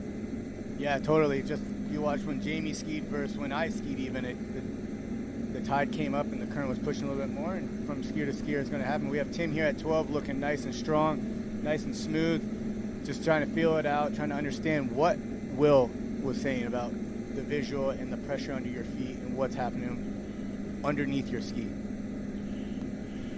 Alrighty, so Tim Tornquist skiing over towards the extreme end of this Bodergreg River, over towards the Mohammed, the 6th tower, and as I mentioned before, it's part of an expansive redevelopment area, which is to include shops, malls, residential buildings.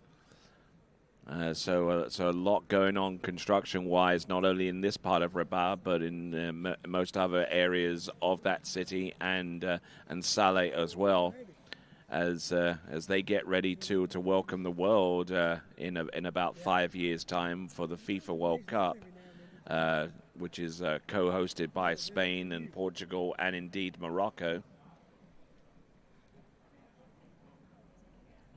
So certainly look forward to seeing what transpires with that over the next few years. But in the here and the now, Tim Tornquist from Sweden getting ready for his 11.25 meter run. We'll see how what kind of magic he can conjure up as we look at some of our folks watching on. Tony, are you saying there's a chance that we might be skiing during the FIFA World Cup? I don't know. That would be pretty fun. But that would be fun, yes. We got Tim here at 11.25. Nice gate there. Got out of one pretty well. Let's see how he does out of here at 2. Ooh, come on. Yeah, let's go, Tim. Got out of 3. Get after it. Let's go, buddy. There's 4 all rocking the tip of that ski. Round 5, round number 6 gets it to go. So that is a 6 buoy count on 11.25 meters. And now there is a chance for Tim Tornquist to really put his credentials on the line here. I've skied at a few sites in Scandinavia, especially in Finland, and I believe these guys have conditions like this quite a bit. You know, a little bit rougher conditions, a little bit more movie. Not sure about the current or the tide, but hey, he's used to not having the perfect man-made lake every set. You know, so I think he's got that vision that he knows. Hey, get my eyes up. Don't worry about those little bit of bumps, and let's just ski through it. Nice and wide there on number 4, keeping a good tight line, you know, so that when the ski does manage to make its way round, that handle is in exactly the right position and place he needs it to be in order to get across the back of the wakes efficiently and smoothly as possible. As we have a look at the leaderboard, there you see Corey Vaughan, our only skier to have run into 10.25 meters. He is our leader. There's Will Asher with 3 at 10.75 meters. There's Jaime Palomino, 1.5 at 10.75 meters, and currently in 4th place right now, having cleared 11.25 meters, is Tim Tornquist. He's in 4th place and continuing to ski. It puts himself above Antonsen, Derick, and Travers. So, here we go. This is Tim Tornquist. 10.75 meters, gets it to go round buoy number 1. Round number 2, and he settles on to, I don't know if that's going to be enough to send him through. We take 8 through to the slalom final on Sunday, and we're only on round 1 right now, but it'll be interesting to hear from Tim Tornquist on his views on the course and see how things shape up going forward. Tony, it looks like to me with that tail current and tailwind, they're not really pushing themselves into the course. So they're a little slow on their gate glide, and they're not really having the drive into the first wake that they're used to having at that 10.7. So then they get to the buoy, and the current and the wind is just pushing them down the lake so fast. They don't have that direction off the wakes they're used to, and then they just lose the line. And then it's the same story again from 1 to 2. And I saw that both with a lefty and a righty, Will and Tim. So as we continue to roll along, there are certainly a lot of strategies in play. I mean, do you go for the complete pass and stay aggressive, or do you try and take a little bit of that aggressiveness out and at least get 2 or 3, because your strategy, internal strategy, tends to favor playing it cautiously in these kind of conditions. Yeah, totally. I think Tim did play it smart because as a lefty coming into that 2-ball, there's always a full buoy is better than the half. So, you know, he didn't have the greatest gate, the 1. So, you know, getting 2 over 1.5 is always better. We have Tebow coming up next. I watched him ski in practice yesterday. He looked insane. He looked like he was on a man-made lake. This guy's ready. All right, so as he gets ready for his 13-meter opening pass, let's send it over to Zane. All right, hey guys, I'm here with Tim Tornquist, Mr. Timmy T. Out there, dude, we missed you last weekend. I know you were at LA Night Jam. Kind of had a bit of a stack off the ramp, but body's feeling okay today. It looked like it's feeling good. Yeah, I mean, I'm trying to be as soft as possible. My body is very stiff, so I was like really trying to bend my knees, out there. But I think it worked out pretty good. I just didn't trust that tailwind pushing me at 2-ball. Just pulled way too long. Well, the 11 looked really good, and man, you had a killer 1-ball at 10.7. So, what adjustments are you going to make for round 2?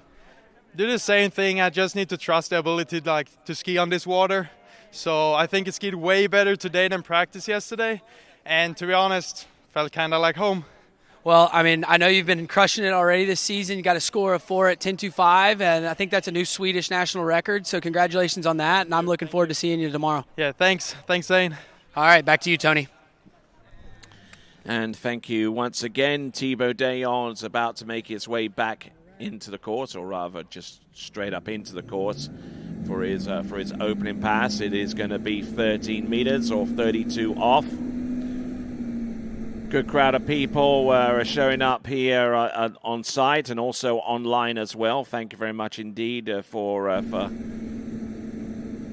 being great supporters of this event as we look at Thibaut Dayon. Look at him, Tony. He's looking strong out there. Yep, he's not leaving much to chance, is he? No, he's a strong skier. He's an aggressive skier. And Thibaut growing up all over the world, Mauritius, Ivory Coast. He trained a lot in South America. He lives in Claremont, Florida now. He's skied it all. He hasn't been to too many events around the world, but he has experienced it all. And he is also part of my team and our travel group. And I hope he goes out there and has fun on the water like he always does. All right, so we're waiting on dockside. Thomas de Gasperi, a former world slalom champion and 11-time European and men's slalom champion. We'll wait to see what he produces with his performance in a few moments, but we got Thibaut Dayon, and play for your chance to win a ski of your choice, whether it be a D3 or a Conley ski. Go vote, go play now by going to waterskibroadcasting.com/play, waterskibroadcasting.com/play.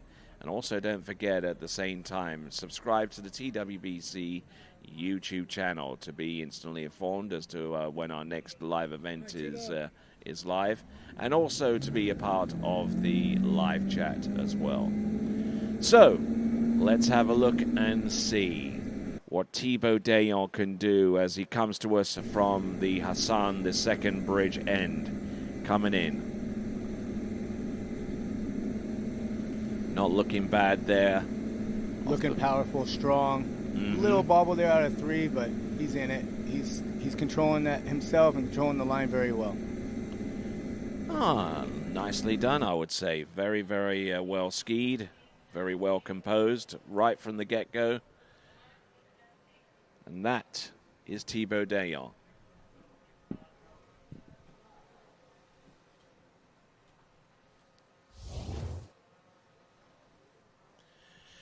So Thibaut Dayon looking at his wonderful, aggressive self out there.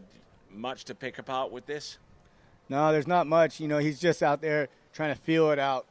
Again, 12 meters is there. Just the 13-12 is just to get a warm-up pass from both directions, to come back at the 11 to know exactly what the water was on that 13. So we're all capable of starting at 10-7 right away, but that's the reason we do the earlier passes, is just to have the warm-up and feel the lake out and just understand what Will was actually explaining to us earlier, is just trying to feel the visual and also feel what's actually happening underneath your feet with the current going out there and a few little bumps. But, you know, I think at the end of the day, these guys are all just out there trying to feel it out, trying to feel that current, because we don't really have any sites that we can go practice with current. We have sites that we can go and practice rollers or in windy sites, but it's hard to find sites that are kind of like what we have here, with tidal, current, and salt water. And the salt water itself is a factor. So, you know, we have Thibaut coming here at 11 and a little bit of a headwind, head current, which hopefully he can get a good gate here. All right, let's see what he can do. This is Tim Thibaut approaching the course here and now. This is 11.25 meters, gets a good start on buoy number 1, drops in hard on buoy number 2. He's a lefty, which means he has better turns on the right-hand side of the course. Look at that. There's no offside turns on that pass. That's the best 11 we've seen all day. Oh, yeah, absolutely. He got that way under control with that one. Superb effort there from Tim Thibaut, and just like that, he's put himself in about the top 4 or 5 at this time. Yeah, Thibaut out there looked amazing. He had a great gate, great one, and just set him up to run that pass early and just be able to control the rope on every turn. And It looks like he's just having a lot of fun out there, Tony. Yep, and that's a theme that I'm hearing generally among our skiers. Not only are they here to push for the prize money, which is quite significant, one of our more significant prize money funds during the course of this event, but they're here to have a bunch of fun as well. And and why not? That's why our sport's so special. We're doing our job and having a lot of fun. And he already been on the water this morning in tricks, and I had the pleasure of pinning him, and we had a lot of fun out there. We were throwing the fist. He tricked amazing, and he has the chance here to get into second place, and if he can run it, to push the lead. He's coming in from that second pass end. He's going to have a little bit of a tailwind, tail current, but that 12 meters was a slick pass, and his 11 was beautiful. So I think if his mindset's the same as the last two passes, we're going to see him push this course down the course or possibly even run this pass. All right, here we go. 10.75 meters. He needs to start here. There's number one. Oh, a little bit of slack line. That's been a common theme off buoy number one and round number two. Just not able to get complete line tension effectively across the entrance gates into number one, turning into slack. And whenever you do that, then your time in the slalom course is limited at best. You're correct, Tony. What I'm seeing here is just that tailwind, tail current. For the skiers out there listening or here on site watching, with a tailwind, it pushes you. And then you add water moving underneath your feet the same direction as the wind, and then you get extreme push. So what I'm seeing here is he's just taking a little too easy into the first wake, and then here he's just getting pushed. He thinks he's early, wide, everything's great, but then at the finish there, the ski doesn't want to come under the line as well as we're used to without that current, and that's where they just lose that line and that drive into the first wake, and it's just pushing them down the lake really, really hard. And that's why I believe starting at 12 for Corey was a big bonus. So what's the remedy, if there is any?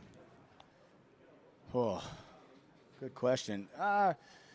It's just mainly how gutsy you want to be in the beginning of your set. Those 13-12s are just there for really warm-up. Yesterday, the conditions in practice weren't the same as today. Probably won't be the same as tomorrow.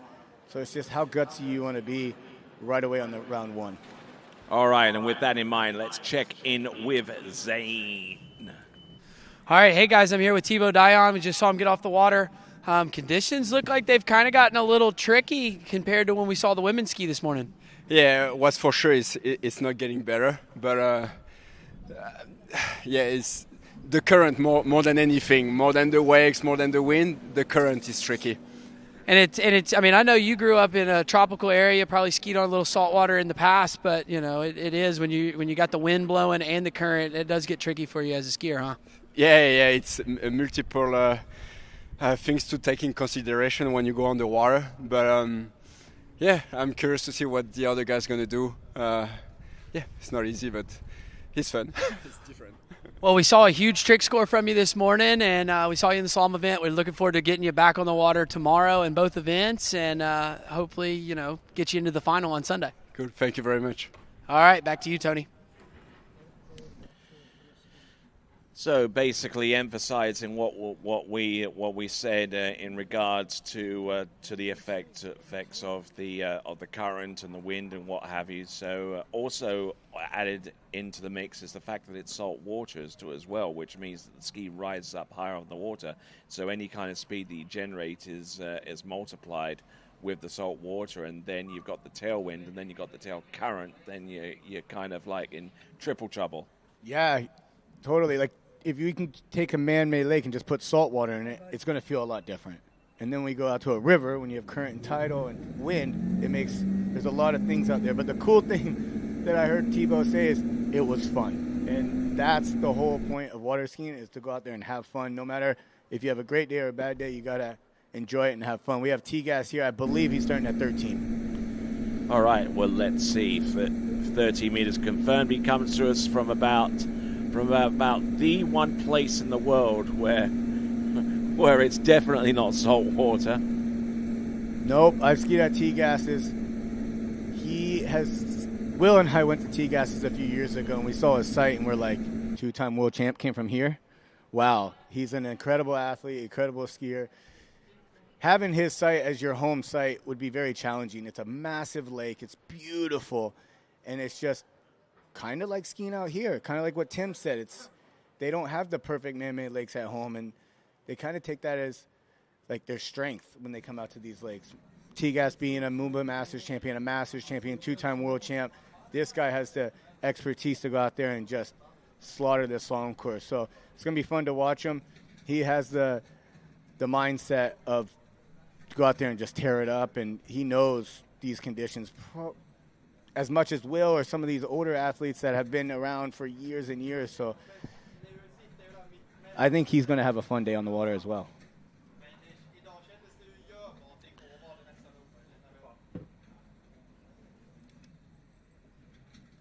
All right, so we're just waiting on the boat to tighten up that line. It's going to be 35 off or 12 meters.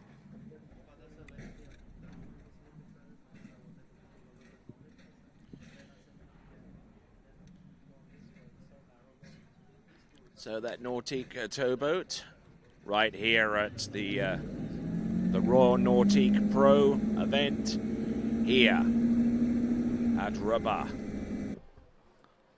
the nation's capital of the Kingdom of Morocco. Here we are. Entrance, buoy number 1. This is 12 meters. He's looking good. He had a good gate, good 1. Good strong pull out of 2 to 3. Looks good out of 3. He's going to 4. He gets out of 4. He's going to 5. That's a pretty nice pass for Thomas. Again, these are just warm-up pass trying to feel it out. And, you know, he's probably thinking a lot of this stuff, it feels a lot like home except for that salt water. His lake's not the easiest place to ski. And that's probably the reason he is a 2-time world champ, Masters champ, Moomba champ, and many-time Pro Tour champ. And, you know, he's a good friend of mine. We've had a lot of fun over the years skiing together, and he's taught me a few things over the years of just mindset and stuff. So, all right, with that, let's send it over to Zane. All right, hey guys, I'm here with current world record holder Nate Smith. You know, we've seen Corey go out and kind of do a little bit different strategy. You know, what's going through your head? What's the strategy going out? I didn't know that he actually went out 35, so that doesn't really change what I'm going to do. We practiced yesterday, went out 32. I'm probably going to do the same for this first round, and maybe next round tomorrow if things are different, try something like that. But I don't know. Everybody's been skiing pretty well, so we've all skied on a river before in Australia, and we got one behind us, so we'll see how it goes. Well, it's nice that that work let you off for a couple weeks to get you here, because I know we kind of missed you last year on a lot of the events, so it's great to have you here, and I'm looking forward to getting you out on the water. Thank you. All right, back to you, Tony. All right, so for those of you that are just joining us, you are most certainly welcome to the Royal Nautique Pro right here in the Kingdom of Morocco. I'm Tony Lightfoot. He is Jonathan Travers. And right here and now, we've got Thomas de Gasperi coming in, I believe, on his opener, which is going to be 13 meters. We're on 11.25 meters. Right now, pass number 3. Skiing on that signature slalom ski of his own design. You can definitely see towards the end of that pass, it's getting more tricky, and oh, my word. Yeah, the conditions are definitely getting harder out there. That current's definitely picking up. You can see the water levels are rising in the lake. That means the water's coming in from the ocean. That current, it's going to get pushy, and I skied yesterday when it was really, really strong, and you just got to ski very, very strong and intense. So, you know, T-Gas in the beginning of that pass looked really strong. Towards the end of that pass, he was getting that current and that headwind. So, you know, he's learned something from that set, and I'm sure he's going to take that into next round. Yeah, anything you can learn at this point is definitely a bonus going forward. But for Thomas de Gasperi, he didn't exactly get off the mark. Very, very sprightly at the beginning, and he paid for it with this, unfortunately.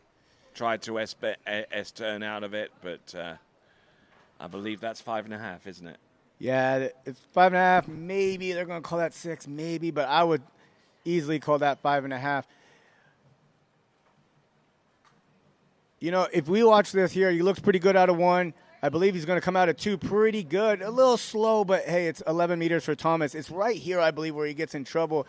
Is he's a little slow there, and then into 4, his hands get away from him off the wakes, and then he's just, like, going straight a little bit too long, and he's just slow again back into that first wake. He's going to realize and come back and watch this webcast and watch these replays over and over and just try to see what he did. And maybe he's not even going to watch it. He knows. You know, he's an expert at this and years of doing it. So.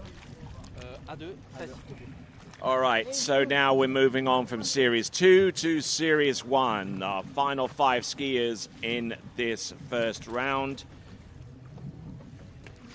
Currently, we have our lead score of Corey Vaughan of 2 at 10.25 meters, our only skier to run into 10.25 meters. But here are your final 5 skiers: Sasha Deska, Nate Smith, Adam Settlemeyer, Freddie Winter, and Rob Hazelwood. Tony, you know what all those guys have in common? No, tell me. Extreme intensity on the water. These guys, no matter if it's a perfect man-made lake, Moomba Masters, they go out there and they attack like it's a man-made lake. And there's a lot to say about that. Controlling yourself, putting yourself in a spot where you're in control and being aggressive and attacking is why these guys are top seed right now. All right, let's send it over to Zane. All right, hey guys, I'm here with T-Gas as he's hopping out of the water. Dude, the current looks like it is kicked up. Can you tell us a little bit about it? Yeah, I mean, I felt as soon as we dropped down there, it was a lot stronger than yesterday when we dropped down there and even up there. And it's hard to find a rhythm. It's hard to find your balance. It's hard to find your timing a little bit. So I thought until 35 was good, and then at 38, I couldn't turn any buoys. I was like, my gait was a little off. Yeah, just regroup for tomorrow, I guess. Well, look at the bright side. You're going to get to go out a little earlier tomorrow. Conditions were a bit better for the earlier skiers, so that might come to play in hand for you there. Yeah, definitely. I think, well, now the wind dropped again, but yeah, I think tomorrow, if I can get a little earlier, will be probably much better because it's strong and it's challenging out there. All right, cool. Well, we'll send it back to you, Tony. All right, then. Thank you very much. And this is Sasha Deska on 13 meters right here, right now. This is the Series 1. Final 5 skiers in round number 1. And it all starts with Sasha Deska as he hopes to chase down the current lead score of 2 at 10.25 meters recorded by Corey Vaughan.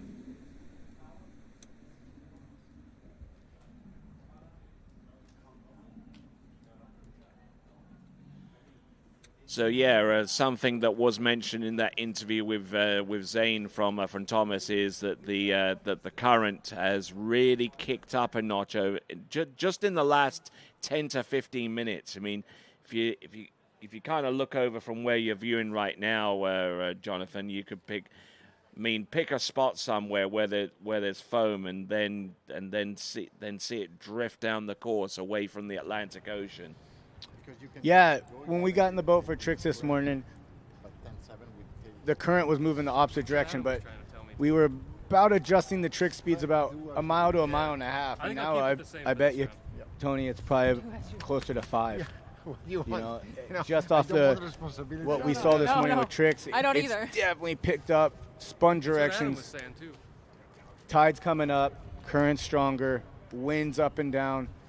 Adam, you know, Candido's got advice. I'll be curious to find out. I mean, Candido does. If someone rode in the back of that PWC and just like switch the engine off and just have a phone that picks up GPS speed to calculate. Yeah, we did that. We take the boat in the middle of the lake and we just put it in neutral, and this zero off will tell us how fast the water is moving because the boat's moving down with the water. So Sasha here, 12 meters. He's looking good. He's strong out of 2 into 3. Great out of 3. He's going into 4. Man, he looks on it. He's skiing really well right now. Into 5, a little off the line, a little early, but hey, it's 12 meters. He's looking really sharp. Yeah, he's looking pretty sharp out there so far. That is Sasha Deska, who comes to us from the ancient city of Lourdes in France, which is in the foothills of the Pyrenees. I was talking to him last week about when he was in France, if he's skiing at home or not, and he goes, John, There's still snow on the ground, and the water's 58 degrees. And the current in our lake, on our river, is too strong for our course. So he has been driving from his home down to Fungalis and taking some sets with Nico. So, yeah. So, yeah, he's just been on it skiing in France. He was in the States earlier this year, and I got to ski with him a few times there, and he looks really strong this year. And, you know, his mindset's strong. He's ready to go for it. Yesterday when we skied out here, it was pretty rough. And he did it down and back, and on his third pass, he's like, guys, I think I've had enough. I've learned what I need to learn, and let's go into the prelims. All right, as we take a look at the Mohammed, the 6 tower, which is... how beautiful is that? Yeah, it's absolutely spectacular, and it's all part of a development which is going to take on 110 hectares of land. You know, it's going to have like residences and shopping malls and offices and what have you. You know, so I mean, like I said before, what you see here so far as the Grand Theatre of Rabat and that tower, and all the other stuff that's being constructed, just barely a tip of the iceberg. It's amazing. It's that view we just saw from the drone of the whole ocean and the city. It's a beautiful place. We got Sasha here at 11, a little slow out of 1. He's over to 2. He gets a big 2. Oh, no. He's around 3. Oh, that was scary, guys. That was a little scary. Wow. How on earth he got to number 3 off that? Strength. That's all I have to say there. Okay, so that's 2.5 then. 2.5, 11.25 meters. Now that probably puts him in about the bottom half of the leaderboard at this time. That 3 ball is a little scary there. He broke in the waist pretty strong, and his head, it looked like it got close to his handle, and we never like to see that. He looked pretty good. I went a little slow, but man, he crushed 2 ball and just really got crushed at the end of it. There, right there. Oh, man, he got pulled up big time. He still gets around 3. He still had designs on running the thing. Yeah, it looked like he skied over the rope a bit there, Tony. Yeah, he did, and his back foot came out at the same time, which is not the most desirable of things to have happen. But there you go. There we go. That is Sasha Deska. He's just trying to... I hope that was a anger moment there on the thing, not his arm is sore from that handle or anything. So we'll have to check in with him with Zane here in a few minutes when he gets back to the dock to see how he's doing and how he's feeling. And there you see a view of the Hassan, the second bridge in the foreground, and in the background the Atlantic Ocean. Quite breathtaking as we get ready to bring on our next competitor. Second competitor out in the Series 1. This is Nate Smith, the current world record holder.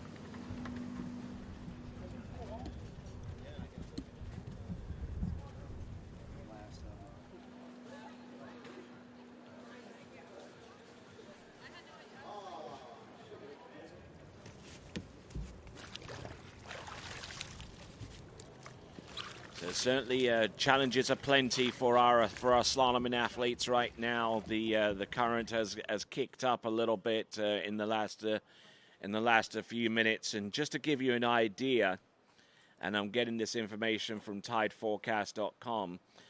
The lowest the tide goes to gives you about 1.1 meters of water, but high tide gets as far as 3.2 meters high. So when it gets to high tide, there's a differential of a little over 2 meters between low tide, which we experienced at 10:16, and high tide, which is going to be experienced at 4:30 this afternoon.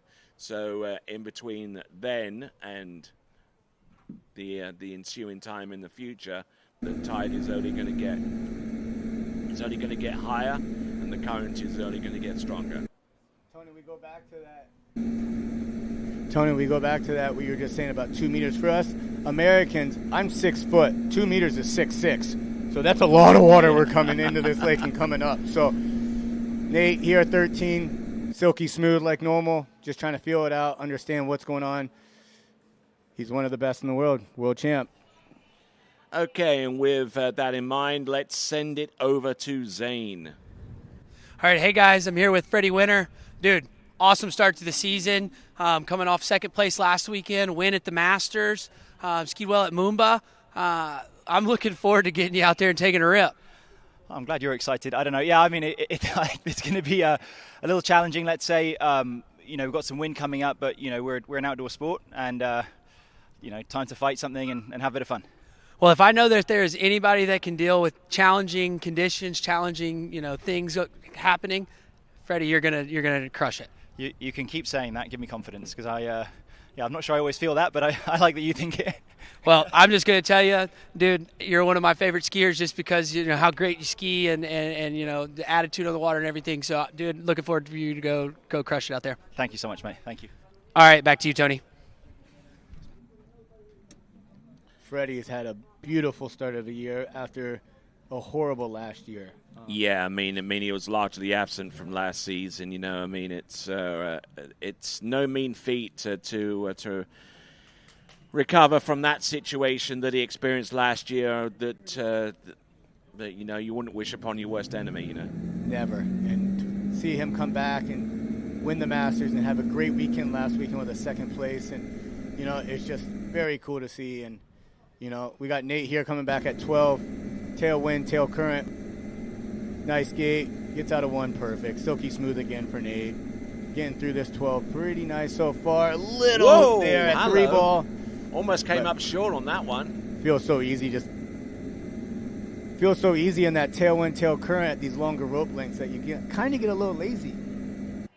And that's kind of when he came off the wakes there, a little easy, let the handle go a little early. And I mean, as well as he skis, is he basically auditioning the conditions on each end with the first couple of passes? 100%. Nate and all of us really skiing out here today could go out there and start at 10-7 or 11, but the reason we start earlier is just to feel it out, so when we get there we have a better chance of succeeding at those shorter lines. And Nate's a guy that rarely starts at 13 in pro events, and for him to go out there at 13 today just means that we do need those warm-up passes to feel those conditions and just to feel out what's happening out there under the water. No, I'm worried about the plastic bottle. Oh, you're saying the bottle looks high? Oh, no, yeah, I didn't even see the bottle. The wind has picked up a little bit. There's a little bit of a gust. And it's good, yeah. We got the tail current still coming in pretty hard. I bet you we came up, Tony, 1.5 meters already since probably when I skied. If we look on the far shoreline, there was a lot of mud showing when the women finished and the men started, and now. If we hadn't rescued Camille from that mud, he'd still be there.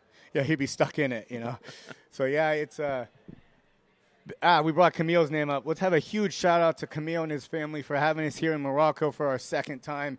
Oh, yeah, I wouldn't miss absolutely. this forever, and I know Camille's been busting his butt all week, all probably year trying to get ready for this event. And we got Nate here at 11.25, a little slow out of one. A little slow there. Pretty good, too, there. He's looking pretty clean. Nice 3-ball, Tony. I like that. Out of 4, a little slow off 4. Can he make it up on 5? He's round buoy number 6. Yeah, that was a good pass for Nate, sorry.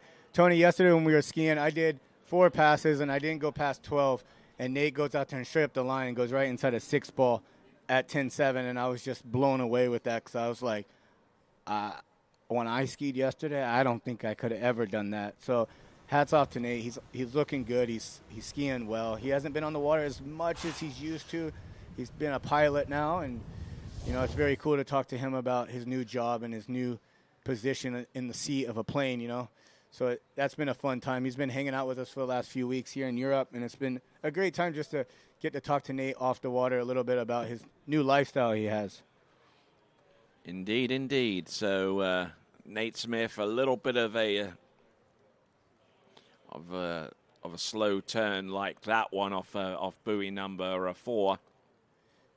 Then into number 5 and just wheelies up a little bit there into the headwind, head current. So now here comes the bigger challenge. Tailwind, tail current, 10.75. If anyone can do it, he's the man right now. Well, he's going to have to be aggressive. He needs to be aggressive. Everyone's been slow on that gate and pretty the intensity through the gate has been pretty weak from these athletes just because of that tail current. It's not the athlete, it's the conditions they're put in. So we'll see if he can get a little bit better gate than the last few guys we've seen and see if we can push it down that course, Tony. All right, so the thing that's kind of working in his favor is the fact that not many people have actually run 11.25 meters at this stage. So let's see how far he can get at 10.75 meters. But I tell you what, he's round 3. I think he's played the numbers there. He figures that halfway down 10.75 meters might be a score that will be good enough to get him through to the final round on Sunday if nothing really changes significantly. But free at 10.75 meters, I think he'll take that. Yeah, I think he would. If we go back on that replay, his gait was very good. Very, very good. He was up on the boat. He got the ski between him and the boat early, and he had that drive into the second wake that really got him up on the boat where you can be able to rotate early and have that line. That was a perfect one. Yeah, ball. Exactly. Look Even at that out of 2 line. looked great. If we look into 3, he comes off the handle just like he did at 12 there, a little early, and then he's like, oh, yeah, and I don't even know if he went around that buoy, Tony. He might have ran that right over. Okay, we'll double check on that score-wise. The score is under review, so the judges are looking at this as well as we are. He definitely had more pressure under his feet into those gates, into the 1 ball than anyone else I've seen it from that end at 39. He's looked really good from 1 to 2. Even 2 to 3, he looks good, but right here he just lets up a little bit. Here's the telling one. Yep. Yeah, that's 2. 2 buoys, and, you know, that's not what Nate wanted. He was in that to run it. He just came up a little early into 3. You know, that tailwind, tail current. Tailwind, we're going to let up a little early, and that tailwind that tail current, just pushed him down the lake a little bit too fast. Official score 2 at 10.75 meters for Nate Smith. So we have our next skier about to take to the water. This is Adam Settlemyer. No doubt we'll get a word or two with Nate Smith in just a moment, but hopefully we'll, in the meantime, we'll get the leaderboard at this time. The leaderboard should show, as if by magic, that Corey Vaughan is in the lead with 2 at 10.25 meters, then Thomas de Gasperi on 5.5 on 10.75. Will Asher, Nate Smith are currently tied with 3rd with 3 at 10.75 minutes, and we'll have a look at the rest of the leaderboard in just a moment. But in the meantime, let's check in with Nate. All right, hey guys, I'm here with Nate Smith. I just heard official score of 2 at 10.7. So can you walk us through your 10.7? Yeah, I mean, I wouldn't argue with that. I don't know. I definitely hit the buoy, so probably on the inside of it. I don't know where the cut was, somewhere at the start at 39, so just trying to get a good gate, come out of 1 ball down there. I've seen a few guys kind of slow out of 1, and if you get early in the course, it definitely pulls you narrow. So you kind of have to figure your timing out. But 1 pass will feel good, 1 feels challenging. I'd say the water's moving a little quicker today than it was in practice yesterday, but I don't know. It's still pretty good skiing. Yeah, no, I agree. And I mean, that 2 is going to be, come down to be probably a pretty good backup score. Right now it's a good score for this round, but it'll really help you for tomorrow. Yeah, exactly. And, I was debating, as Adam was too, going 35 off the dock. And, I don't know what the right call is, but we'll see how this shakes out today and then what tomorrow brings. So. Well, I'm looking forward to seeing you ski tomorrow and, go enjoy yourself by the pool. And we'll send it back to you, Tony. All right, opening pass, 13 meters for Adam Settlemyer. I call him the super dad. 3 kids at home. I don't know if any of other pro skiers have 3 kids. I got 1, Corey's got 1, Adam's got 3. Super dad. All right, and Super Dad gets the job done behind that Nautique on the opening pass, 13 meters or 32 feet off the standard 75-foot line as we have a look at Freddie Winter. He's going to get ready for his go out there. Let's have a look at the leaderboard. We mentioned skiers down to Tim Tornquist and Thibaut Dayon and Jaime Palomino. So somewhere around the score of Jaime Palomino is, I would say, the cut. So basically they would need to get through 11.25 meters at the very least to give themselves a chance of being part of the top 8. That's notwithstanding the fact that each of our skiers has a second round to go. So redemption on the line for a few skiers, you included, Jonathan. Yeah, totally. I felt amazing out there. I even ran 12 meters, and I looked at Scott Greenwood in the boat, and I was just like, Scotty, it feels great, buddy. Let's go have some fun. And I kind of just had a little bobble there and, refresh, start over tomorrow. I learned something out there. So for myself, I'm excited to have that second round. And, it's nice when the conditions are challenging to know that in the back of your mind that, hey, you do have a second try. So as Freddie Winter gets ready, our boat makes its way back into the course here and now. It's a short setup from the Hassan, the second bridge end. The wind looks pretty nice here for Adams, 12 meters. He's got a 2 nice. He's over to 3. He looking good. He's nice rhythm, a little narrow there at 4, but he's looking great. He's just trying to feel it out, understand what's going on, and trying to be aggressive here for the next 2 passes. All right, so that is Adam Sattermeyer getting ready to go as we see another fantastic orbital shot of the Grand Theater of Rabat. That architect is amazing. It was actually a she, and it was Dame Zaha Hadid, who unfortunately passed away in 2016, having produced a number of architectural marvels, including the 2012 London Olympics swimming arena, and a lot of other architectural gems as well that go along with that went with a design philosophy of having a lot of curves and not too much in the way of straight lines. I'm sorry for calling her a male. But it's absolutely stunning to see the architect of that building and just to be able to build it. It's insane. You definitely couldn't use Legos for this thing. No, I talked to the guys yesterday. I said, imagine the truck showing up with those panels and trying to figure out what panel goes where would be the challenging enough part.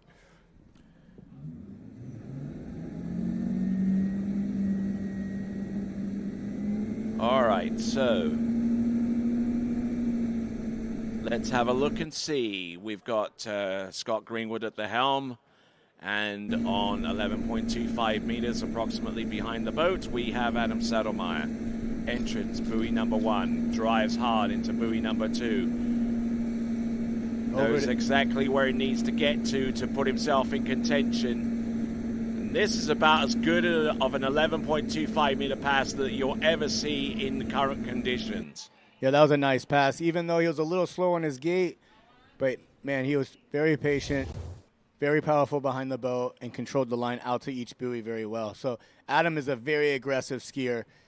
He attacks very well. I think he's going to play the cards here.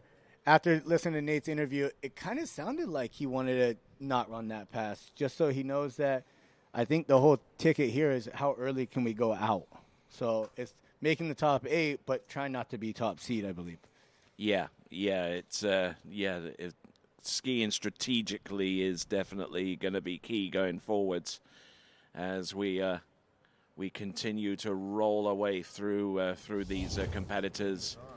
We see Freddie Winter just getting ready, and Adam Sattermeyer. And the water is salty coming in off the ocean. We're less than 2 kilometers away from the Atlantic, but I mean it's clear and almost crystal clear. Yeah, this morning the water was coming from the opposite way. The water was leaving the river into the ocean, and it was a little bit dirtier and not as salt water. Now the current has changed. It's bringing fresh water or fresh salt water back into the river, and it makes it look so beautiful with that light blue. When we had the drone up there, the ocean is insanely blue, and it's so nice when you hop in the water and it's nice and clear and blue versus the muddy brown water that we've had over the other sites in the time. All right, then, here we go. Coming on in on 10.75 meters. Oh, gets a good hook up off number 1. He is not sparing anything out there. There we go. Looking and go round number 2, round number 3. Oh, he's in this. Look at it. Oh, and he's inside buoy number 5, but 4 buoys at 10.75 meters. That was a close call, 4 to 5 there, Tony. That was a close call. Great skiing. That start of that pass was amazing. Again, I think that current just got to him a little bit out of 4-ball there. Got his shoulders ahead of his feet, and that was very good balance, very good control there from 4 to 5, because that could have been a big fall there, Tony. Yeah, absolutely. Oh, did you see his neck snap back? Yeah. Oh, yeah. He's going for it. He had a great start. That was the best start at 39 we've seen from that end by far. He was really powerful, and he just kept that power going all the way through that pass. And, right here is where he got in that bobble. In. Yeah, look at that.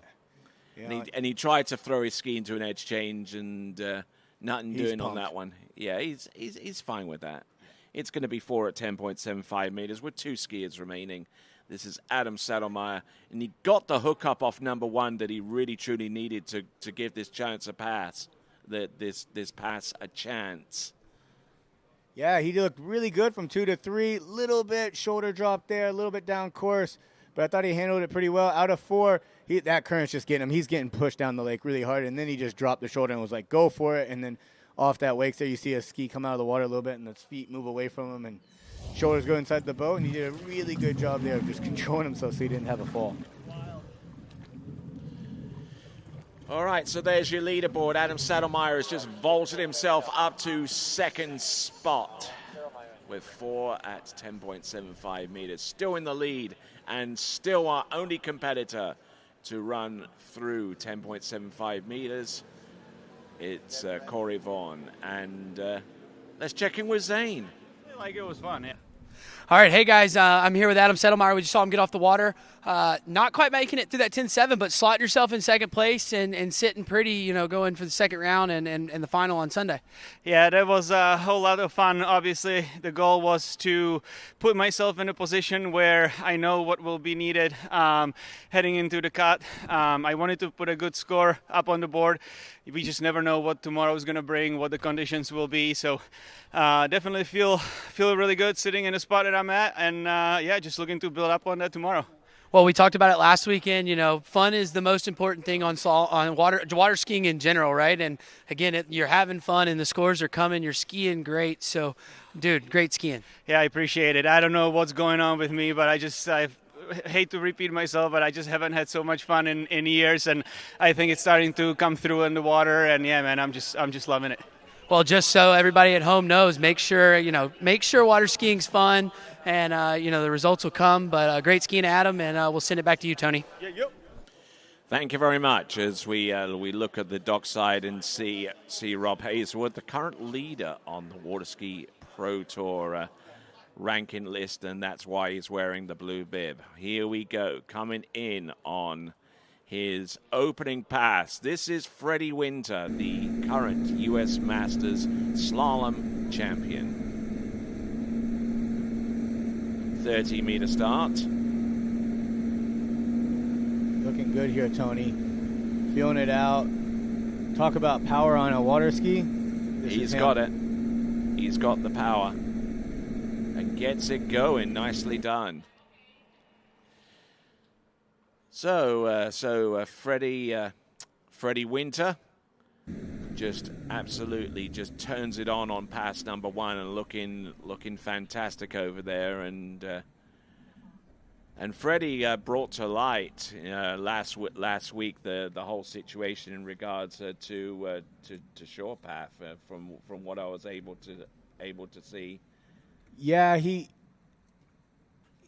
trying to explain that. Yeah, he just ran 4 at 41 in the finals there, and at 3-ball the boat was out of tolerance. And it's amazing to me that these drivers can keep their boat within 50 centimeters or 49 centimeters over 259 meters. So wow, it's impressive. We do have occasions where the boat path isn't right. Yeah, and it happened to him, and it was hard for him. And just because there's a lot of emotion at that site last weekend for him. And I had to walk down to him and tap him on the shoulder and be like, all right, buddy, let's go. Go do this. You know how to do this. Come on. So.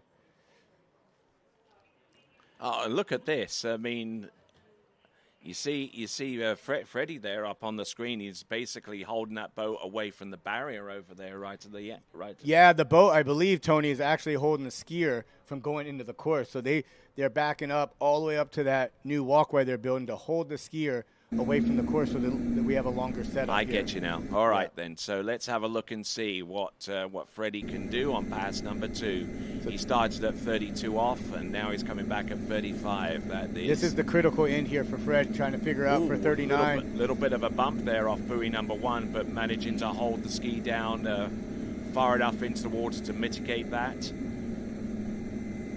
And let's not forget how difficult it is to actually do that, because the water is salty, which means that the ski does stay up above the surface of the water a lot higher than it would do in deeper or fresher water. Yeah, after my first pass, I did a deep water start, and I was thinking to myself, teaching beginners in salt water might be easier because the buoyancy of the water allows you to get out of the water so easy. My deep water starts felt like I was on a hovercraft. It was amazing. Just so effortless to get out of the water, and that's just the salt water. It's so much more buoyant than fresh water. If you go sit in the ocean and float, you can float like a baby a lot easier than you can float like a baby in a swimming pool. So the buoyancy of the water definitely is bringing everyone higher up on the water. Your ski ride's a little bit higher. Then you get the tailwind, tail current. Your ski's not grabbing as much water under your feet that you're used to. So I think that's a lot of the stuff that we're seeing on the city end on your second pass or your fourth pass, where it's really hard to get away from the boat, to get free. Adam did really good. Nate looked really good. Corey did really well, starting at 12, running at 11 from that end. It's going to be interesting to see how Freddie takes it. That end coming your second or fourth pass is definitely more challenging than your first or third pass. Right you are, as Rob Hazelwood gets ready and limbered up for his go out there on the water. He's our last skier to take to the water in Men's Series 1, Round 1. Let's see what Freddie can do. Must-run pass, 11.25 meters. Oh, not a very auspicious start there, but managing to get back into the game around number 3, for 4, for 5, and gets it to go easy as you like. That was a nice pass, Tony. He was a little slow in the beginning, but hey, he knows what he's doing. He's skied in challenging. He's a Moomba Masters champion and a Masters champion this year, and he's aggressive, he's smart, he knows how to ski, he's just controlling the rope really well, and that's where, like myself here at 2-ball where I fell, it's just I just didn't control the rope as well as the other skiers that are running these passes. So it's just all about rope control here and feeling the pressure under your feet and being patient and waiting for that line and just letting your feet get back under the line so you're in a spot where you can be powerful to allow yourself to get from side to side effortless or as fast as possible with the most direction. All right, so we're about halfway between low and high tide around about now. So, I mean, this is amazing where the boat's holding the skier back just so we can get a little bit longer setup. Pretty cool. We didn't have that much of a current when I was skiing. I didn't have that. We were moving, but nothing like what's out there now. It'd be interesting to ask Scott when he's sitting neutral how fast that boat's trying to move down the lake just so we can get a current speed. That'd be kind of fun to see. And it's a good thing we have those barriers there, because otherwise that boat will be drifting into the concrete pillars that are being constructed around about now in that area. Yeah, it's crazy how much those pillars or that floating device moves and how much it's helping. It's an insane amount of help. All right, let's have a look. 10.75 meters. Only one person has cleared this pass thus far. Let's see. Oh, a little slack off number 1, but he's good to go here around buoy number 2. Getting good angle into number 3. He's early for 3. He's not quite as early for number 4, and he'll settle for 4. And that puts him in a two-way tie with Adam Settlemyer with that score. Freddie's very happy there. That was a pretty good start for how slow that gate was, Tony. As a righty, he got his ski underneath him pretty well for how slow he was on that gate. So he definitely didn't have the power like we saw Adam or Nate have through that gate. So he looks a little vertical, a little bit. Feet underneath him, not away from him towards the boat where you can get that drive and that swing and get that early release into one. So who would you say probably has the best start out of all of the skiers so far? I mean that camera angle that we've seen there, and that was produced there by Jeremy Scholl. He's been absolutely rock solid consistent with that shot. So I mean it'll be pretty easy to kind of gauge who had the best start out of everyone. Yeah, without watching them all over and over again, it would be Nate Smith, I believe. I think Nate had a very good gate. I agree. And then a very good 1 to 2 and out of 2 to 3. And, hey, he messed up a little bit at 3 ball. Whoop-de-doo. He knows what he has to do tomorrow. And then it would have to go to Adam. Adam had a very good, aggressive gate and just got that swing into 1. And he actually had the best, probably one of the best 1 balls out of them all. But Freddie there did have a good start. He's happy. He probably wanted more, but, that's a good start for round 1. All right, so with that in mind, let's bring on our final skier of the day. This is going to be Rob Hazelwood. He's my little bro.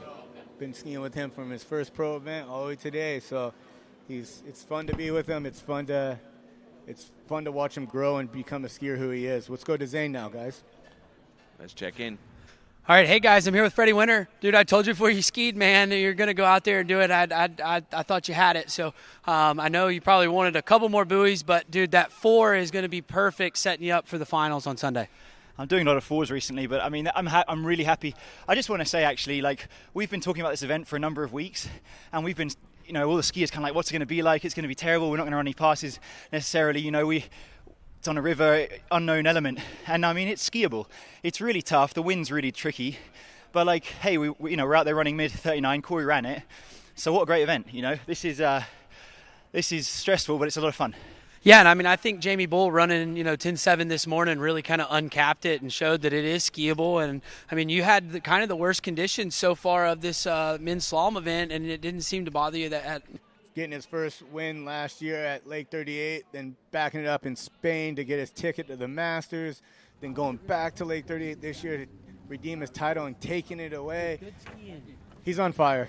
He's really on fire. He's videoing all of us all the time, making edits, pushing the sport, pushing the social media. It's just a lot of fun to see Rob, the young gun, exploding and just having a lot of fun in life.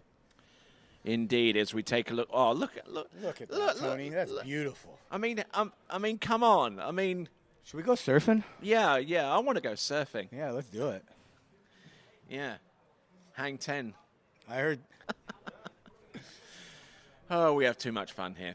All right, this is the Royal Nautique Pro. This is coming to you from the Kingdom of Morocco, the city of Rabat and Saleh. As we see Corey Vaughan, who is the current leader, feasting down. What's he? There's a lot of amazing food over there. I can't wait. What's Corey Vaughan getting? A lot of people talk about 135 from the city end is a little bit more narrow than 24. Tim Berquez was talking to me about that, and it's just about that. The current is coming from the city end around, and there's a little bit of bend, and it's hitting one side of the course more than the other, so one side feels like they can get the buoy a little bit easier than the other side. So, yeah, Davide there, our pickup driver on our jet ski, he saved me. Thank you. Well, there you go. We've got our final skier out in the water for the day. We've got Rob Hazelwood. He's run two passes to the good right now. He's gone through 13 and 12. 11.25 meters comes up next. Then we'll get a look at the leaderboard and see what his path is going forward. Skier number 8 is Jaime Palomino with 1.5 at 10.75 meters. So I mean, you got to get through 11.25 meters. No two ways about it to even feature in the top 8 right now. But let's not forget that we still have a second round tomorrow, and then obviously the finals on Sunday. Scott Greenwood behind the wheel. He's one of the best, and we love having him. It's such a great feeling to be able to fly across the world and you get behind the boat and there's a face that that we love to have, and same as what we got in Groveland. Exactly, yeah, it's a lot of fun, and Yeah, we're coming in. Rob Hazelwood, 11 meters now. Let's see if we can make this pass look as good as he did in the last two. Here he comes. 11.25 meters.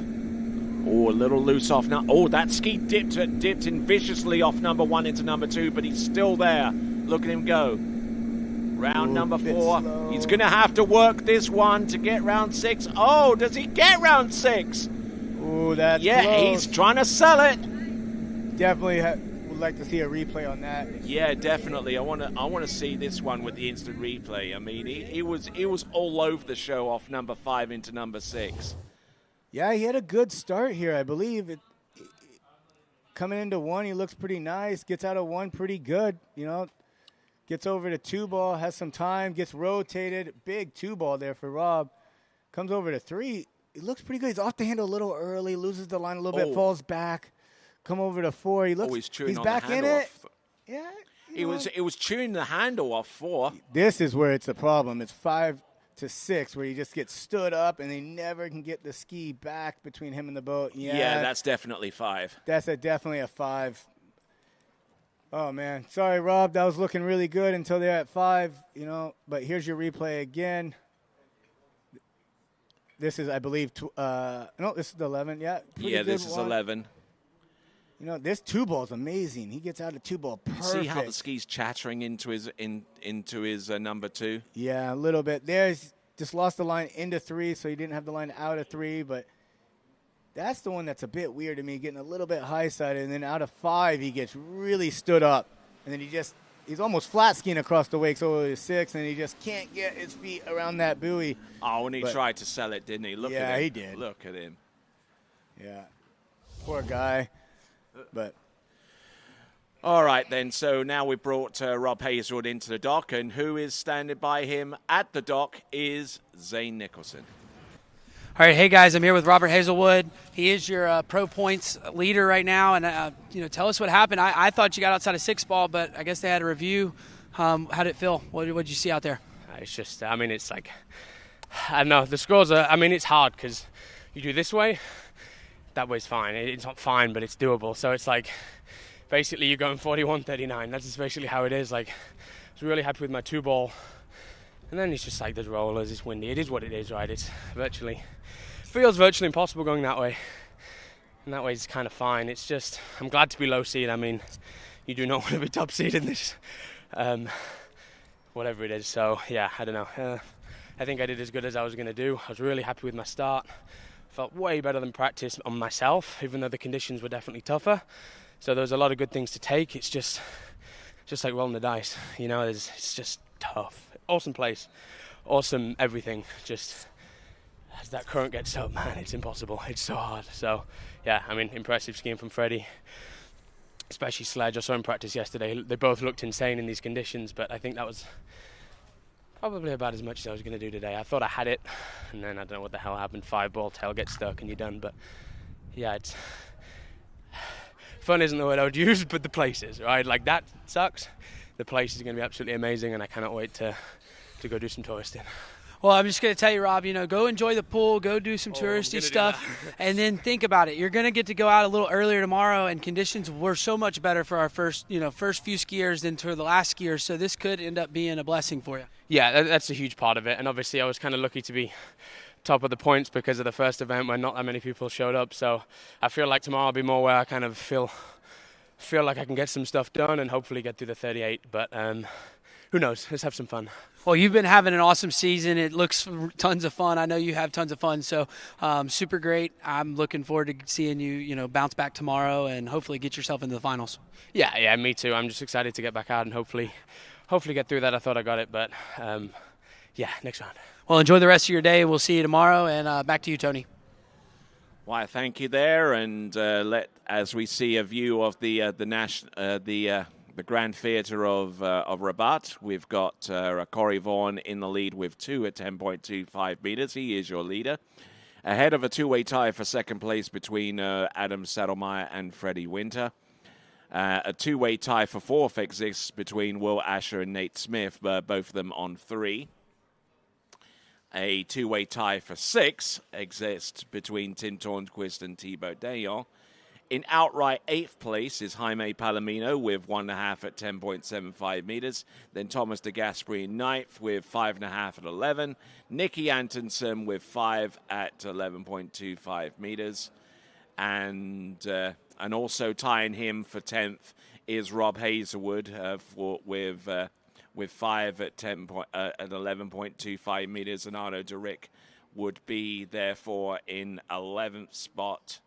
Would be in 12th spot with 4 at 11.25 meters, and in 13th spot is going to be Camille Bamra with his score of 3 at 11.25 meters. So that's it for day one. We've covered a lot of ground today. We've had the tricks event in both the women's and men's, the slalom event in women's and men's.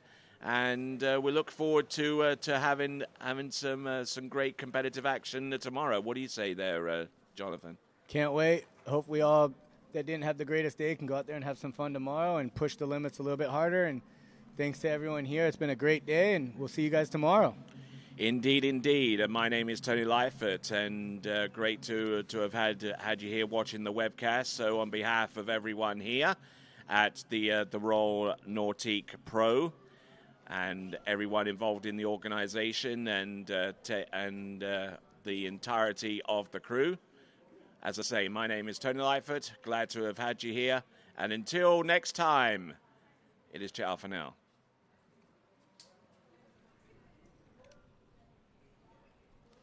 Thank you, Tony. Oh, it doesn't get much better than that. Look at that. Look at that. Beautiful, dude. That was fun. Thank you. Thank you. Holy moly. You guys are legends for sitting down all day. Oh my God.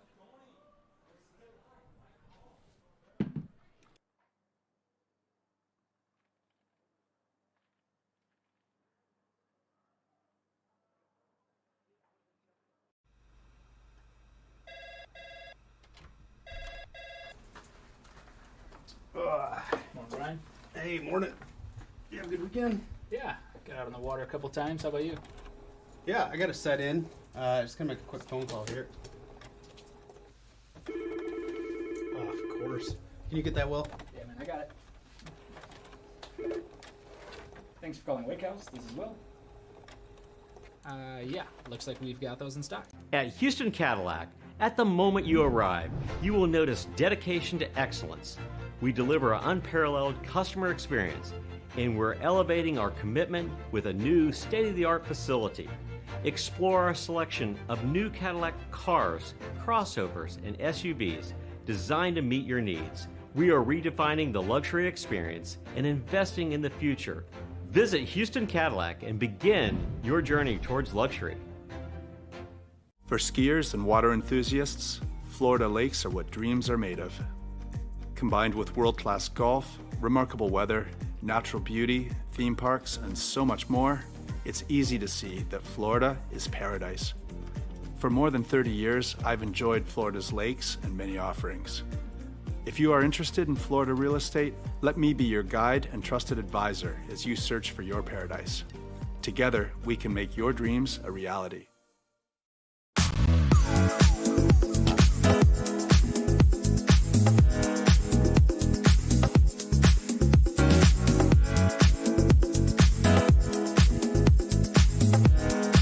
See you in Vienna. At Houston Cadillac, at the moment you arrive, you will notice dedication to excellence. We deliver an unparalleled customer experience, and we're elevating our commitment with a new state-of-the-art facility. Explore our selection of new Cadillac cars, crossovers, and SUVs designed to meet your needs. We are redefining the luxury experience and investing in the future. Visit Houston Cadillac and begin your journey towards luxury. At Dillinger Insurance, we have over 50 different carriers to shop your home, auto, and recreational vehicle insurance needs. We would love the opportunity to save you money. We insure $1 million mansions, condos, mobile homes, rental homes, and everything in between. We know all about wind inspections, 4-point inspections, and how to get you the right coverage for your particular home. You've got questions, we've got answers. Can you remember the last time you had a rate decrease with your auto insurance? Let's take a look and see what we can do. We know all the ins and outs of getting our customers the best rates, coverages, and discounts, so put us to the test. Don't monkey around with your insurance. Call Dellinger Insurance today. We've got tons of companies to help find you the best prices and the best coverage for your particular needs on home and auto insurance. Go Knights!